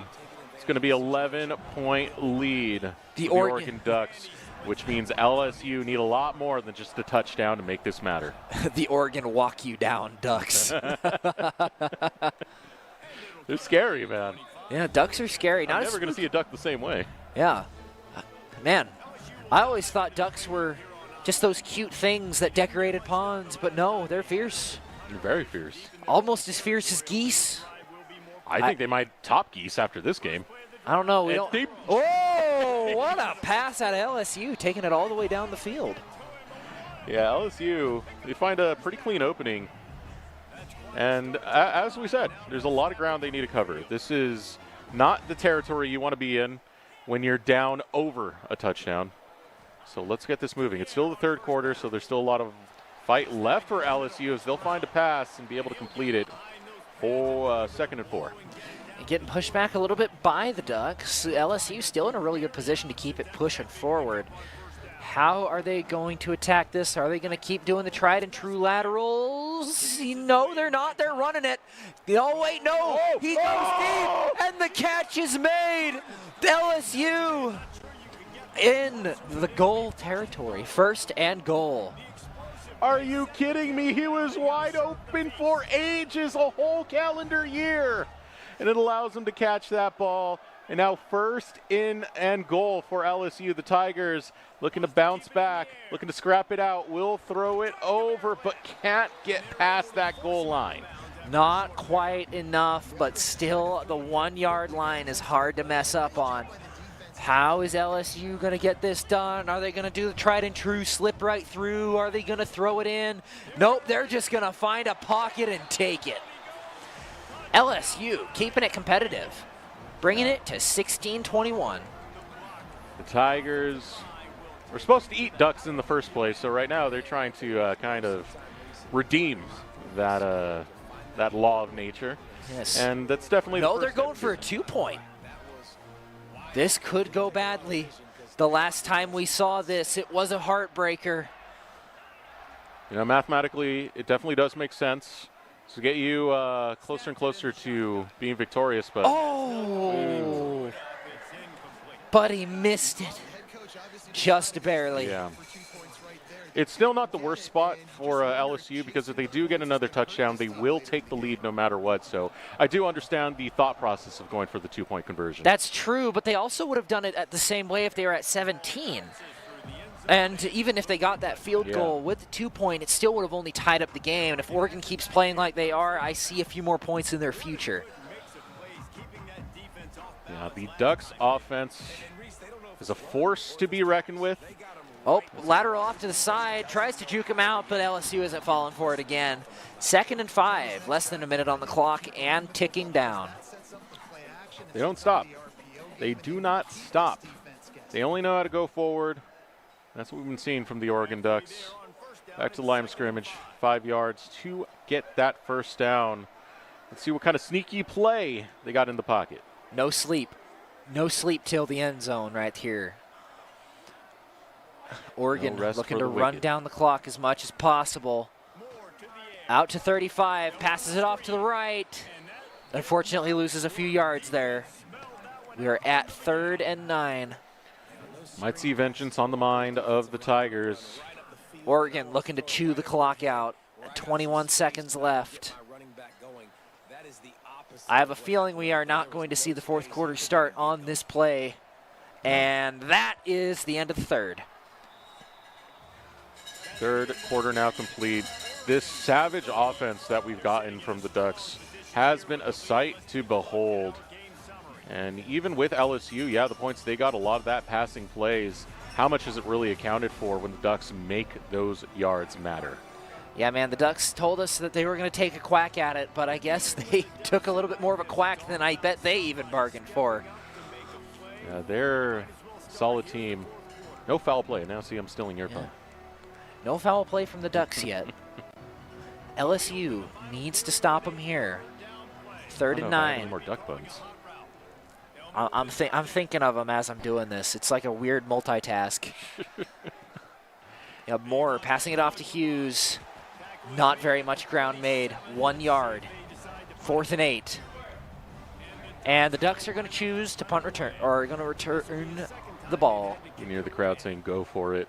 I agree. I also agree. But here we go. So you can't control the players, but Thomas is going to be running that all the way to the 48. See, you got your runner. Yeah, not on a punt, not exactly the same scenario, but hey, we'll take it nonetheless, and it does get us to at least midfield. LSU Tigers have possession. They have some time to get themselves.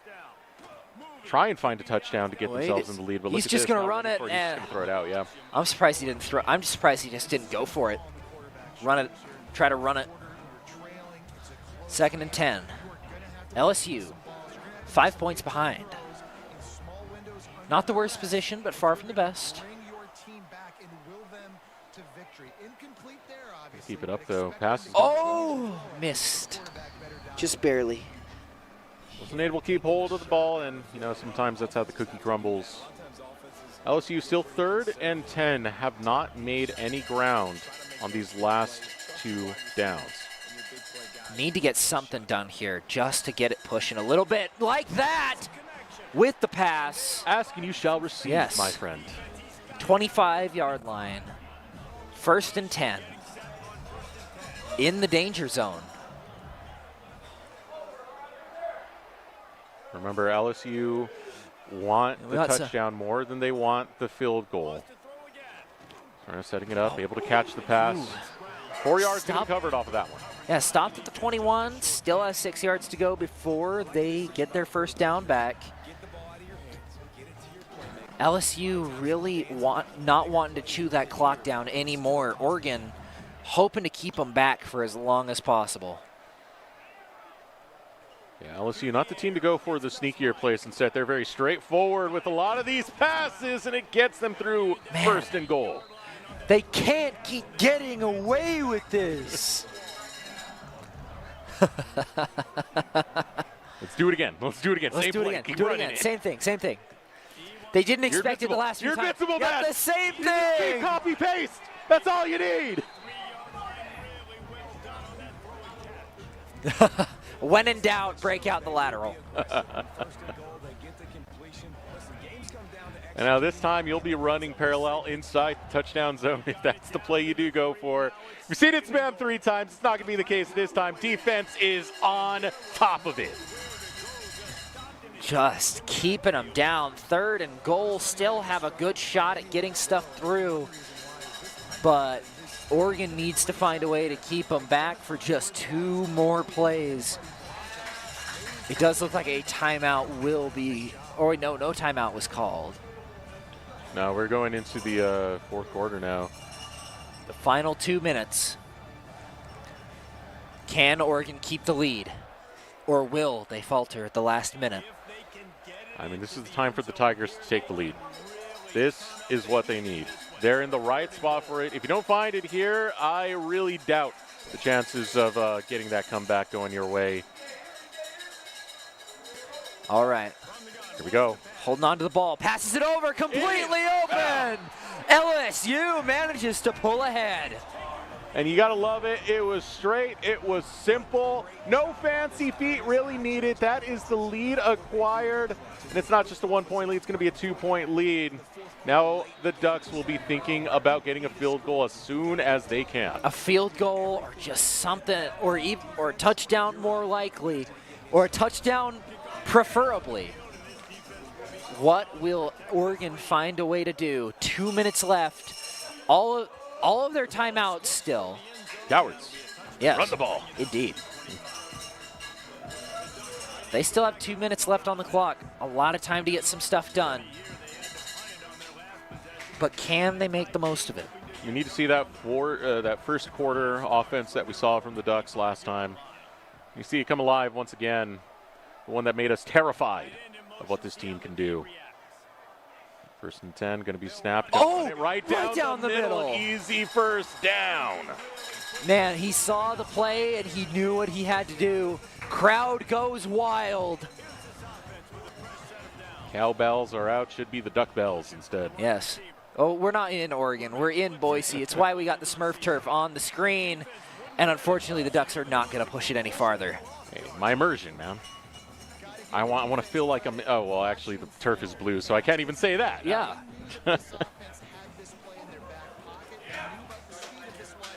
Where will they go? Moore passes it over to Lowe. 1 yard. That was all. You know, great from the Tigers so far. It does seem like they have the read on those lateral plays that the Ducks have been doing time and time again, especially towards the tail end of the first quarter, early start of the second quarter. It means the Ducks are going to have to get even more creative to get through this defense. 3rd and 13. 35 seconds left. 35 seconds worth of chances to keep themselves in, to get themselves in the lead. Oh! And it gets thrown to the ground. Oregon at 4th and 13. They have no choice. You have no choice. They have to go for it. They have to get her done. Will Oregon make it, or will they crumble? And the sack comes through, forcing the ball early. LSU's ball with 30 seconds left. It's safe to say that this is LSU's game. What a good game from these two. LSU had a very simple plan that came forward, and it was, you know, they went for the 2-point conversion. I completely understood that because that touchdown would have gave them the lead. And guess what? They found that touchdown. After that, it was all defense. They were able to actually stifle the Ducks, who had a great offense in the early phases of the game, but it wasn't enough once it came to the late third quarter. Once it came to the fourth quarter, they finally get the stops they need. Yeah, running out of steam happens to be the one thing that really keeps apart these players. And overall, what a great game. However, we are going to go to a short break, so we will catch you on the flip side where we have some of the best games on paper scheduled. See you guys in a little bit. Scott Matlock, underrated recruit, has built himself into one of the best defensive players in the Mountain West. What would you do if you couldn't fail? Would you see every setback as a catalyst to keep going? This is the innovator's mindset. Because innovation demands daring.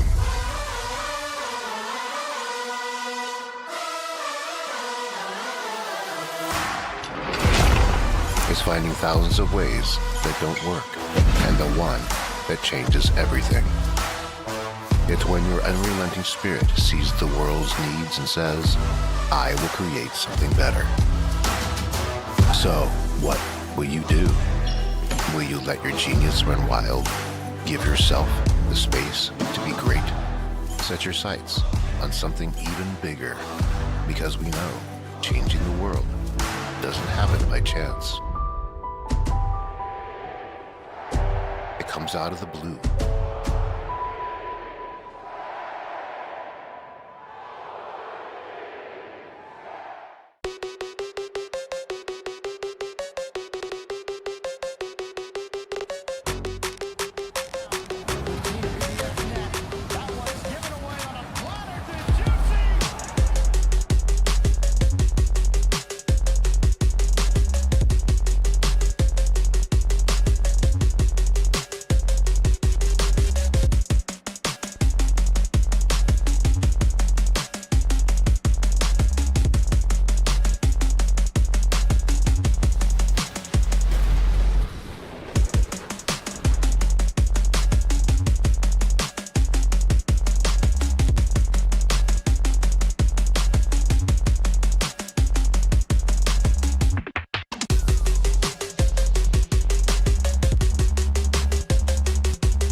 Life happens.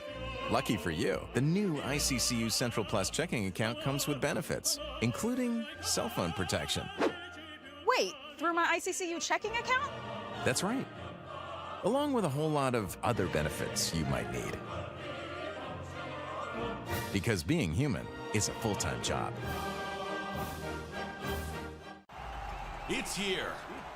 EA Sports College Football 26. Mountain West is in the game. Now it's your turn to call the plays, win the rivalries, own the moment. Your school, your squad, your chance to take the title. It's time to step up and make history with your favorite Mountain West team. Where stars are born. Scott.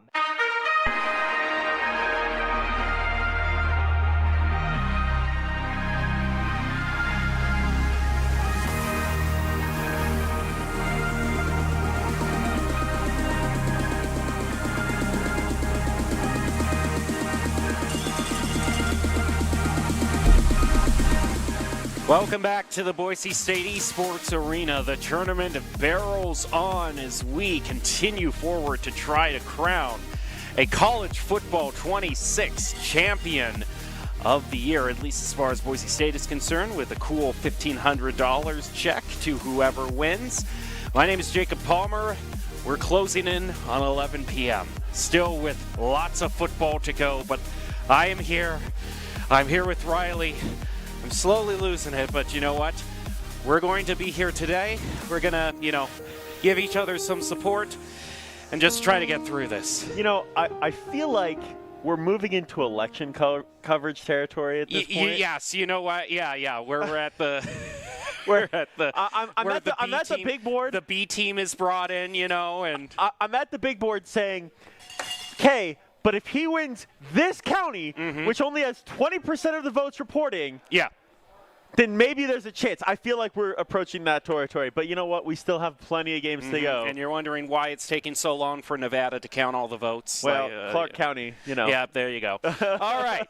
But all joking aside, we are currently here with our tournament in the losers semifinals. Whoever wins this gets to go up against Sprub in the losers finals for the chance to go on to the grand championship. Sprub being the current, the one who won the tournament last year, won the Mountain West championship for Boise State. So definitely could be considered a favorite to win it all. Yeah, he played a pretty close game. He barely lost in the previous game that he played.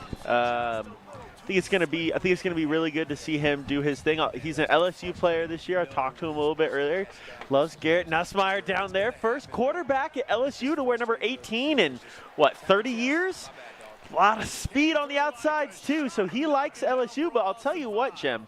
I have been enjoying the Taylon Green action that we've seen in this tournament. The Arkansas usage. Taylon Green, obviously Boise State fans will be familiar with him, and look at how quick he is in the pocket.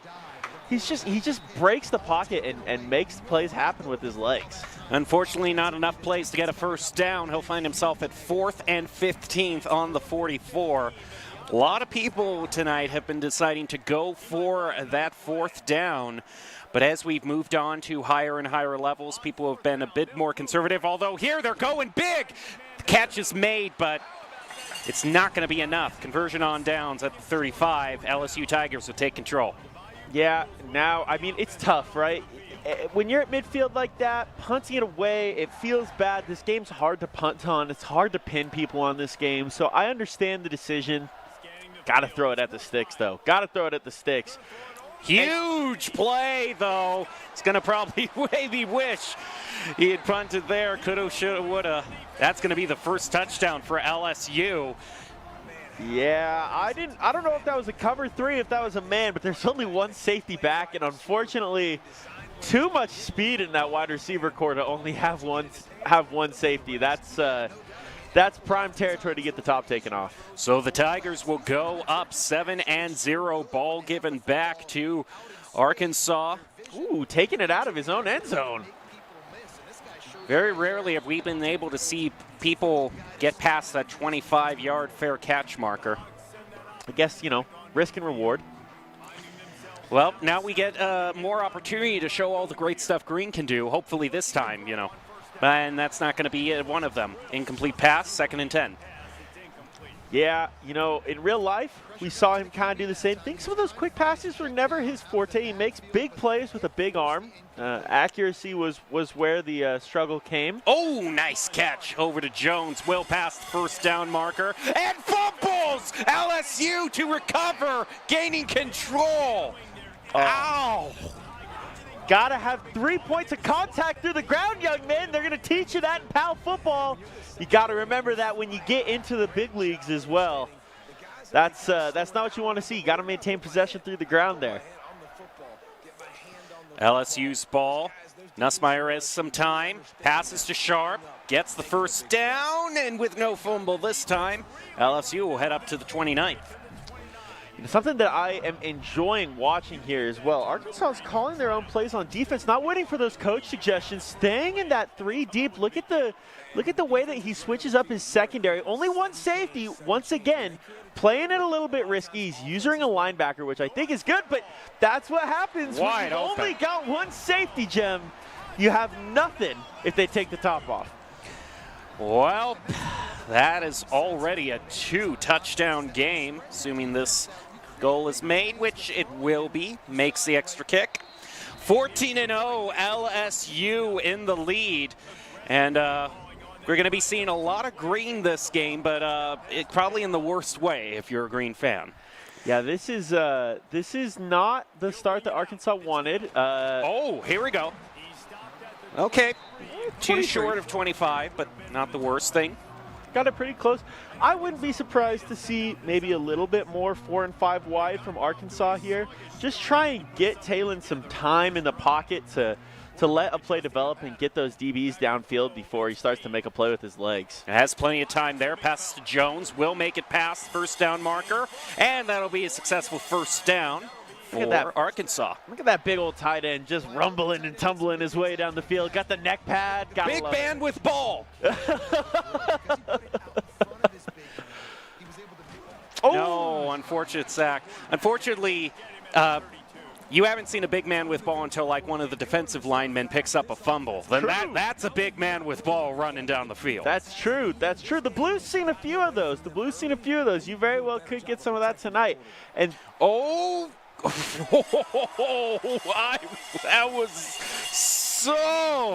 that looked so shaky there, but he manages to make the catch. Goes all the way up to the 21. Throwing into double coverage like that, just, when you throw it hard in this game, when you put a lot of arm power into it, you make good things happen. Well, sometimes you need to do the job yourself, running it in with the quarterback for the touchdown. Oh, the read option coming out, Talon getting to the outside. There's that speed. If the block sets on the outside with that, and you've got a quick quarterback on that read option, it's cinema, pure cinema. It's the best feeling in the world. Well, if you remember what Fish said at the beginning of the broadcast, I asked him what would be some of the things he'd look out for a potential tournament. He said people who have a very deep playbook are going to have a huge advantage, and you were mentioning that they're not going for the coach suggestions. They know what they want to run at this part of the tournament. Well, I think players that understand their and these players are picking these teams not just because the players are good, but they're even teams, right? They pick them because they like the playbook that they have. They understand the depths of it. And so I think that's a great point. And I'll tell you, it reminds me of someone who played in the blue and orange that had a very deep playbook, who sat on that stage for a long time.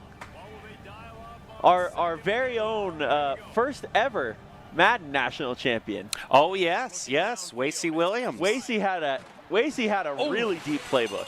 Pressure in the pocket. We'll have to throw it away. 3rd and 7 now. Far enough back on the field that might not want to risk it for conversion on downs. Let's not get ahead of ourselves, though. Let's play out this 3rd down. Has time, throws it, and will make the pass to Brown. Drives it up to just about midfield at the 47. Switching up coverage right before trying to just get in the head of LSU. I mean, you see those DBs moving. You see the backfield shifting as it gets towards, right before the snap, just trying to do anything and everything to mess with the play call, force an audible at the very end. But when you go from a 2 safety to a 1 safety look, we keep saying it's going to leave stuff down the field open.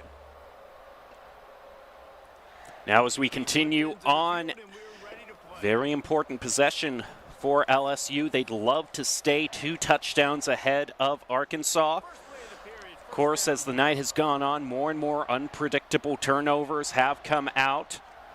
1st and 10 at 47. The snap, playing at time and wide open downfield. Throws it all the way up to the 20. Just a little seam route there from the slot. You got speed there. Durham is so quick, just runs that seam, and it's tough. And they go no huddle. They keep the tempo. He's looking for the same thing, right? He likes that underneath route if there's nothing there. That's pretty free. And the pressure will be kept up on Arkansas as the 3rd touchdown for LSU is made. Kick is good, up to 21. Both the times Arkansas Razorbacks have decided to try to run it. Both times haven't been able to get past that 25.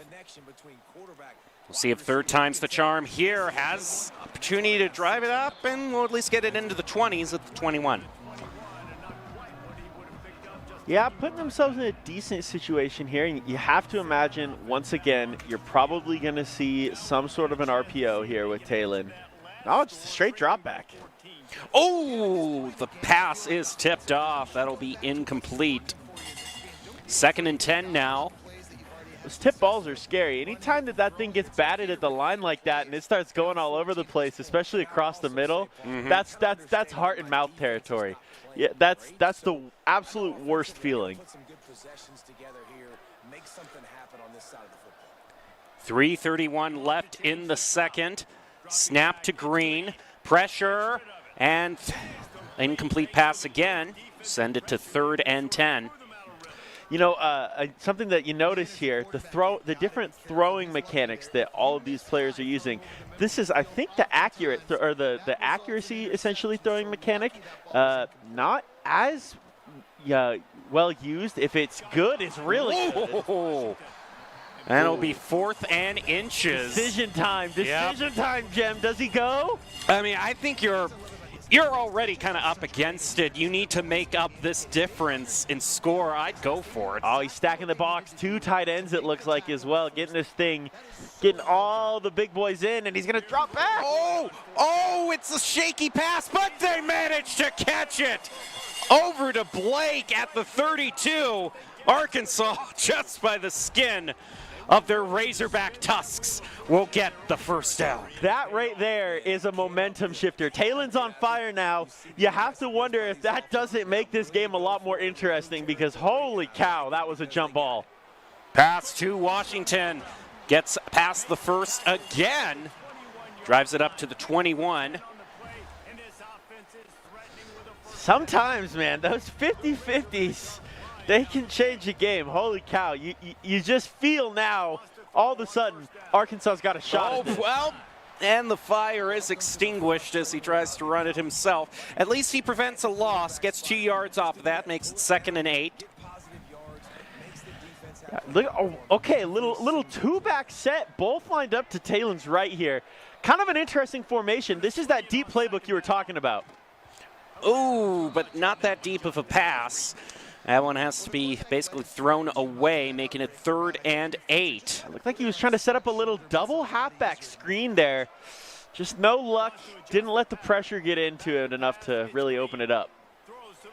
And the pass over to the corner. That is a tiptoe moment there. Keeping it in bounds. Then that replay, that is, you cannot get closer than that. I was going to say, you might want to get up to the line there. The 2-minute warning, they're not going to review it, but oh my goodness. That is toe drag territory right there. Holy cow. 1st and goal. He'll play it safe, hand it to the runner, not be able to get any sort of gain there. Make it 2nd though, still has plenty of time. Yeah, I've always found sometimes when you stack the box like this, everyone's expecting you to go up the middle, just a little pitch to the outside or a throw. Whoa! Talk about snatching victory from the jaws of defeat. What looked might have been a sack turns into a pass for a touchdown, and we're back to a 1-touchdown game, although there is a flag on the field. Roughing the kicker here, dove right into him. Yep, if that's the case, then they'll just be happy to pick up their extra point and move on.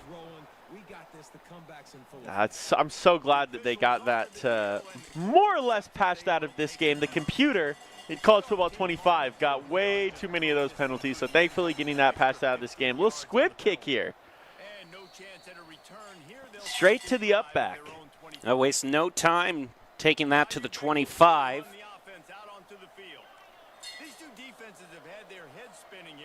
Okay, a little too safety look this time. Maybe he's learned his lesson. Plenty of time for him to throw it to Brown, and will stop just a few yards short, 2nd and 2. Rather get nickel and dime than dollared. I think letting yourself, let him throw over the middle, make him make the mistakes instead of throwing deep. I like it. Mm-hmm. He's using that linebacker that's in man coverage. Oh! Yikes. And I think one of his offensive linemen there, 65, he was trying to hold him off, but just pure brawn just overpowered his lineman and immediately just went in for the sack. Nussmeier again! Oh, this defense is really putting the pressure now on Nussmeier. Yeah, they're starting to figure out how to get a little bit of pressure off those edges and collapse that pocket quick.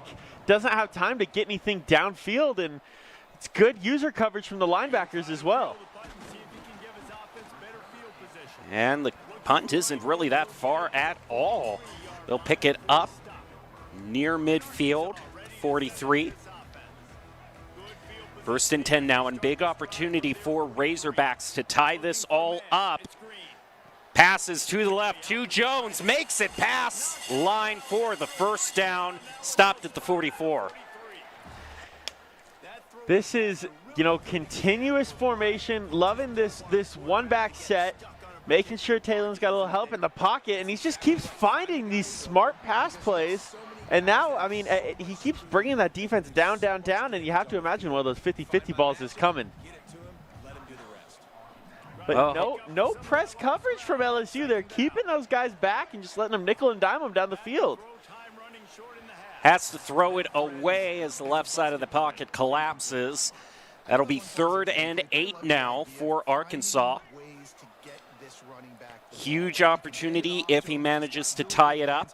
Setting some Might want to try to at least get it within doable field goal range, at least make it less than a touchdown game. Finds the pass right there up to the 23, gets his first down. And now he has that little bit of insurance that at least he can maybe go away with the field goal here. A little bit of a seam route there, and now Talon can scramble. Talon might even take it all the way into the end zone for the touchdown. We have a tied game. That turned around very quickly. And like we talked about, that 50-50 ball, Gem, it switched some momentum. All of a sudden, this game gets very interesting. And off goes the punt, way into the end zone. And they'll just take the fair catch. 25. Yeah. And now they have maybe a few plays to make here before the end. Would love to make the touchdown and then have the ball handed right back to them, but long way to go with not a lot of time. They do have timeouts, though, and the pass to Anderson will get them the first down, and they'll use their first timeout. Yeah, I think LSU can go quick here. They got to work these sidelines, though, right? You want to make sure that your guys are getting out of bounds. Balls over the middle are fine, but you've only got 2 timeouts. You want to save 1 for a potential field goal opportunity. You got to be working these sidelines. Or you just have a guy Oh, my goodness. Sharp lands the catch. Okay, so now you've got 3 chances to take a shot at the end zone before a field goal rolls out. You got 3 chances, and that's why 5 wide. Makes sense. 3 arrows in the quiver and almost gets sacked, but will be able to throw it away. Keep it at 2nd and 10. So the first arrow snaps before it even, was drawn into the bow. But we still got 2 left here. I'd be watching a seam route from these slot wide receivers here. Watch R1 here. I have to imagine somebody's going deep. Anderson with the catch to make it 3rd and 1. Another timeout from LSU. It's their last timeout, so they're either going to have to throw it sidelines or throw it away. This is going to take some good decision making here.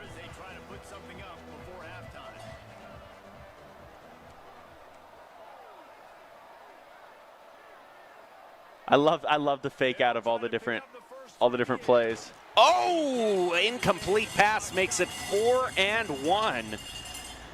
So he'll go for the field goal. No, the ball will be given back to him and at least take the lead at the end of the half. Almost bounces off the goalpost. That snuck in. It's kind of thing where if it hit, it would have been heartbreaking, but it would have given a very satisfying boom sound. I mean, it's true. It's true. Those are the brand new goalposts as well. Those are the ones that were torn down. So I would expect it to be able to stand upright, at least if the ball hit. You would sure think. Off we go into the 3rd. Off the kickoff, Shanks not really able to get it past 17. There's just when the ball goes to the sides, and maybe it's just from playing the old NCAA 14 where that was the only way you could get a kickoff return, was getting it up the sidelines. But I always get excited when I see a kickoff go left or right. I always wonder if there's a chance. Snap to Green. Is on the run here, off to the side, runs it in himself for the first down.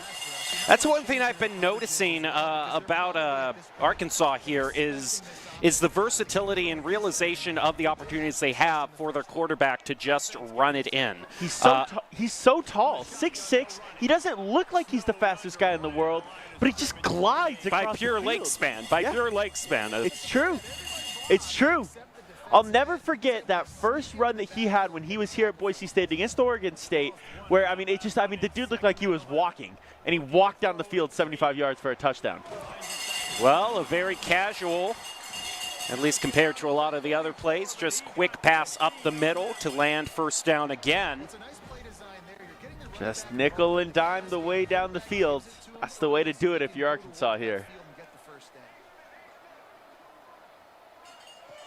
Snap, Green to Russell, and he'll get about halfway there, a little over halfway, second and third. Second and 3, excuse me. I'm surprised that we haven't seen a lot of different RPO looks, a lot of option looks from Talon and this Arkansas offense.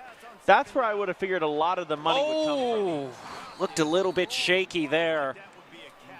Kind of threw it before the break there. The wide receiver wasn't even quite turned around yet. This guy's not a superstar, but he's pretty dang reliable. And we talked to them about this guy. Like, he's kind of the security. Snap, and he's just going to try to run it himself. Tried to be the master of his own destiny. Well, at least make it 4-1. Look at got the big boy set. 2 tight ends in the game here. Arkansas, this is a good decision, I think. You've got the power to go for it. Might as well see if you can't get there. Oh, and he isn't able to make the pass. Conversion on downs over to LSU. I don't hate that play call, though. You roll out the big unit, making everyone think you're just going to run it. Run a little out route to your tight end. I don't hate the play call, just poor execution. Oh, pressure in the pocket, but he still manages to make the pass all the way up to the field to the 30. Sharp catching it. Almost triple coverage there. Almost triple coverage he threw into. Look at these 5 wide sets that LSU's running. I love it. Just take advantage of the speed. Pass to Brown, and he'll be forced out just a yard before first down. 2nd and 1 now at the 22. This is where if you're Arkansas, bend, don't break, right? You don't want to let him get in the end zone. A field goal's fine here. It's still a 1-possession game.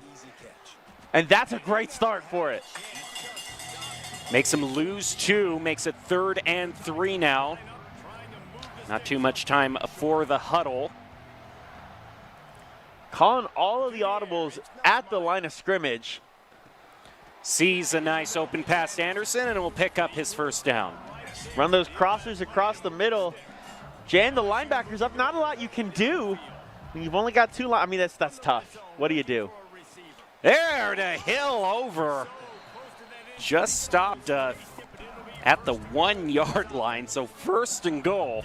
Load that box up now. You got to load the box up. Make sure they don't just bury it down the middle. Hands it to Durham and doesn't even really have to make contact with anybody, just casually walks on in. Yeah, that's tough. It's tough when you've got so much speed on the outside and so much, high octane playability from LSU. It's hard because you want to cover off any back corner fades, but at the same time, it's tough not to just load the box there. Going for it, and will make it to 17. I have to wonder if the return game and returning all these kicks with Arkansas comes from Bordeaux. A big college football YouTuber has been playing as Arkansas in a dynasty and raving about Arkansas's return game. So I have to wonder if that's influencing some of those decisions. Well, pass up the middle will gain him a good number of yards, make it 2nd and 3rd. I could see that, but, the ultimate thing is it working out for you? Not as if it's working out for your favorite influencer or player. Is it working out for you? Pass to Jones. Pretty wide open there. Pass midfield. The post route has been what's working out pretty well for Arkansas today. Just that little tight end outpost has been the play. Green has plenty of time in the pocket. Over to and the interception now from LSU. Absolutely huge. Look at the crowd reaction. Look at the crowd reaction. Not the surrender Cobra. Not the surrender Cobra. We're still early in it, gentlemen. Still a whole quarter of football left. The classic front page shot of whichever team loses, the surrender Cobra. Always front page shot. That's always the one they go for. It ends up being the meme, too. It's unfortunate. It's either that or the this. The prayer. The prayer. The depressed. No, well, not the prayer. The prayer that touches your nose, where it goes all the way up. You're not even hoping anymore. You're trying to process. Yeah, the pensive praise. Look at this direct snap to the up back. Oh, my goodness. That was a dominant run. That Holy man should have cow. been knocked down 4 tackles ago, or 4 attempted tackles ago. That was unbelievable. To show the viewers what we were talking about, this is other. This is the other one you see from the team that doesn't win. They're just, the wide eyes. They just can't believe. Their world is shattered. Yeah, yeah. It might be a world shattered for Arkansas if LSU manages to score with a pass to Brown, and he picks up another first. He dives down. Got a timeout with a little depth chart. I think he's conceding. Oh, okay. Well, sometimes enough is enough. GG's, and that man. will be EG, nice play. Hey, that's good. If you can't just hear on stream, he said, hey, I had a lot of fun anyway, and that's it at the end of the day, There's been a lot of momentum for maybe round 2 of something like this. Yeah. I think a lot of folks have had a lot of fun. What I've seen is our college football community on campus is huge. I mean, no surprise when you come from a campus that has a ton of football tradition. I'm not surprised that all these folks love college football and they want to keep playing it. It's great to see how many people are still here. It's, 11:30? 10? What time is it? I don't even know. They're still here. It is 11:13 because we cut that short, so we might actually be out of here by midnight. Whoa, so dreams do come true. We might get this thing done in one day. I can't believe it. Oh, man. Well, after this, I know where I'm going to go for some late night eats. That's going to be Happy Teriyaki, main sponsor for Boise State Esports, the presenting partner of Walk-On Week and the College Football 26 tournament. You can visit Happy Teriyaki for delicious food and great vibes. Can you use code BACK2SCHOOL? That's code BACK2SCHOOL for 3 free gyoza in any bowl through September 5th. I'll tell you what. We had Happy Teriyaki for Welcome Week. The players loved it. That Joel over there on Broadway, where that promo code works. Joel is the owner of the Happy Teriyaki at 1101 Broadway, right by campus, right by the Jacksons over there. He takes care of his Boise State students. Joel was the actual former director of operations for the football team here, so really? he's a Bronco at heart. He's a Bronco at heart. Well, now we get to see the old hand Sprub now up on the stage, ready to see if he can defend his title, win back-to-back champions, and the prize money, too. I mean, that's also another reason why they're willing to stay so late. If I knew I had a chance at 1,500, I'd stay pretty late for the chance for that. It's funny, Korai, who was TOing for us, who I think is about to head out, hopefully he can get some sleep after a good night. His first thought was, imagine the Chick-fil-A order you would have after you win. So we know where his priorities are. Yeah. The campus Chick-fil-A, the brand newly renovated Chick-fil-A on campus, I hear. It's a full Chick-fil-A now. Where was that during my college days? Well, just to be fair, sandwich. I almost always ordered the chicken sandwich anyway. That's true. I had to stop going to Chick-fil-A on campus my freshman year, right towards the end of it when I went, and the gal that was working it, who I'd never introduced myself to, said, hey, Riley, do you want your regular? You have a regular. I said, no, I'm actually going to go to the Subway next door. that was that the happiest day of my life was when I saw bottles of Chick-fil-A sauce being sold in grocery stores, having that. But that has to be a splurge because that sauce, that'll get you. It's delicious, but oh boy, is it heavy. Yeah. Is it just Chick-fil-A sauce for you? Do you splurge for the Polynesian as well? I'm mostly just going with the Chick-fil-A sauce, so. All right, do you have some information on maybe which side is which here? Because both of them have gone for LSU. I'll tell you, I don't know who is who. I think we'll be able to get an idea here pretty quickly. We just keep the camera on them. Which one looks happy? Yeah, I think we'll kind of get an idea as things go through.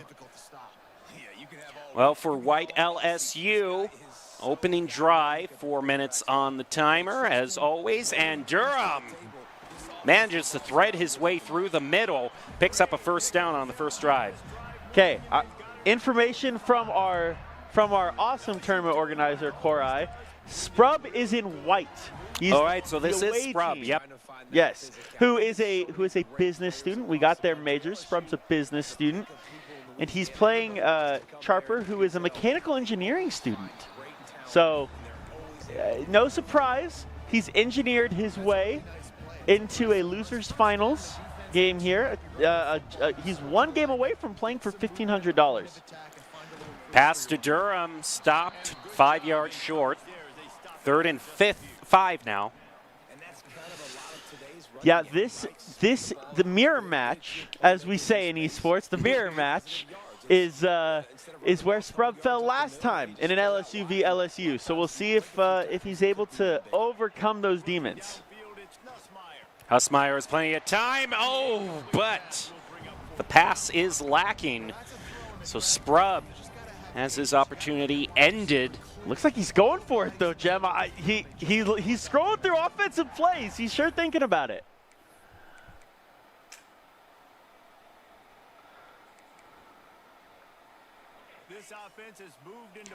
I'm just a little bit traumatized that one of those plays was named Bunch X Nasty. Oh, he comes up short. Almost sounds explicit. So Bunch X Nasty. What a play design. Yeah. Brian Kelly at LSU is got some crazy stuff going on down there, the head coach. Well, we'll just leave the nastiness to Louisiana State and just continue on keeping this a savory affair for everybody. I do see one called stock option there, so. Stock, like stock H option. Okay. You were saying he was a business major, so I'm saying, maybe that's stock just is in the, okay. I get the play. I get the play there. 2 seconds on the play timer. Flag will go out. I think it's actually going to be a false start here. You don't see a lot of false starts in this game. Well, we're getting up to such high stakes, Yeah, sometimes you get that fat finger. True. I was telling you earlier, we're looking, they showed that banner in the corner. Got to update the stadium graphics, EA. Yeah, I was going to ask you about that, but right now we got an incomplete pass. Keeps him at 2nd and 15, but what exactly has been updated? Yeah, so that banner now says a CFP playoff appearance on it, as well as the 3 Fiesta Bowls. Oh, nice. Yeah, it's been updated for last year. Bronco fans, if you're going to come down and see it tomorrow in person at the stadium, by the way, make sure you stop by the Esports Tailgate with the Blue Collar Club. Check our socials for more information. Oh! Hope you don't see that tomorrow.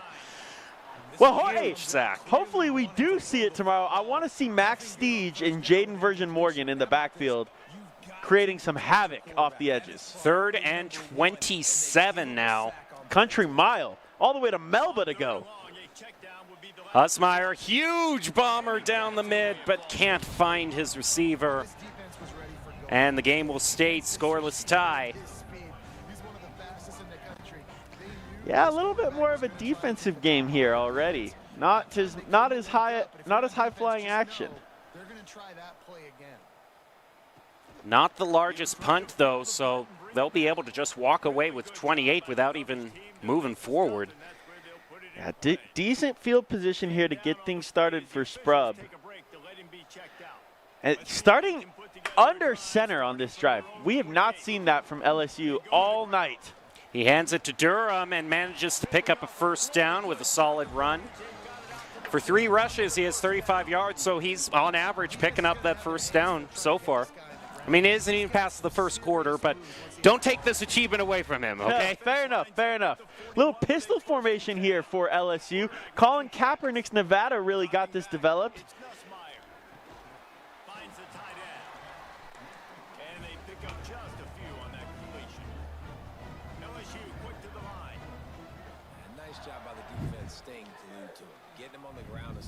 That's a good ball over the middle. Just broken up. You see the vision. You see the vision, though.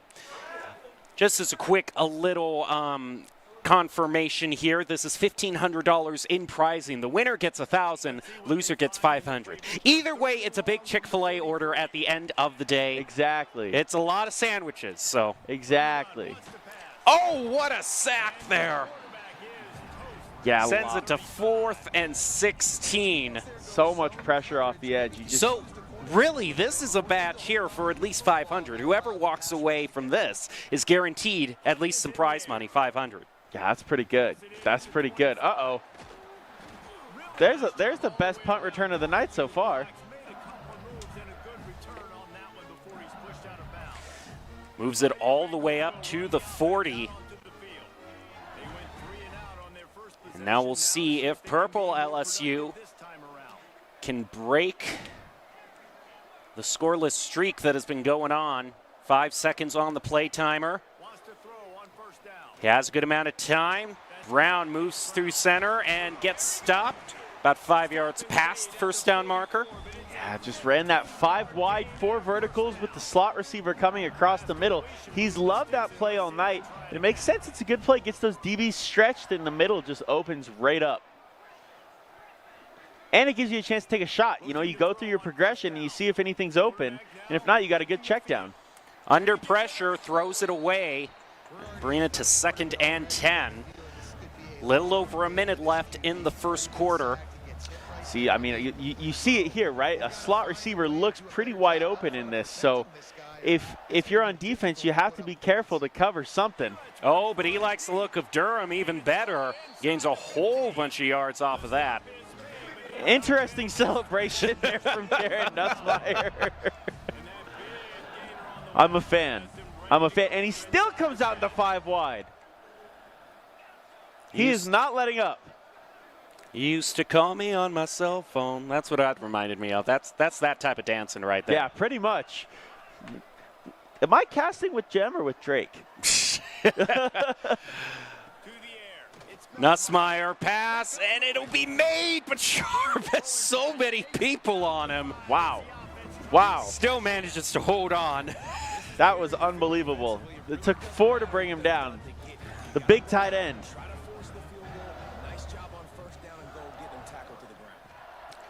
15 seconds left. Nussmeier passes Anderson, and he'll make it. First touchdown of the game. And Sprug on the back seat. The veteran getting upstaged now by a newcomer. And if I remember correctly as well, Charper gets the ball to start the second half as well. So, you know, Sprug's got to respond here. Obviously, we're still in the first quarter, but first blow dealt. And we know who's getting the ball to start the second half. So, big advantage there. Big advantage to Charper. But of course, any sort of unexpected picks coming out. You know, we're talking so much about Chick-fil-A sandwiches, but you know, the best type of sandwich to have if you're the defending team is a McPick-6. Those are a McPick-6. Mm-hmm. I like it. I like it. See, now you've got me hungry. Now you've got me hungry. Now I'm gonna go get some McChickens on my way home. Yeah, there you go. Well, end of the first quarter, and negative 12 rushing yards for one of the LSUs. Don't know which one. Hard to tell because it doesn't show score. It's the one that doesn't have the fans who did the body paint. That's the deciding factor. Okay, if you're an LSU fan and you go to this game, how do you decide who you root for?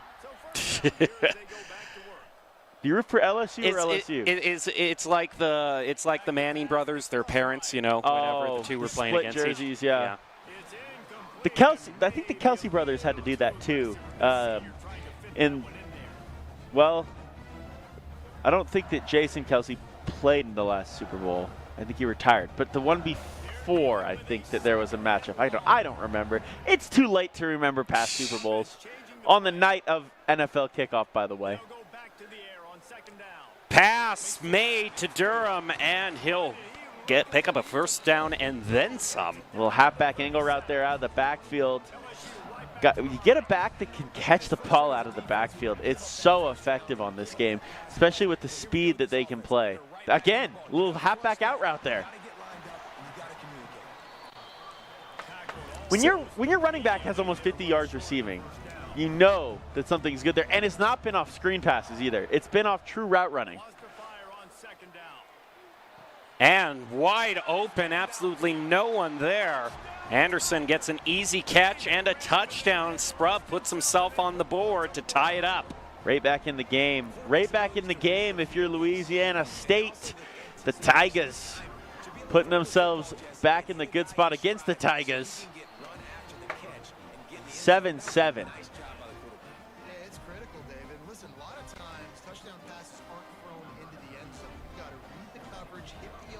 I gotta say, by the way, just looking at this,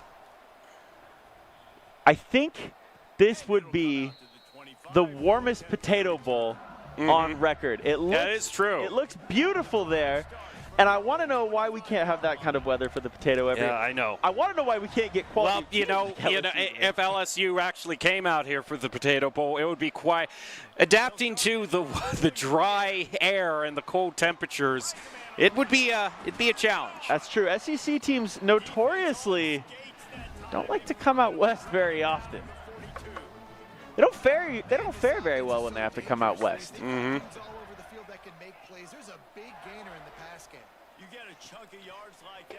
Well, it just makes them bitter about the humidity they have to deal with at home. You know, it's like when I lived in Missouri for a couple years, I described it as stepping outside into a warm, moist blanket every day. Yep. Not my favorite. Not my favorite. Up the center, has coverage, but neither of them will be able to get it. Yeah, ball was thrown on a line drive. If that's going to be the throw, it's got to just be lofted in there, get a little bit more air under the ball, let your receiver run under it. Oh, the RPO. Haven't seen that all game. Big fan of that, and he's going no huddle on 4th down. The foot is on the gas pedal.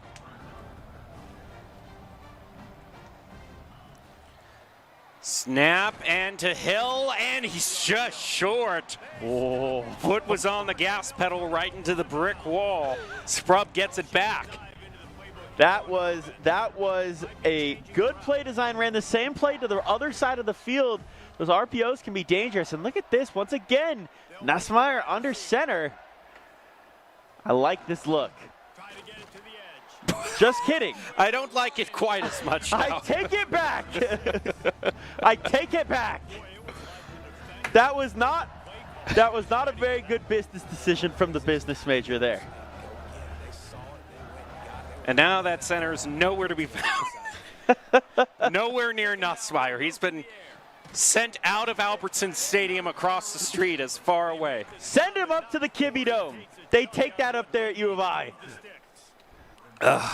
All right, 2 minutes left in the second quarter. Sprub with a great opportunity to score and go into the lead. And he makes a quick pass to Sharp, and it's just, oh, nope, he actually makes it. Past the first down marker. Now Sprub's the one in no huddle going quick. Well, it's paying off for him in yards. Gets 6 off of that. Goes to 2nd and 4th. Just about halfway past the field. 48. The snap. Nussmeier, quick one over to Anderson, and Anderson has a lot of room to work with. Oh, the ball actually did come out there, but Anderson jumped right back on it. Wait. No, they're saying that. Wait, what? How did he not get the ball back? Yeah, throw challenge it. I've got a, hey, I've got. Oh no, that's a fumble, Jem. Oh no, yikes. I'm so confused as to how he didn't get the ball back. It was literally right under him. The coach still thinks he was right. The officials say he was not. I don't understand. I see you have a challenge flag ready to go, though. Yeah, I was about to throw out. We should get this up to them on stage just in case they want to throw it up. It's not red, though. It's blue. That's the problem. Well, it's blue for Boise State Broncos. Fair enough. I'm down to make our challenge flags blue here. It's one of the thing where the guys on the side holding the signs are earning their pay. Yeah, the chain gang had to get out of the way pretty quick there, I think. All right, can Sprub Hold him, not quite. Sharp makes the catch, and they just love running that little four verts look. The slot receivers just go long. Sharper loves to make that happen with his receivers, especially when he runs 5 wide, and he does it. It's the same play. He loves this play. Well, if it ain't broke, don't fix it. Picks up another first down at the 20-yard line. At worst, he's guaranteed himself a good field goal kick. But he's going to go all the way for the touchdown, lands it. And now Sprub is going to have a little under 2 minutes to try to tie it back up. Yeah, and once again, we know Charper's going to get the ball to start the second half as well. So if you're Sprub, the pressure's on because you know exactly what Charper's going to do on offense, right? It's become pretty obvious that the play that he wants to run is that 4 verts with the crosser across the middle. Sprub's got to figure out how to stop it, and he's got to figure out how to get himself on the board in the next minute 13. He does have 2 timeouts, though. So he's putting himself in a decent spot here to move the ball down the field.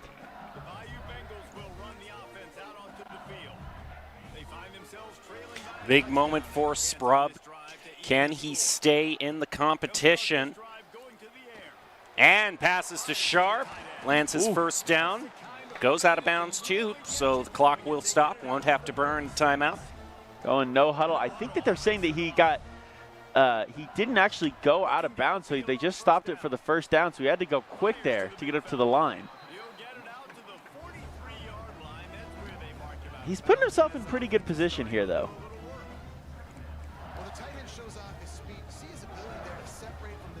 Now we're just waiting for the defense to pick a play. Very important hold here against Sprub.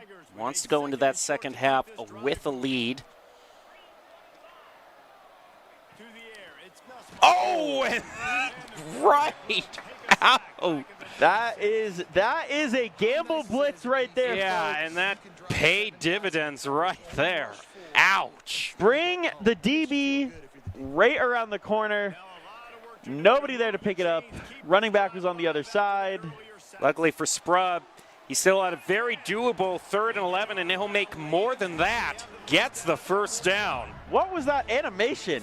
What was that animation from the wide receiver? He caught the ball and fell backwards. I mean, animation-wise, I've seen some of these. Seen some of these football players flop like football players. Huh. So, I see what you did there. The way some of these linemen have just back on the field. Riley watches a good amount. So I do. I do like both football and football. In football. That's what we need next. I need a FIFA tournament here. Or excuse me, an FC tournament. Oh, what a catch there. Oh, he didn't catch it. He didn't hold on. Oh, I thought for sure. Yeah, but I mean, that's a great thing with you. You can just say you're into football, and no matter what, you're covered. No matter how the other person responds, you can just say. Well, and the thing is, it depends on how my teams do that weekend is what I mean. Yep. Oh, my. Sharp. All right, 18 seconds, no timeouts for Sprub here. So he's going to have to take some shots at the end. So the nice thing is, obviously, incomplete passes stop the clock. So he's going to have a chance to he's going to have a chance to take some shots here. Huge shot, and it's intercepted in the end zone. He'll slide. It's the right decision right there. Woo. Yeah, challenging the star cornerback. That's a tough decision. Throwing that back corner fade. Once again, Nussmeier didn't get enough air under the ball. And yeah, a little bit of a kneel here to bring this thing into halftime. No reason to do anything else and potentially turn the ball over and give Sprub a chance. So we enter into the second half with Sprub trailing by 7. Charper has looked good. He's ran his favorite play almost to perfection every single time. It has been so good. If I had, one of the telestrators like they have there, I'd draw it out. That's my newest wish for production. Just for these telestrator. Yeah, let's get. Okay. I just want to draw the lines. Okay. I just want to. Fair enough. That would be That would be a it's lot of just fun. you look smart when you're using it. You know, it almost doesn't matter what you say. You just say, well, clearly, if you look over here, I mean, this was a. I mean, it speaks for itself. I would love to see you break down an Overwatch fight with one of those. You know what? That sounds like the most fun thing in the world, actually having a telestrator for like Overwatch or Valorant. Oh my goodness. Oh, that would be a lot of fun. Well, if you place the Killjoy bot here. Yeah, it's actually, that actually makes so much sense. Oh, production, we need, that's on my wish list now. I don't want anything else for Christmas. Hey. And we're getting close again. Mariah Carey, she starts oh, yeah. Here soon. Yeah. Getting next to Halloween. Everyone in the office hates me, though, because I'm a Christmas in, like, November guy. Oh, no, I'm totally 1st. with you. I'm totally with you. November 1st is Christmas time, so we can start wishing for the telestrator in less than 60 days. There we go. I like that. We're getting there. That was one of my favorite. He lost the ball too. Manages to recover it, but how can a bad sack get worse? Well, drop the ball. I actually challenged that. I think that it got better. He ran the ball forward from where he would have got sacked. I think he picked up a few yards from it. It almost ended up being a good thing, question mark? Failing successfully. Brown closing on into that first down. Will stop 3 yards shy. I think this has been 4-down territory all night long. So you have to imagine he's got 2 plays to get 3 yards here. And once again, it's the 5 wide as the numbers go across the screen, the calculations. That's actually really nice timing there. I like that. And he'll pick up the first down. I think production is making fun of me, Jem. What do you think? Yeah, you know, I'll take it as a laughing with thing. We're all laughing together. I don't know. Knowing our technical director, I don't know if it's laughing with or laughing at. I'll be honest with you. That's fair. He manages to pick up the first down, although the QB is cold, and gonna get even colder as manages to throw it away, but still, the defensive line has just been relentless in blitzing and pressuring. He better hope he's cold. He needs some ice after that hit. Mm-hmm.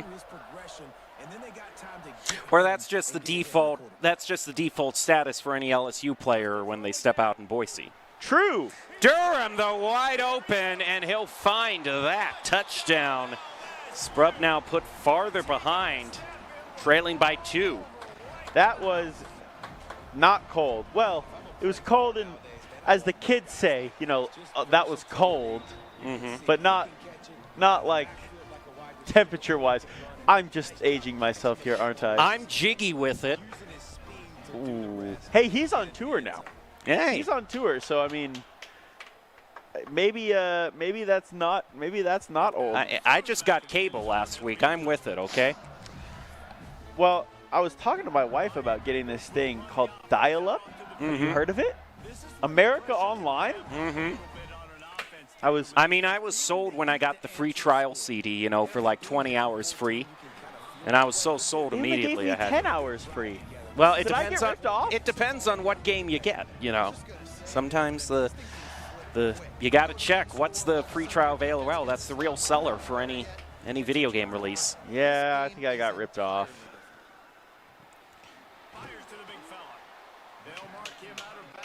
It's okay. It came with my original RuneScape membership. Yeah. We don't have to worry, though. McAfee's there as just the default. You have a free trial. Oh, no thanks. It's kind of like WinZip. Yeah. My least favorite program of all time. I still can't get it off my PC at home.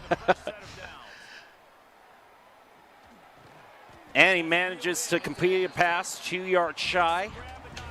No huddle already. He knows that the clock chewing is going to begin. The clock chew setting is going to go on as soon as Sharper gets the ball. So Sprubb's got to go quick. Oh, but he almost throws the interception. He almost throws the interception, but it almost got tipped up into the receiver's hands, too. That was almost chaos.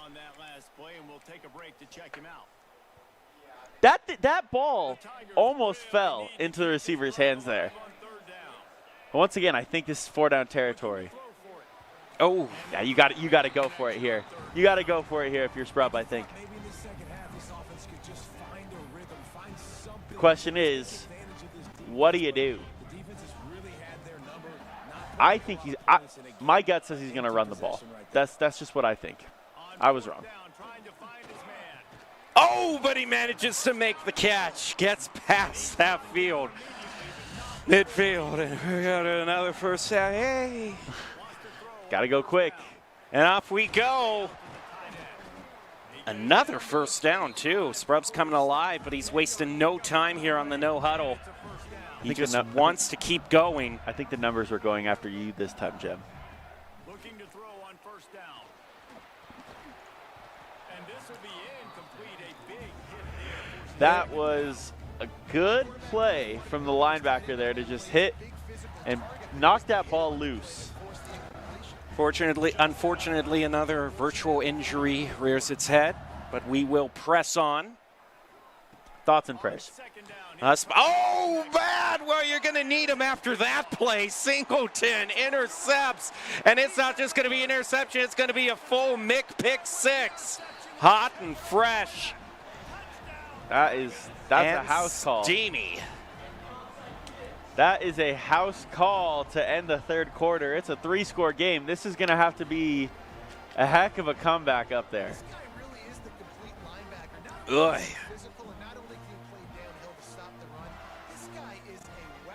This is going to have to be one of the comebacks of all time. Yep. I think Sharper he's got 1 foot in the finals at this point. I have to imagine. And LaCroix is sitting back and probably starting to really study that game footage. Well, we'll go into kickoff as the fourth quarter starts. 4 minutes left. This is the absolutely critical moment here. You got to score a touchdown on this drive, and you got to go quick. You got all 3 timeouts, so you're not out of it. And you got the 2-minute warning, but it's hard. It's 11:45. These players are tired. They want to go home. They want to do their homework because they're good students. And he just, I thought he might try to run it himself, but the huge Hail Mary almost gets intercepted. That's one of those shots, though, that you got to take. Yeah, I get it. Those. 5 wide again. Yeah, Sprub at this point now is just having to get the ball down the field. Calling audibles at the line, but yeah, he's just got to get the ball down the field. There's press coverage, though, on this slot receiver. This could be interesting. Oh, and you hear him on stage say, bruh, it's tough. What do you do when your receivers just can't catch the ball? What do you do? I mean, this is the comm major in me. When you said there's press coverage, I just thought all the cameras were focused on him, all the telephoto lenses. Oh, my goodness. Once again, that's fair. That's just fair. The first thing that came to my mind as a comm major. That's fair. Once again, receivers that just can't make plays on balls. That's absolutely unfortunate. 4th and 10 is going to go for it, has no other choice, and he drops it right after the catch. And that will be a respectful bow out there. I think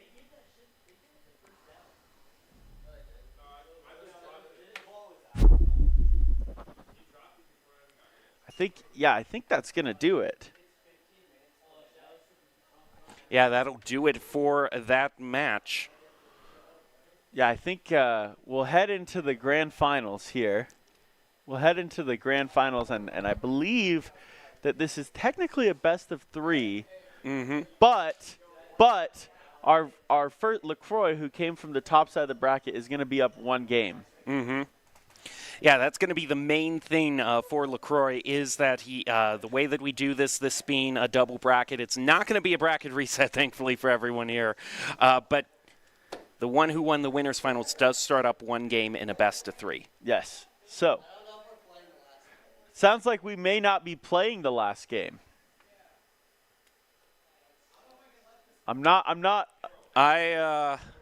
Well, this is unprecedented territory here. I have never seen a second-place person just be willing to say, you know what, you have it.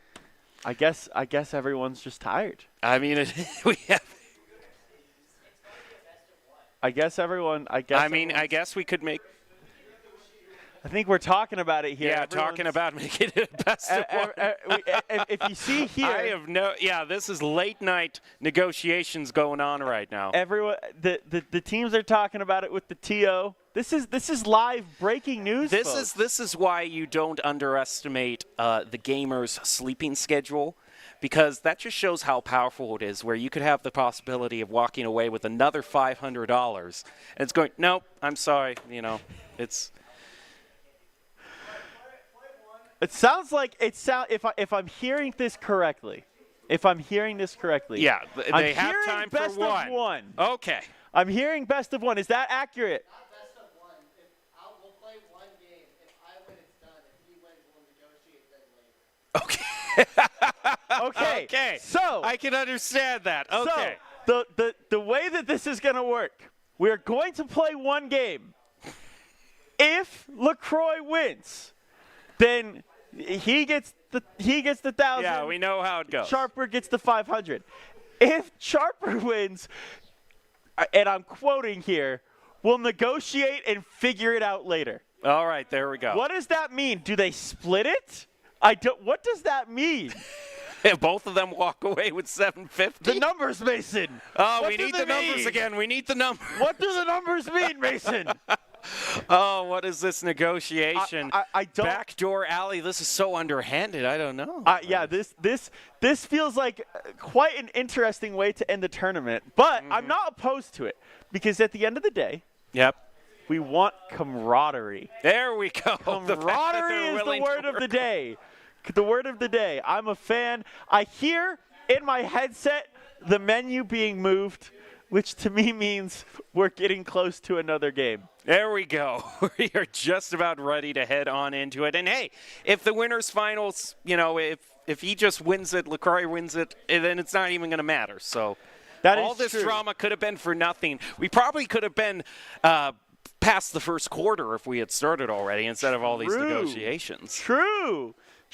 Listen, though, I got to say, shout out to the group of folks who have stuck around to watch this thing. Yep, they're going past midnight here. They're not afraid to be in here. Coach K's walking in. Bring some sense to all of this, please, Coach K. We need you to rescue us and redeem us. I've been told to stop talking about RuneScape. That's offensive. I have been a RuneScape grinder for the last month. Shout out to my boy Fump M as well, who's been grinding RuneScape with me. I'm working on my Slayer right now. I'm working on Slayer. Have you ever played RuneScape, Jeb? No, I haven't. And I'm not just saying that because I'm afraid of angering the higher up powers that be. I understand your sanity now. I understand your sanity now. Yeah, I think that playing college football is probably a better choice. I think they're still talking about it on stage. You know what? We probably have the first game halfway done by now. Well, while we wait for this, we need a good filler topic. We need a good filler topic. That isn't RuneScape, apparently. That isn't RuneScape, according to Coach K. I've been told that that's unacceptable. You brought that up like an hour ago. Well, the time warps back there. I don't know what's going on. I hear the game. Let's get to it. See if we will crown a champion. Not a mirror matchup. That's all I'm rooting for is not a mirror matchup. Yeah, we got a mirror matchup. Yay. Okay. I'm going to ask. Who is in white?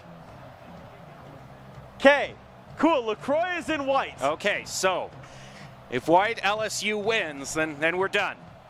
Okay. We can all go home. At this point,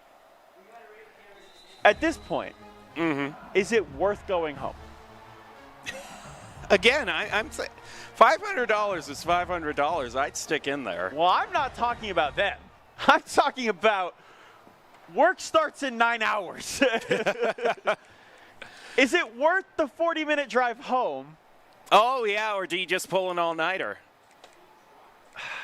The problem is I haven't had dinner yet, so there's no food that's still open in downtown Boise on a Thursday night. Is there a good 24-hour spot that's open down here?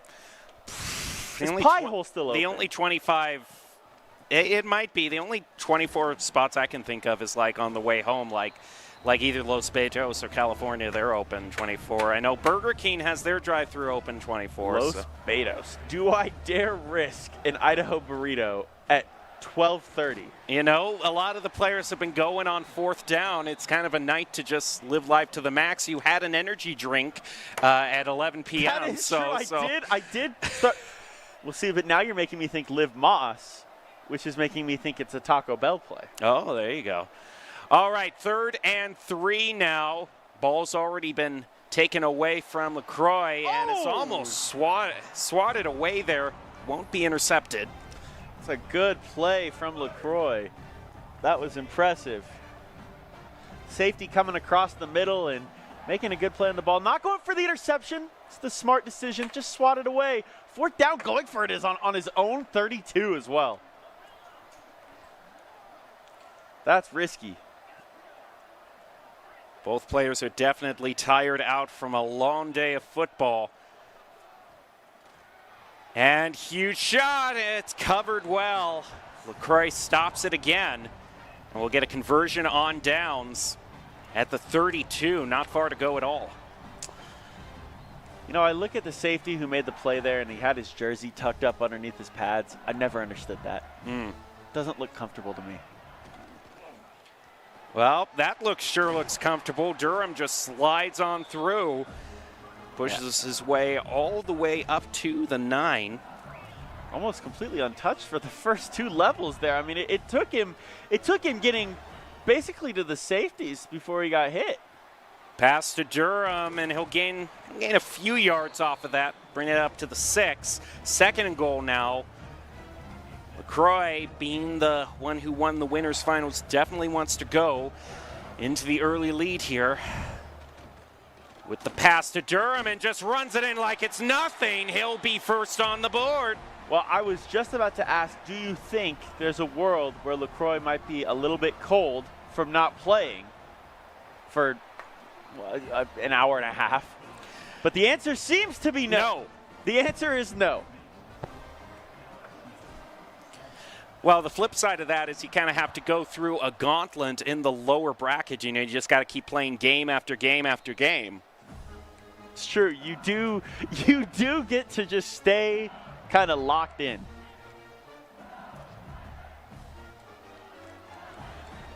All right, here we go. Has a bunch of time to figure it out. Just completely wide open. We'll just run it on in with Usmeyer. That's a nice and easy first down. You're never going to turn your nose up at a nice, easy first down where your quarterback just gets out of bounds. Everyone just goes to one side of the field, and that's it. Boy, that was about a 15-step drop back there. I don't know if they practiced that one in summer camp. That was normally a 3 and a 5-step drop back. That was about a 15-step drop back. That was certainly something. The mood has gone tense. The lights dim as both these players fighting for the $1,000 top prize. And oh my goodness, slipping on through. Comes out at the last moment. It just knocks him out at a complete right angle. That was a pretty impressive play there. But we've seen that Sprub can be pretty darn good on defense. And oh my goodness, big boy! An all-around good catch. And he hit him with the crossover into the step back. That was pretty impressive. That was pretty impressive. And it's a tie ball game. Sharper wants to get to the negotiation period. He's trying to get to the peace negotiations. We'll see if LaCroix can answer back. He'll take the fair catch, and off we go again. They both have headphones in. What do you think they're listening to? I don't know. What do you listen to when you're playing football at midnight? Well, whatever he's listening to, it's working out as Durham, he's had a lot of luck with just running up the center with him having hardly any resistance. I think LaCroix is one of the first players that I've seen that understands that you have to establish the run to open up the pass game. Some traditional football here. Some hard-nosed football. Feels like it's Big Ten football, not SEC. Look at the RPO. Oh! And he's going to make it at least to the 20. Gets taken down to the 17. 1st and 10 now as LaCroix tossing this back. Might actually be able to just push the ball back to Charper and say, okay, you got a touchdown a minute ago. Let's see you do it again. I love that delayed mesh point as well. He held the ball in there. You could see the quarterback was reading if there was going to be anything that opened up on that RPO. His little bubble screen that he ran out there. It's delayed that mesh point to the running back, though, and ended up just picking up a few yards off the handoff.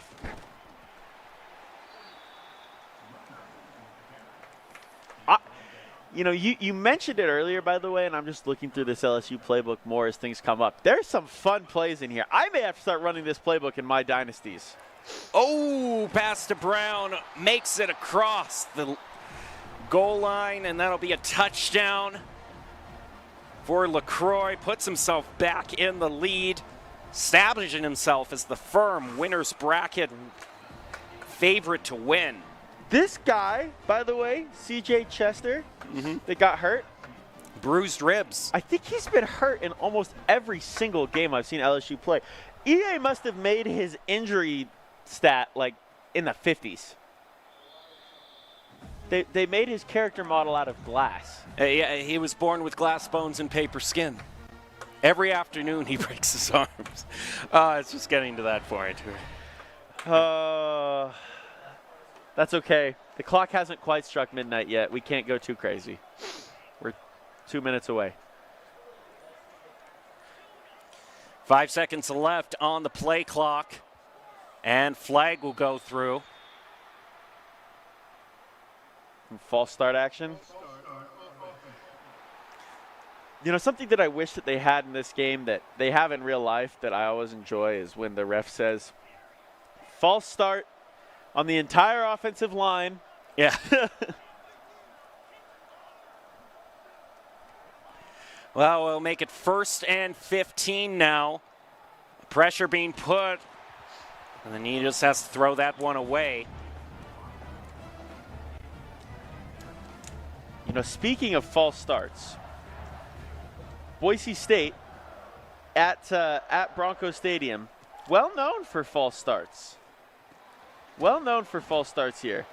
I'm trying to find the stat, but I believe most false starts out of anybody in the country due to how good Bronco fans are at Albertson Stadium.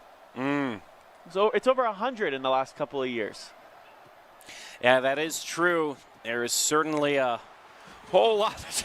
My goodness, I can't even talk about that because another pass to Durham just pays dividends all the way up to the 16. And that'll be a great play to close out the first quarter. The business major's out of the tournament. We don't have to talk about the dividends anymore. I'm sorry. I'm sorry. You set it up so well, I had to. Yeah, you know, if I tee it up that much, then yeah, okay. Hey, speaking of sets, shout out to the Bronco women's volleyball team, by the way. Won their home opener tonight. A little 3-0 sweep over UC San Diego. Congrats. Oh, all right. Chance for a quick touchdown to tie it up, and that'll be swatted away. 2nd and 10 now, still at the 16.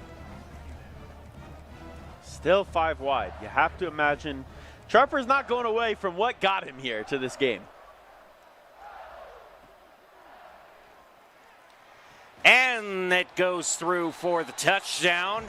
All tied up at 11 apiece, both players. Even though it's late, they're still matching each other shot for shot. Yeah, extra point right down the middle.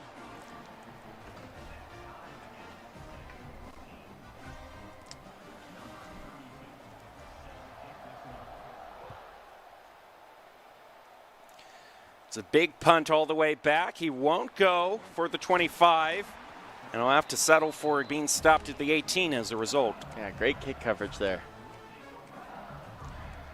You know, you hear the fans in the background saying, "Go Tigers." Mm-hmm. You know how they spell that down there in Louisiana?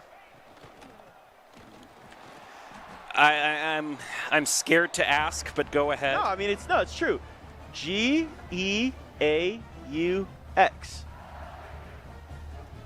That's how they spell it. That's fascinating. I mean, it's now back to the play. 2nd and 8 here, and it's going to be a pass to Anderson, which turns into 3rd and inches. You don't like my cultural lessons? You know what? Cultural lessons about Louisiana at after midnight. Perish the thought. It's just Cajun culture, man. Doesn't it make you want to go and have a big old shrimp boil, a little crawdad boil? I do enjoy myself some Zydeco music. Yeah, fair. Mainly because it starts with a Z and ends with a vowel. Is that the only word in the English language that does that? No. I don't know. What am I saying? Zoo literally exists. I think we got to that point where 3-letter words are just incomprehensible at that point. It doesn't fit into Wordle, so it doesn't count. And another successful pass. That was a big 4th down. That was a huge 4th down in the game. Holy cow. He whiffed for it on his own 20.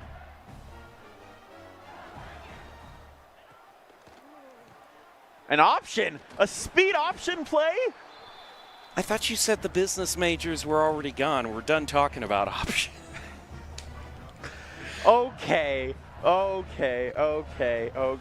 Speed options. How I lose all of my money on my Robinhood account. Well, he has plenty of time to see his receiver, and he'll put it away 3 yards short of the 1st down.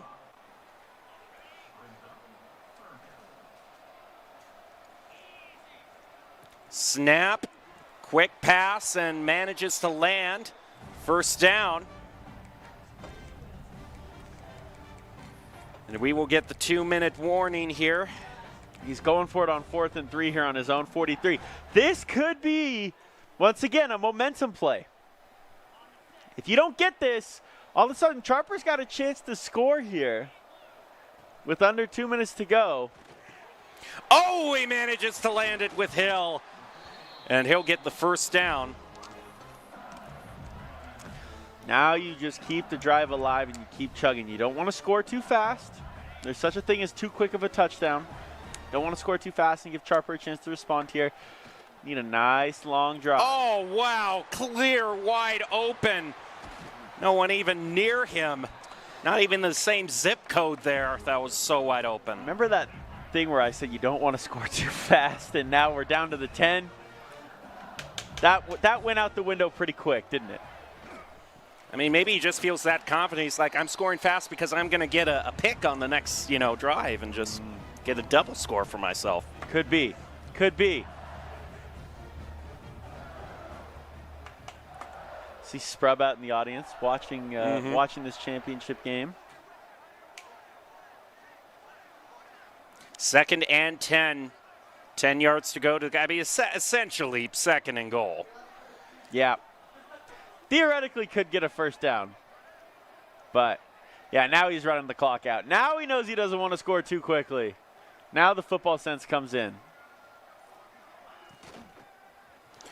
And you know what? That's football sense too, just scoring like it ain't nothing. You almost wonder, and I don't think you can really do it in this game, but did Charper let him get in the end zone there? Knowing that he's probably going to score, just let him score to get the ball back. Little gamesmanship. The kick is good, so we go up to 21.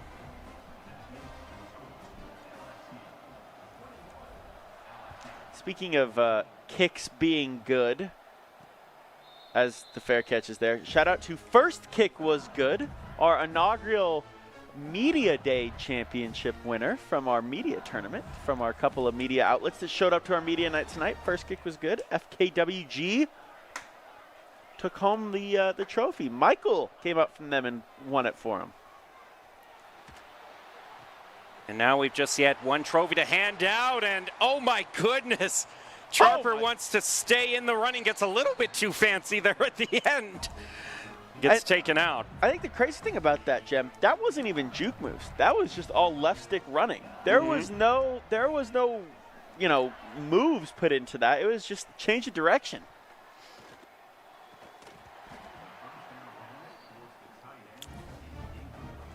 Big tight end couldn't bring it down there on the go route. Still 5 wide. I love this. You know, Vince Lombardi talked about it. He has 3 plays, and he's not going to run another one until you figure out his first one. Oh, that looked like it almost could be an interception. Now we'll be at 3rd and 10. Huge implications here if he holds him to just a field goal. You wonder if Sharper would even go for the field goal at this point, though, or if he's just going for 4th and... Yeah, that late night mentality, just go for it. Nothing really open downfield. Oh. Why do I even talk? Why do I even talk? It doesn't matter what I say. What a find.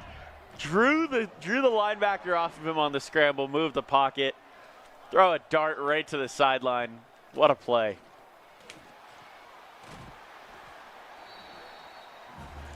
Second and goal now. Still got all 3 timeouts here too, Jem. So, I mean, he can do pretty much whatever he wants. He can run the ball. He doesn't have to throw it to the sideline. He's got kind of all the options.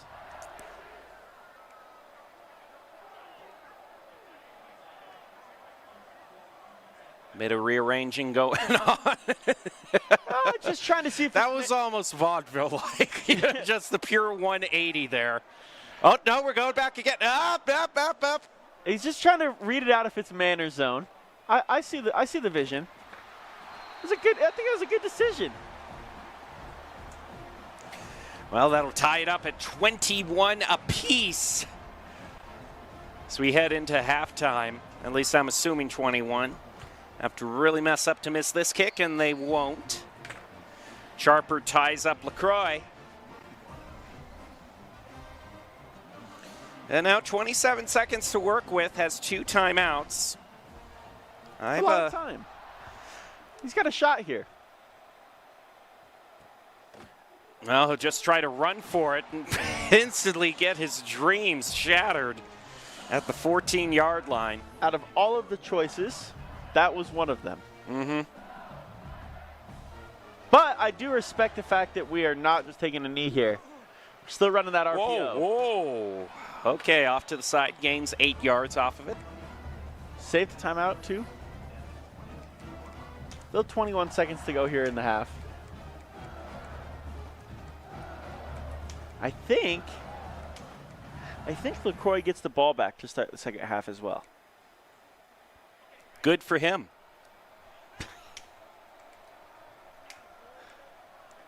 Basically just playing, you know, just brownie points of this, you know. Sure.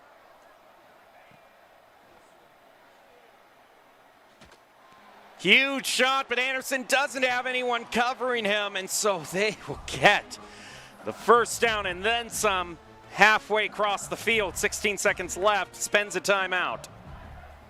So they got 1 to go. Like you said, into plus territory on the 49 here, so Nussmeier's got lots of different options. That's a good one. No coverage again. Another huge pass to get the first down. Jemmy looks like you out there throwing darts. Oh. And you playing pinball when it just goes down the side into the drain every time. I was giving you a compliment. What do you mean? That was a shot clear off to the left. That would not have hit a bullseye if that had been a dart shot. No, that was maybe more of a, maybe a double 11, if you will. Okay, I'll settle for a double 11 at this time of night. 22 isn't bad to walk away with, really. All right, so at halftime, things are tied 21 apiece.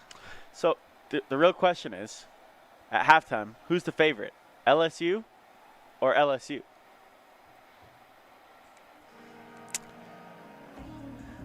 I'm going to put my money in on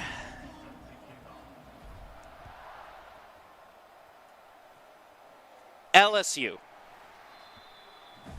After a lot of thought and consideration, I have to give them the slight edge. Separate question, and something I've wanted to be asking all night.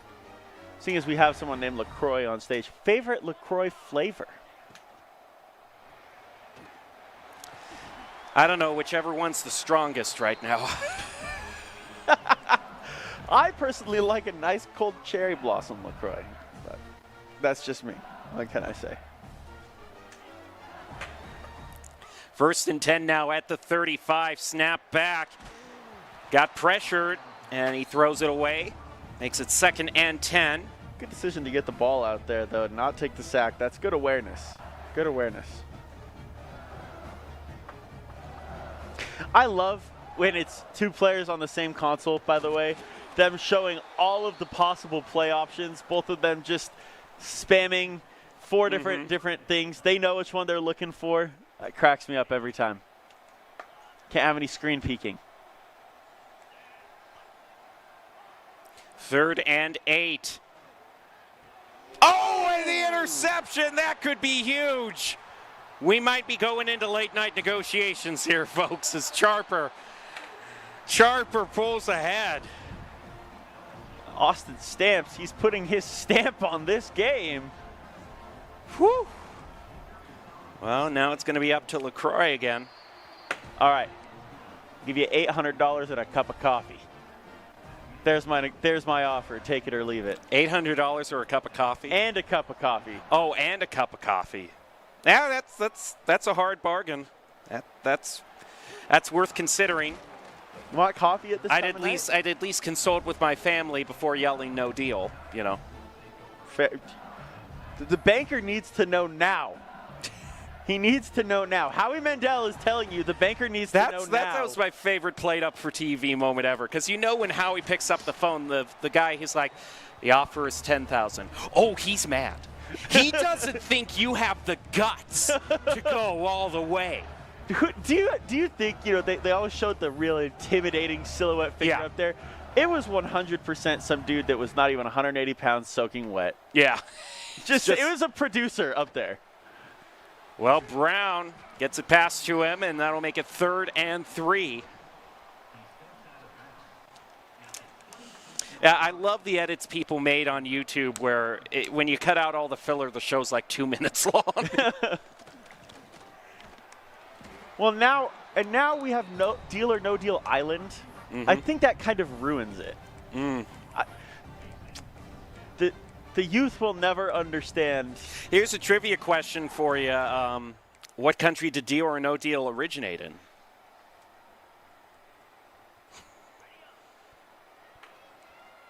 I feel like there's a world where the obvious answer is the right answer, and it's just America. But it's probably like the UK. Not even that, no. If my memory serves me correctly, I think it was like one of the Nordic countries. Just looking this up. See, this is the riveting conversation we get in post-midnight here, Boise State Esports. Meanwhile, it's 4th and 1. I will call the ball. I'm hearing Doc in my ear hypothetically going, call the game! Oh, well, that's something you want to call there. That's going to be an interception there. Ruh-roh, Raggy. This one is starting to get a little bit scary here. Yeah. Your LaCroix. The Dutch. You have the Dutch to thank for that one. Oh, that's not Nordic. Yeah. The Netherlands, Holland, the place with all the bicycles. And they make sure to tell you they have all the bicycles. That's true. That's true. Meanwhile, touchdown LSU. Shout out. Yeah, I mean, this is a game that's quickly being put away here. LaCroix having to be brought up to the negotiation table here. Why don't we just play another game? Let's just. Right, it's young. It's not even 1. Yeah. Morning's young, actually. Like you said, this is like election night for the people who still have to be on. Who's the guy that's always at the big board where they always make the Depends memes on what. Well, the ones they make the memes on, Steve Kornacki. I was about to say it depends on who. Depends on who. What network? Yeah, what network. I just know for one of the networks, the guy's name is Bill, so they call it the Billboard. That is wildly uninspired. Well, we have 1 minute 10 seconds, 1 minute 40 seconds left. The pass just thrown away to avoid any sort of sack. He must have barely been outside the pocket there. I really thought that we might see an intentional grounding call there.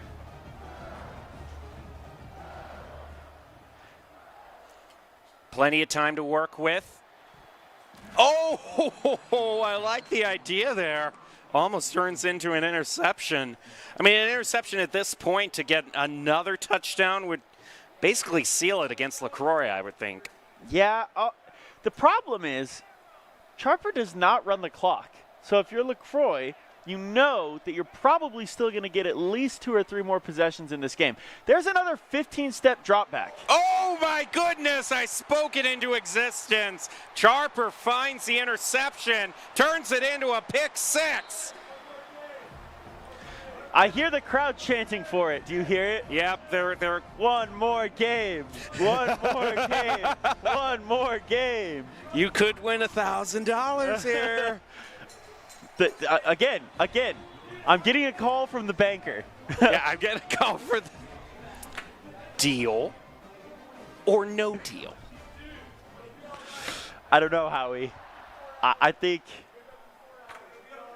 I can't take the deal. Can I call a lifeline? I got my family here. I got to prove to them I'm a man and say no deal.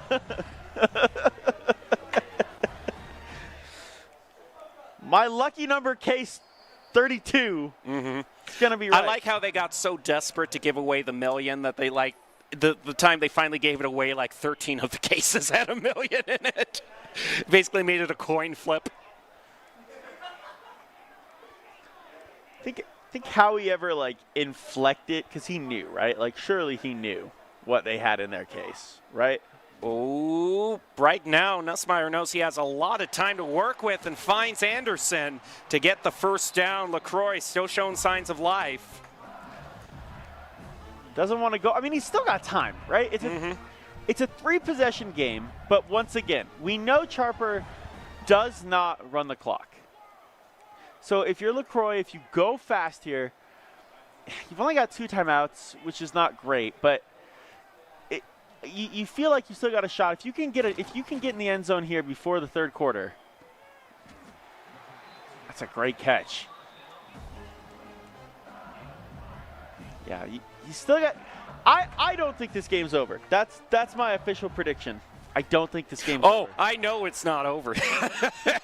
Every second is a painful reminder it's not over yet. Oh, it's not that bad. We're hanging out on the desk together. And, hey, you see plays like that. Great pass to Anderson. Picks up the first down. Stopped at the 9th or the 8th, I think. It was the 8th. Right. First and goal here. Again, you get in the end zone before the quarter's up. I think the comeback's on.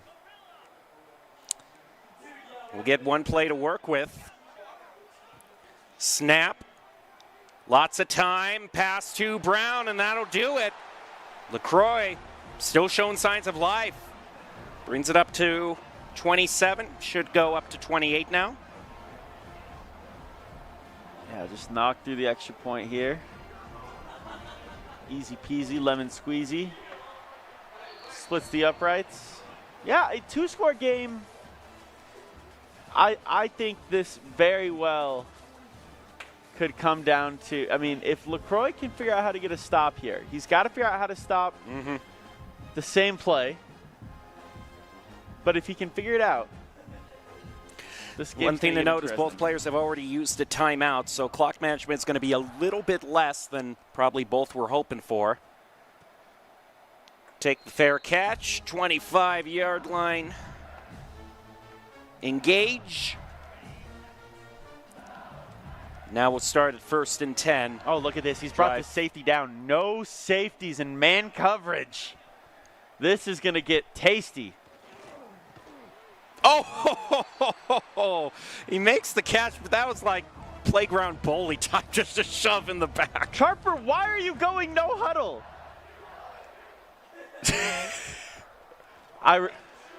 Oh, no! What is happening? What is Maybe he should have gone for a huddle. Pac-12 after dark, anybody? There we go. Seeing the content they're too afraid to show you during normal hours. Conversion on down, well, LaCroix, you know.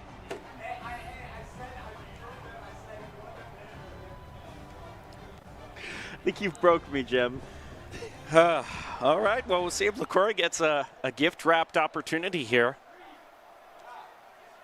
4th and 7. This, you know what? I respect it. He's doing it for the culture and for the content.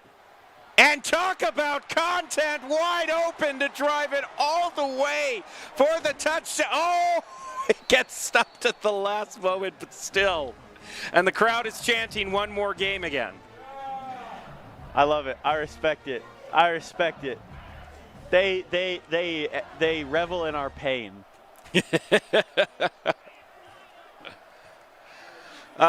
What's a torn larynx between friends, right?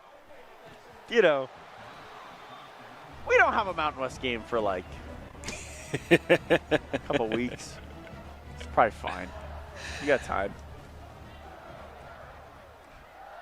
All right. 2nd and goal, 4 yards to go.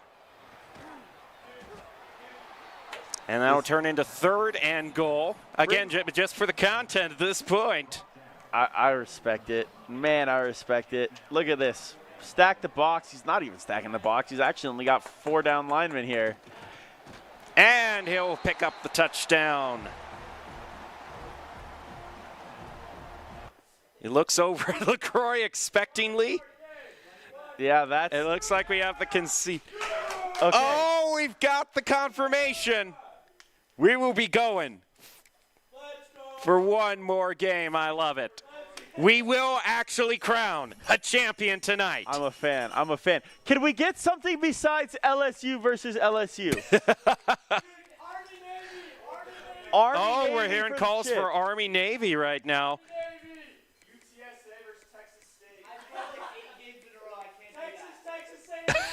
We're going to get... Sharper brings up a fair point. He's gone 8 games in a row with LSU. He's not going to...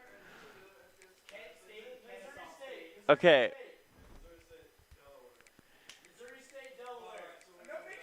We just need to see who's in what. I love that we're all talking about what the matchup should be. Mm-hmm.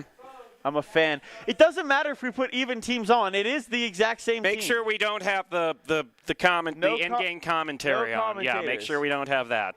Gemini are better than Reese Davis. Because we're talking about RuneScape here. I mean, what better commentary could you have other than that? You know, no, we have to play on the blue, folks. We have to play on the blue. Yeah, that's what we got to do. This is Boise, Idaho. There's only one field to play on. The grass is bluer on the other side. All right. The final game on deck. LaCroix versus Sharper. One will walk away with a cool grand. To quote George Washington, one last time. Off we go. First kick. And they'll settle for the catch. Start at the 25. Feels like we've been here before. Mm-hmm. And, you know, these teams look very similar here as we compare their quarterbacks. The stats are unbelievably close. It's almost like... Couldn't ask for anything more for a playoff game. It's like Fox Dittos in Melee. Yep, final destination only, no items. PvP fists only in the Alcara dueling arena. That's a RuneScape reference. I appreciate it. Oh, but not too much to appreciate on that run. Only 2 yards to pick up. 3rd and 8. Now, I'm still correct, and Sharper's on the left, LaCroix's on the right. Yes, but I don't know who is who. LaCroix is in purple. Okay, I'm glad we checked. LaCroix's in purple, and already he's picked up a first down. That's another LaCroix. First down.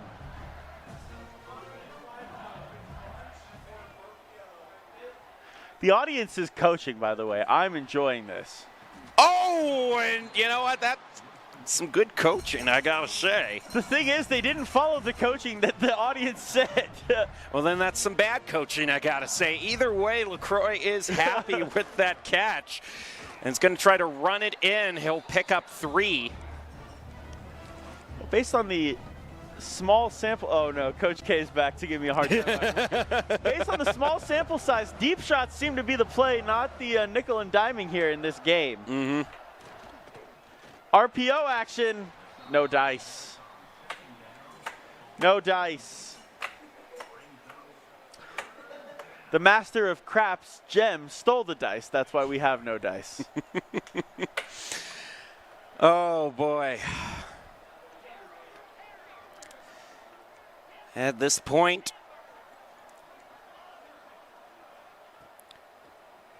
third and 7. Isn't able to roll it. Crapped out there. That was a clean pocket, too. He had 11. And he didn't hit. So LaCroix will settle for a pity 3. See, folks, one day there will be a video of Jem running a crap table. Onside kick! Content and culture. Off we go, and that's the kind of content I like to see, let me tell you.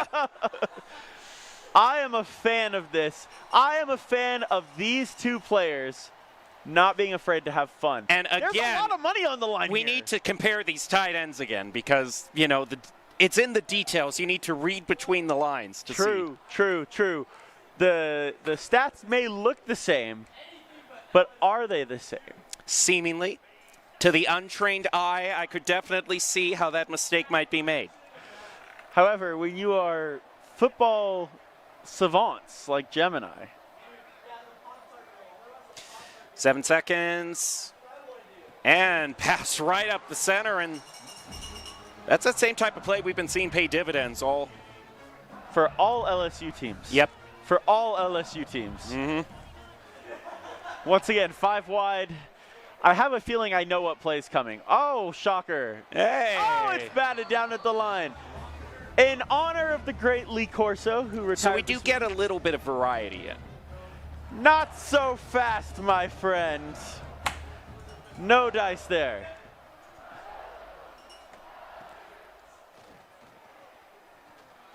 And finds his receiver, drives it in for the touchdown.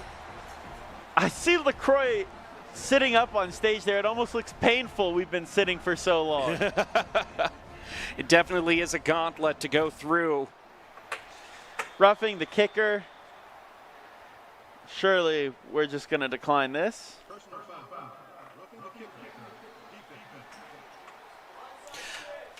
Although, to be perfectly honest, at this time of night, I wouldn't be surprised. It was like, no, we are taking the penalty. It's the principle of the thing. That's true. I always do think for the principle. Now, here's the question. When you say for the principle PLE or for the principle PAL? Well, it depends on if there's any business majors still in the building. Oh my goodness, look at this run up the middle. Another first down. I think they need a doctor because that was a run right up the gut. 2 minutes left in the first quarter. Hands it off, and once again, just 2nd and 1 now.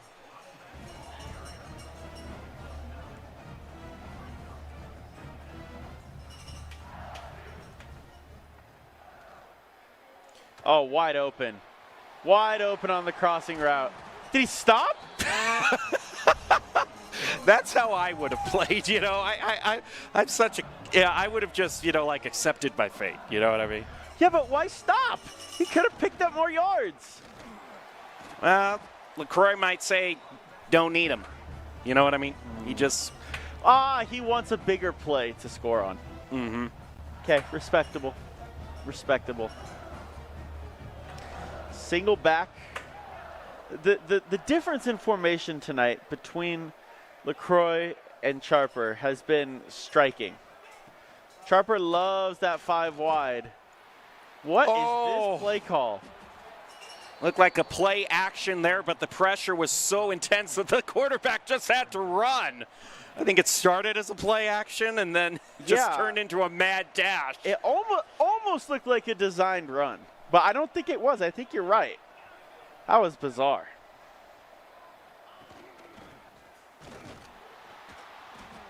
And nothing to show for that. Okay, now here's the question. Do you take your points? No. The answer is no, you don't. You go for it. Split backs.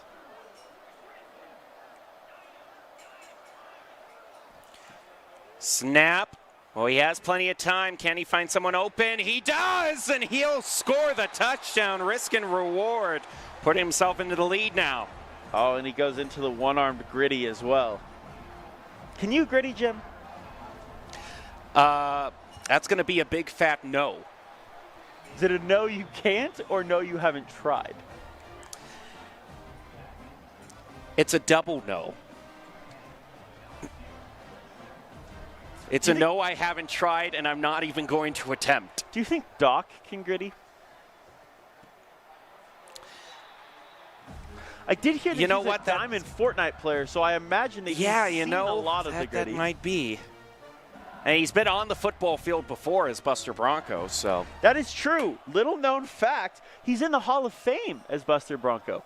There's a picture of him in the Hall of Fame as Buster Bronco. Oh, the blitz coming and has to throw it away. Just slides in through the middle, puts a lot of pressure on Charper. Now Charper finds himself 2nd and 10. 5 wide once again. I'm going to guess that, yeah, look at that. Circle's going to run a cross route, but this is not the same play. I can't believe it. We opened the spice cupboard and found something besides some salt and pepper. To be fair, salt and pepper is basically required for every dish. They're just such concrete spices. Yeah, but we added a little paprika in this time. Maybe some thyme. And no time left for the first quarter. Oh, boo, boo. Terrible pun. I'm just giving you a hard time. I shot icy daggers over at Riley. I just got death stares. Holy cow. That was, if looks could kill, I would be dead, and you would be a basilisk. Well, neither of these players are showing any signs of dying at all. They're still going at it with all they can. LaCroix with a slight lead, up 3, gets his first down. Charper gets his first down. I was going to say, I don't know who's who if I had it backwards there, but they did switch.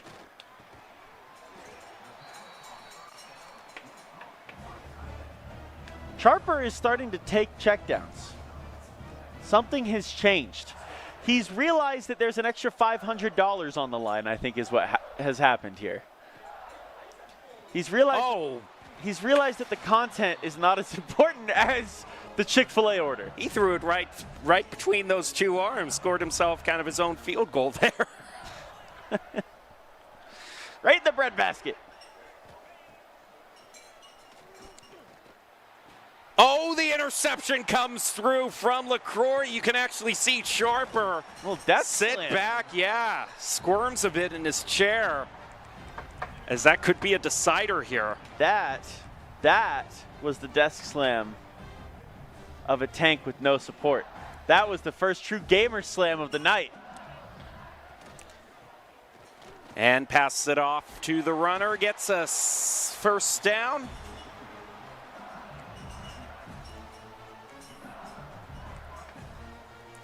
And here's the time to gamble with the blitz if you're Charper.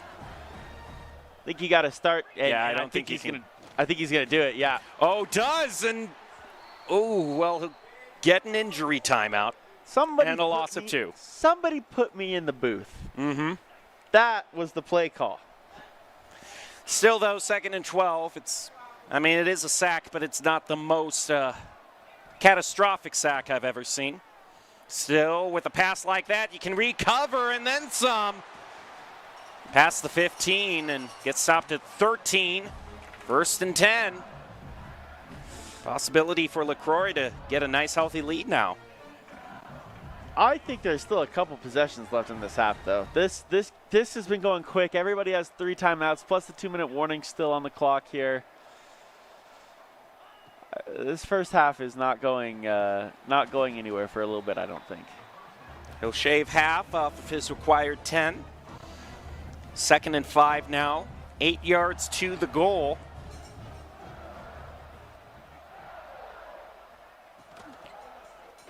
Hands it. Gets his first down. 1st and goal now. Just a few yards. Keep those legs churning. Get yourself to move the chains. A little SNL reference there for you. That'll move the chains.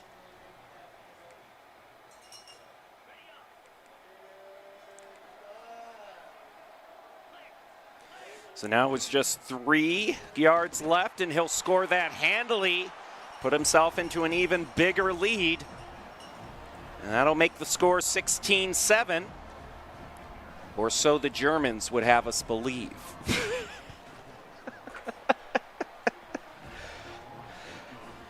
You threw in your SNL reference. I had to throw in my own. That's fair. That's fair. Well, let me give one that we all know. This place needs more cowbell. Oh, and you razzed me about my pun game. 1:58 to go. I think we still have a couple possessions left. I know I just said that. But, yeah, you pull that nugget out and you give me crap. What do you want from me? It's 12:39. Who's counting between friends, really? 2nd and 13, and a lot of pressure on the blitz. Puts it to 3rd down. Conversion on downs here could just make a bad situation worse and might actually force a call. Well, no, there's still enough time left. I'm just wish casting here at this point. Wish casting. Is that like casting when you order it from wish.com?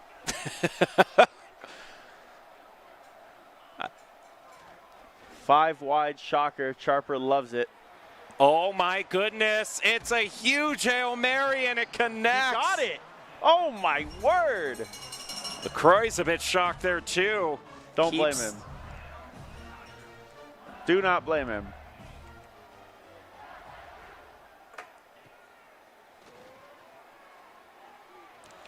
And there's a handy catch.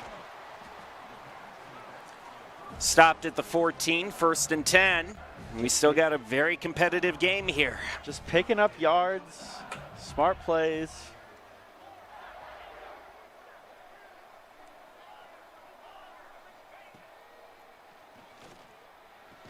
And the touchdown made. Every time there's a touchdown scored, I get closer and closer to wanting to unleash a true touchdown stadium PA call. I don't think I have the energy for it, but there's a large part of me that really wants to. Fair. You know, end out on a big bang. We'll see. Somebody walks it off. If somebody walks it off for the Robert De Niro, then I might have to. All right, ball is back with LaCroix, and he has plenty of time to score another. Extend the lead. Once again, going to halftime up 10. It's the ideal situation. Nope. Thought he might R1 that one, but instead, it's clear off to the left. We'll see the first time out of the half. LaCroix spends it, gives himself just a little bit of extra time to work with. Don't want to score too fast or give Charper time to get the ball back, though. This is a tough situation. You don't want to give your opponent the chance to take a lead going into halftime. Nice quick turnaround to get the first down. Drives it to midfield at the 49.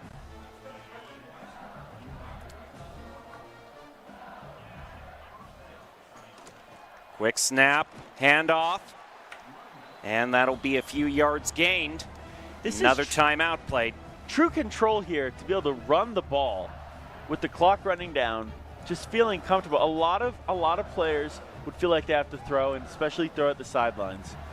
But it takes a lot of nerve to be able to just run the ball calmly here.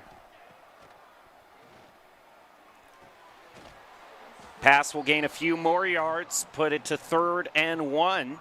Surprised he's not going fast here.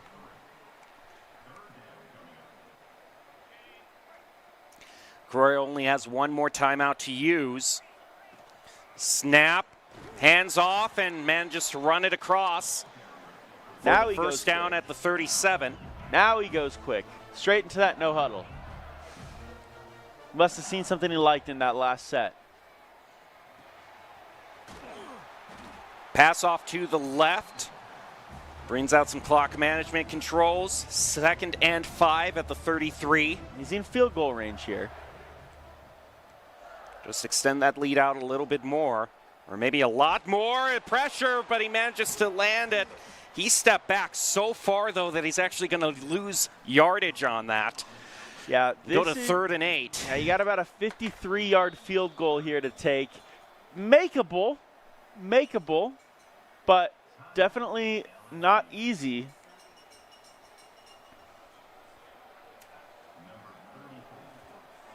Ice the kicker. Oh, Charper. Well, like you said, someone realized that there's $500 on the line here. Yeah.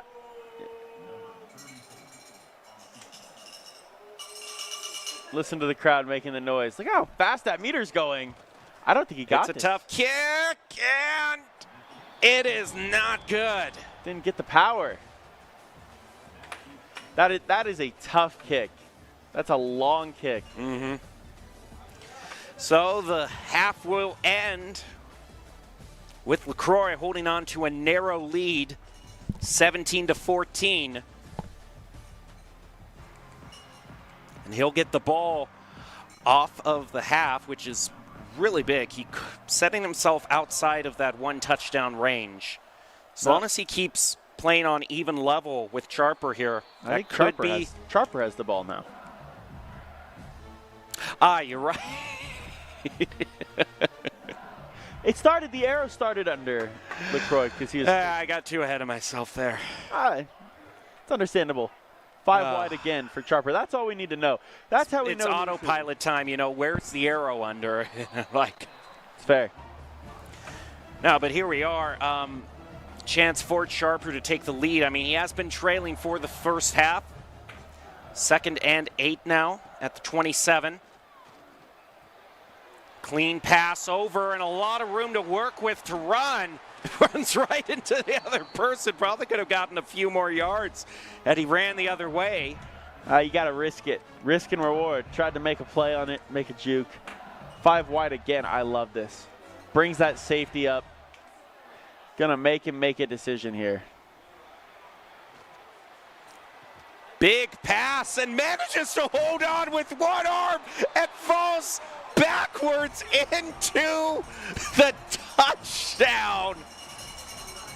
Is that not a touchdown to win a tournament, if I have ever seen one? I don't know if he will win, but that's the main highlight right there. You know, back in my day, all they had to say was, da-da-da, da-da-da. Put that man on SportsCenter top 10. Unbelievable catch. Holy cow. That was one of the most unprecedented things I've seen in this game. Wouldn't have it any other way for the grand final. Both of them are guaranteed to walk away with at least 500, but whoever wins will get an extra 500 to win 1,000 overall. And they're certainly starting to play like it. And very quick tackle after the handoff, only gains 2. LaCroix now trying to claw back the lead. LaCroix's got plenty of time here. No reason to panic, and he's so good at nickel and diming it, although it doesn't help when your receivers just decide to not catch the football. I mean, all the catch stat was used on that last touchdown, so there's no else. True. And it's shared between the two teams. Well, there's a catch. A few yards short, actually 1 yard short. 4th and 1. Looks like he's going to go for it. No huddle. On his own 22. It's a big play. It's a big risk play, but sometimes big risk play has big rewards. I have to imagine Albertson Stadium would be ringing out with hell's bells around this time. Oh, and he's not going to run it. He's going to try to pass it. He lands it, and he's got all the way to go. This is a true could go all the way. Oh. All the way from his 22, as you were saying, to take the lead. And the kick is good. He's back in the lead by 3. Not a Chris Berman that you just brought out?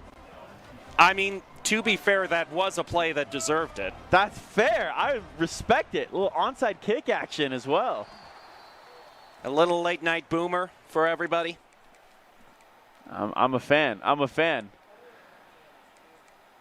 I'll bring out a patented whoop if I see a interception. Fair. Hey, I'll hit a Mike Breen bang if we get a good play then too. I just keep waiting for you to give me he's 30, 20, 10, 5. Right now, the quarterback trying to think of some way out of it and just ends up overthinking it. Loses 2. That was like a kid who got F's on his report card, trying to figure out how he's going to explain it to mom and dad. Yeah, I didn't get it. Oh, but you know what? His big brother sure did. That's the backup running back, too. Now Durham's back in the... Oh, wait, no, I'm crazy. Durham is 29. He just didn't have the star underneath him. It was just a glitch from the game. Blame it on the game. 2 minutes left in the third. Second and 7 at the 28. Charper trying to gain back this lead. Another handoff and run, and he'll get 3 yards off of it. 3rd and 4.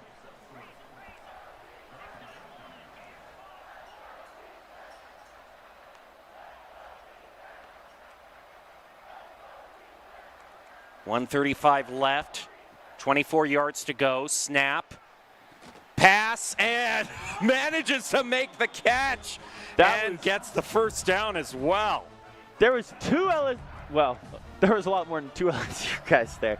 There was 2 wide receivers right there in the same area. That was kind of a weird one. Whatever works at this point, and that one looking a little bit shaky, batted away. Now 2nd and 10. Wow, that camera shot is up close and personal there.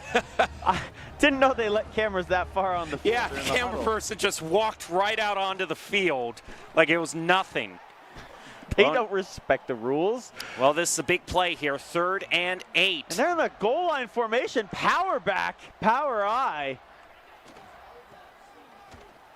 More like a power cry after how that turned out. 4th and 8, no yards gained. And so now do you go for it, or do you just take your points and tie it all up? I know what I would do. It's not happening.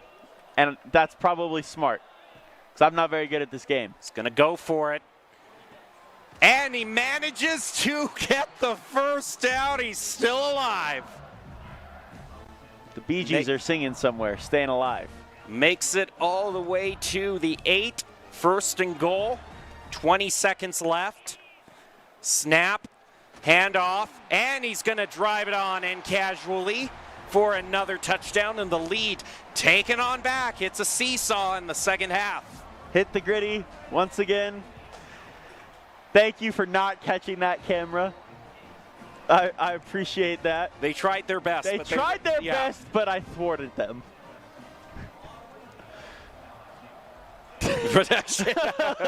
The prod team, my greatest enemies, trying to make me look bad on camera. Yeah, ring those cowbells. It needs more cowbell. And by more, we mean the same amount of cowbells run. But what a handoff there. Pushes past the ref. Block. And my goodness. LaCroix. Oh, I'm so disappointed the replay cut off before we saw the ref get blown up. Yeah, that was the best part of it. Well, this quarter will end. We got 1 quarter left, and both of these players are trading the lead back and forth, touchdown after touchdown. We have only 4 minutes left to decide. Look at those passing yards, so close, 256 to 250. But it's really been LaCroix with the rushing yards. You said he's confident in his ability to just casually run it. And at this point where these players are so evenly matched, sometimes it's an advantage like that. That little bit of variety in your play that can secure the win. Snap, and will only not gain anything actually. 2nd and 10. I'll be curious to see if Charper decides to start bringing a little bit more pressure here. Stacking the box a little bit more, and that's kind of looks like what he might start doing. He knows that LaCroix wants to run this clock down, run the ball. I mean, you can see him waiting on it, He's keeping his head cool. Blitz coming, and the fumble! Whoop! It's taken on back by Charper, and he definitely is going to go all the way with that one. The fumble turning into a touchdown. LaCroix can only shake his head in disbelief. I am praying that we caught that whoop in a short somewhere. The short form content of that is going to be fantastic. What a play. I made the promise I'd bring it out, and I delivered. You did. You're a man of your word. Okay. Still only a 2-possession game here, though. All 3 timeouts for LaCroix. Unfortunately, this isn't the type of game where you can take a mulligan on that and try again. You got to live with the consequences of your action. When will you learn that your actions have consequences? One of the greatest videos of all time. You can't be quenched.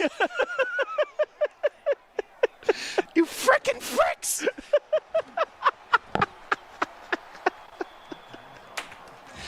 I've put Riley out of commission. Meanwhile, LaCroix is trying to salvage back this game. 2nd and 4 on the 31. I don't know when the last time I cried on a broadcast desk was, but I'm crying laughing. I feel proud that I was able to do that, and LaCroix's got to feel proud at that pass. He'll pick up the 1st down, push himself to the 43, excuse me. I think even though Nussmeier is cold here, I think that this is still very attainable. Oh, the sack comes through. Manages to throw it away. Doesn't fumble. LaCroix needs to get in the end zone before the 2-minute warning here, I think. That's going to be critical.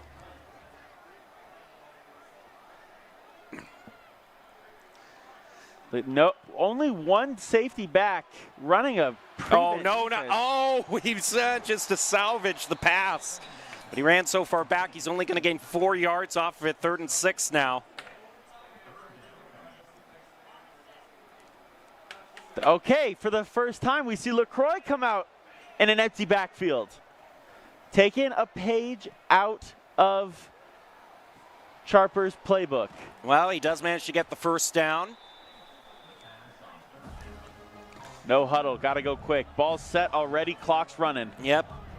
What used to be his greatest ally now could be his enemy with the time heading on down to 2 minutes. Oh, he just got the snap off. There's a hold. Flag on the field, though. We'll have the 2-minute time out. Big man's going to get hit for holding there, I think.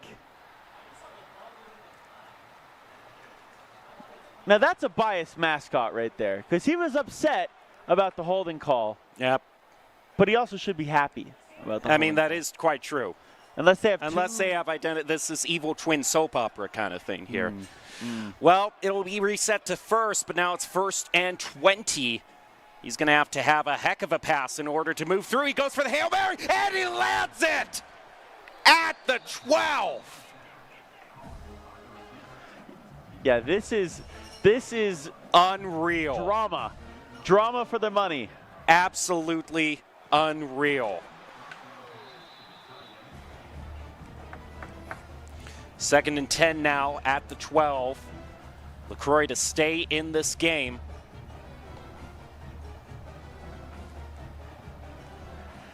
LaCroix is truly making everyone sweat in here because he's. Oh, the blitz comes through, but he still makes the pass and gets the touchdown. He's still in it. Do you hear that? Do you hear it? Exactly. I don't hear the fat lady singing. No. This one is not over by any means, and he's going for 2. I love it. This means we could get overtime if he goes for 2 and then gets a field goal. That's what we want. Fun just never ends, does More it? football. And he lands it. 2 points, good. Brings it within 3. Free football on the horizon, potentially. I'm a fan. All right, big punt on back into the end zone. They'll take the fair catch. Okay, 3 timeouts. Got to get a stop. Quick 3 and out, and all of a sudden this thing is there. Sharpers to lose at this point. It's all in his hands. How well can he handle this offensive drive? And he comes out in 5 wide. Why go away from what's got you here, even if you're up with 1:40 to go for the culture? Snap, and maybe what's got him here, but it's not going to carry him to the victory as the fumble turns into a touchdown for LaCroix. Are you kidding me? I cannot speak. I cannot speak. This is the most unbelievable game of college football 26 you will ever see in your life. This is crazy. Even after all of that, it's still not out of the realm of possibility for Sharper. He still could take the lead here with a touchdown, and if he manages the clock right, he could still walk away with the win. Sharper has not been much of a clock manager all night. I think it's vibes. Vibes will carry him to the win if he's going to do it. He's got press coverage over here on the left, too. Oh, my goodness. Snap, blitz coming, and almost gets sacked. And another interception. Whoop! Into the touchdown. LaCroix brings it to 45. I don't understand what is happening, Jem. Wow. And yet back to back to back touchdowns for LaCroix. And yet, is it fair to say this one's not over? I mean, how many fumbles have we seen from the quarterback this game? 3? 3 or 4? I feel like Sharper has all 3 timeouts. He loves to throw it deep. He's got press coverage on both sides here. If one of those receivers gets free. Oh, he's under pressure here. Throws a long one. And that'll go incomplete. 2nd and 10. Okay, so LaCroix has got it figured out now. Bring pressure, press coverage. Don't let those receivers get off the line. Disrupt the pocket. Make Nussmeier roll out. You gotta make an adjustment, and you gotta make it quick here if you're Sharper. Has plenty of time, although is getting pressured. Could go either way. Makes the catch. And Sharper just manages to get the touchdown. Jem, he has 3 timeouts. Yep. We are still not done here after all that has happened. This is the most fitting finish. Yes. I can think of no better way to end it. And the sack! He'll be taken back. Okay. Still a one-possession game. He's going for the onside kick. We haven't seen one of these gotten all night long. Can he do it here? Doesn't quite look like it, and now LaCroix.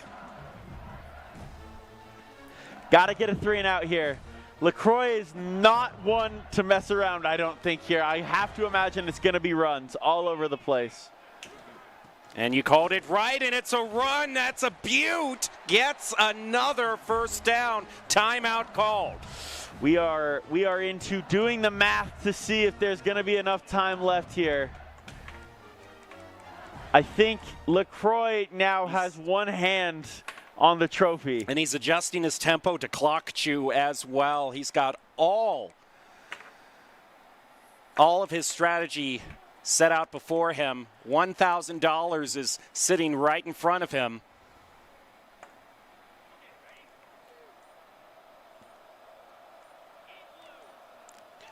Four seconds on the play clock, hands it off. Okay, only loses one there. I think at this point, we all know what's coming. I think Charper is going to get the ball back.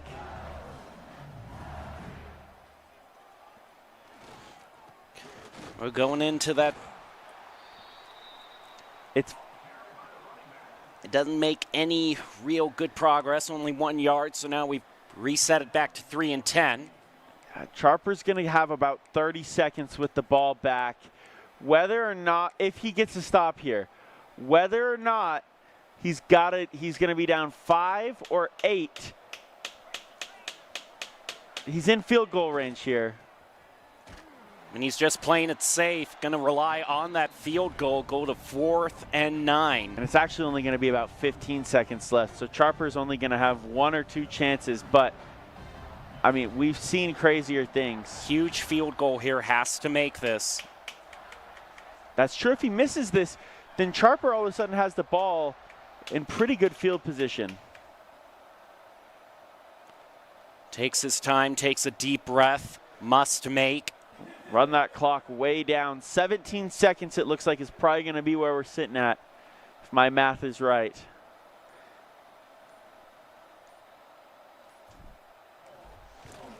And it's looking to be good. That will be the field goal scored, and it puts it out of touchdown range here. 8 points. So, touchdown and a 2-point conversion is overtime. That is true, to overtime. But in terms of getting back in the lead and winning, Charper's now got his work cut out for him. 16 seconds for $1,000. That's insane. In 16 seconds, we're going to decide who gets $1,000 here. Drama, the highest of drama. He has a lot of time and a wide open receiver. That catch will be good. Oh, he's put himself in range now. Prevent defense from LaCroix, but you know what they say about prevent defense, Jem? You're preventing yourself from winning a football game if you run it. Snap back. A lot of time, and he gets ahead of himself, tries to overthink it with the quarterback. Didn't have any receivers. That'll do it. And LaCroix wins it 49-41 in the grand final. What an unbelievable grand final. But congratulations to Charper as well. He'll walk away with a respectable $500 as well. And was that not a game that was worthy of the grand final? Are you not entertained? Exactly. Wow. Unbelievable. Well, we'll give the players a moment to bask in their glory. And yeah, as you can see here, the sun has set on us. It is nighttime. We are going to be ready to kick it off. So thank you so much for watching. We hope to see you tomorrow at the tailgate, Boise State Esports. Make sure to join us then. But as for now, thank you for watching and good night.